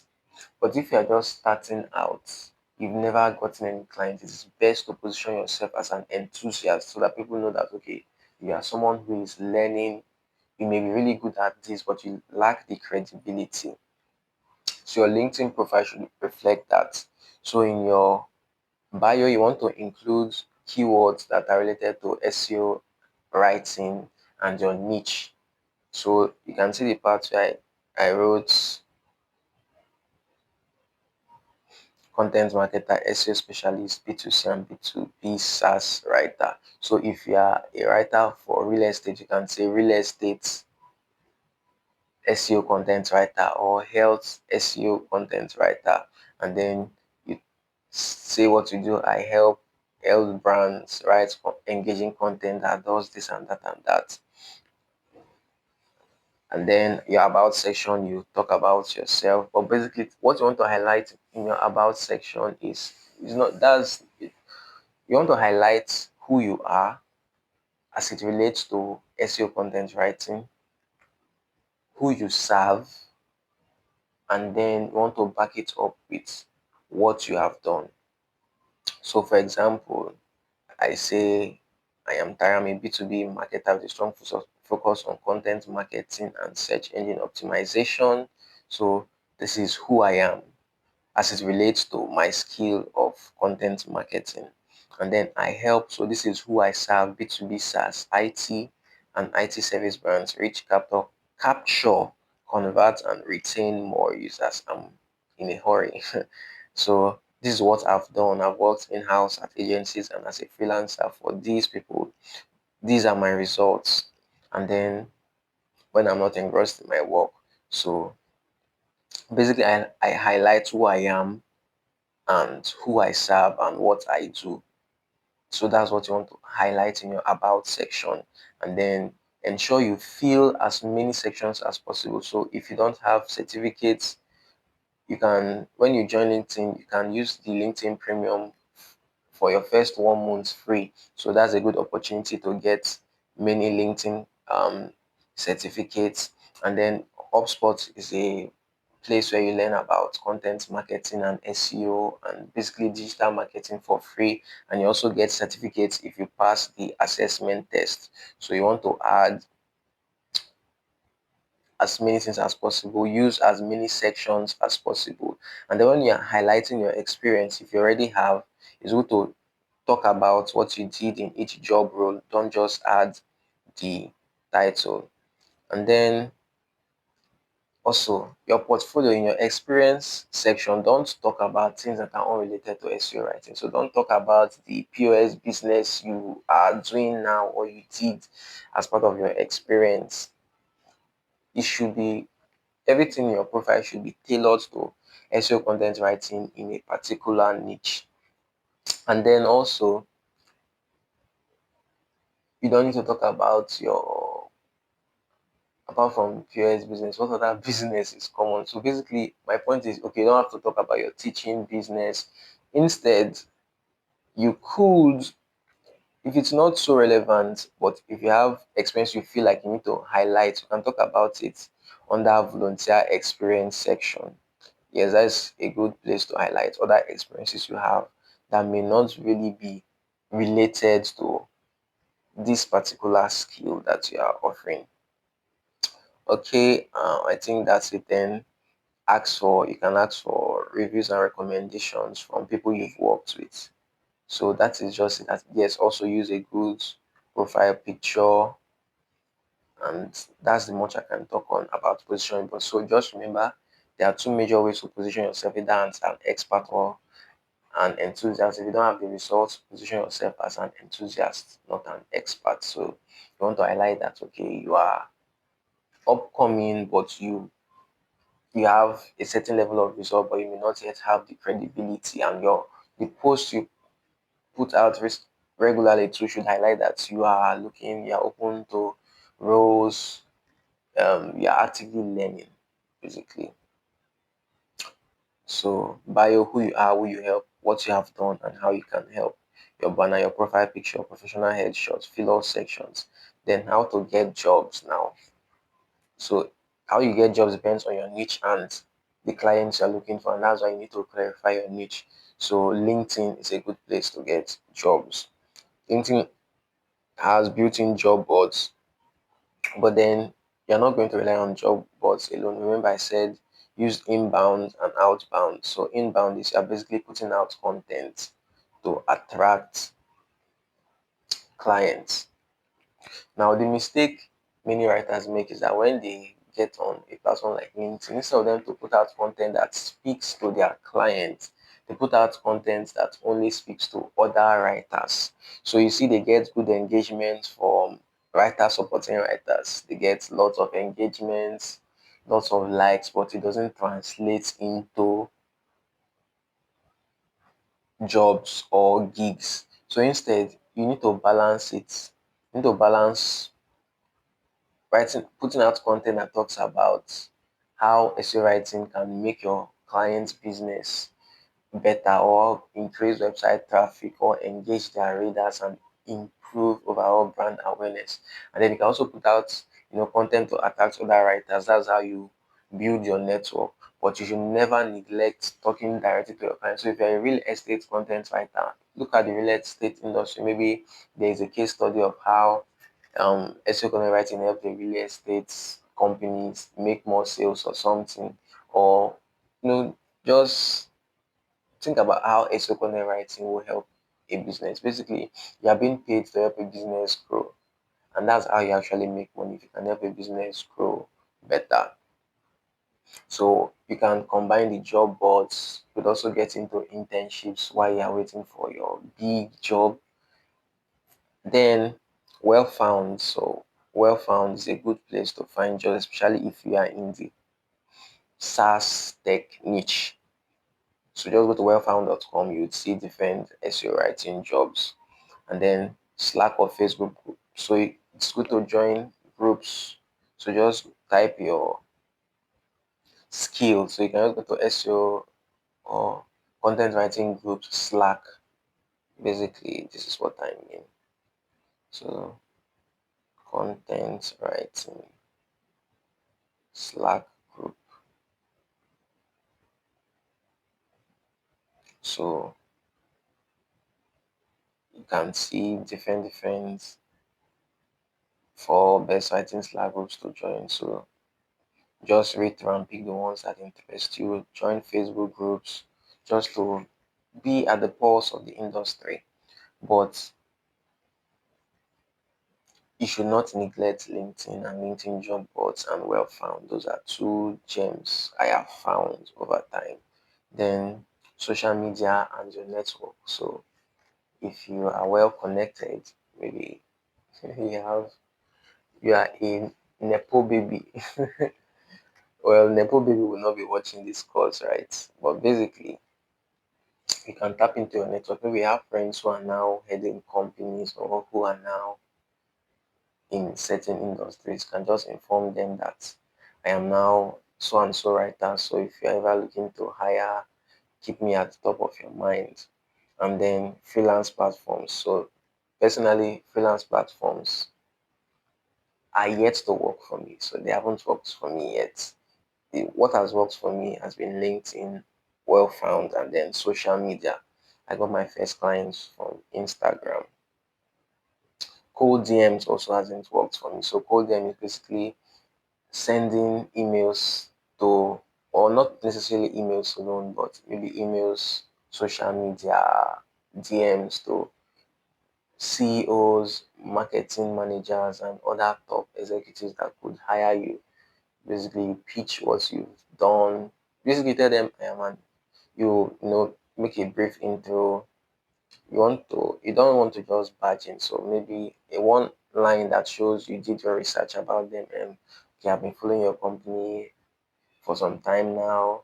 I am an SEO content writer. I do this and this and that. Um, I would love to write your content, or I don't know if you're open to content writers, having a content writer and do your content marketing. This is my portfolio. I'll be happy to work with you. And basically, that's the whole essence of Code DMs. You're basically telling people that this is what I can do. If you have an opportunity for me, give it to me. Or you could frame it that, okay, I am an expert and I can see that your business is lagging in this area. I can help you do such and such and such. And that is it for cold DMs.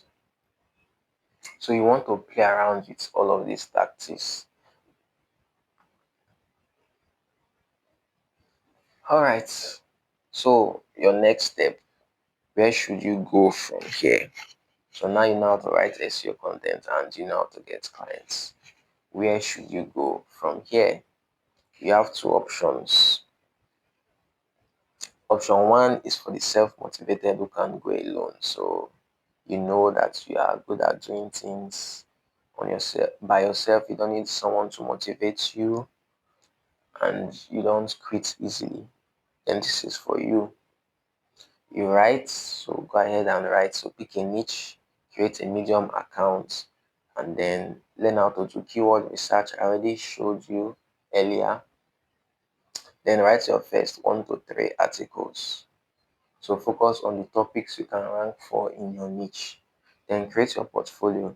So create a journal portfolio page to house your articles or get a website if you have the resources. Then write for free for 2 to 3 websites.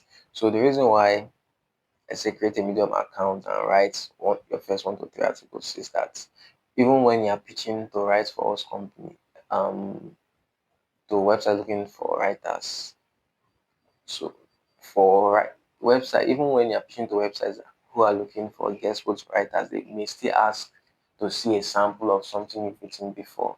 So that's why it's essential to do the Medium part first, and then write for free for 2 to 3 websites. Focus on topics you can rank for, except they're the ones giving you the topic to write about. Then add your samples, so both the ones from the Medium account and the ones from this website to your journal portfolio page, and then optimize your LinkedIn page and start applying for jobs. So with your optimized LinkedIn page, a sound portfolio, and testimonials, reach out to companies hiring for those who need you but don't know it yet. Then use money to buy time when you can. So once you make your first 10K, 5K, 50K, 100K, you can invest in a mentor to fast track your growth. Now, this isn't a bad option. Personally, I took a free SEO content writing course in 2023, I think January 2023 or so. I saw a free content writing course. Before then, I had burned money on different courses, copywriting, and many other skills. But looking back, I realized that I actually didn't take those as serious as I took content writing. But then the knowledge I had gained from all those other courses actually helped me in my content writing journey. So this is not a bad option, but then just so that it would take you more time, or it could take you more time to make your first dollar, and you may be going around in circles without expert guidance. But if you know you're up for the tax, then go for it. Now, option two is for those who need a guide to hold them along the way. So if you want to skip trial and error and not waste time like I did, this is for you. You don't have to make the same mistakes I did or waste time like me. You just have to get my PS5 system. So that's what I call the PS5 system. It's a collection of videos and ebook guide, and not just that, but you'd also get your own website.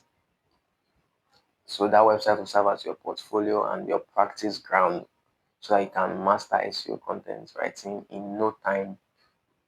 You don't have to wait for editors to approve your articles or for websites to approve your write for us request. And that website will also serve as your portfolio. Then you also have mentorship from me. So I would review your articles for a whole 6 months. That's quite a long time. What am I getting myself into? Okay. And then I'll give you my client acquisition frameworks. So how I get clients, my systems that I do not easily share outside. So if you are interested in this,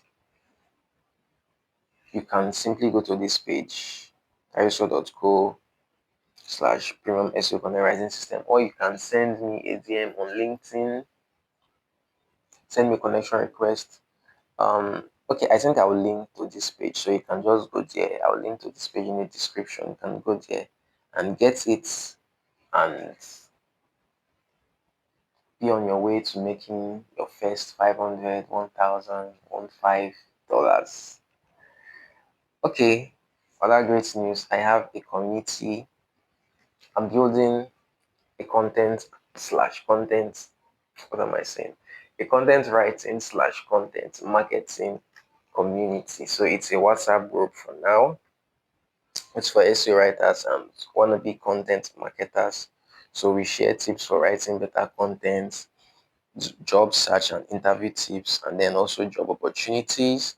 And we help you stay updated on the industry. So if you are interested, I would add a link in the description for you to join this community. And that's it, guys. We have come to the end of this crash course on SEO content writing. Thank you. Please do well to like, subscribe, and share. This was made with much love by my humble self, Tari. You can find me on LinkedIn, Facebook, or YouTube, right where you are, at Tari Yousuo Tech, or on my website at www.tariyousuo.co. Thank you and bye. For now, bye till next time.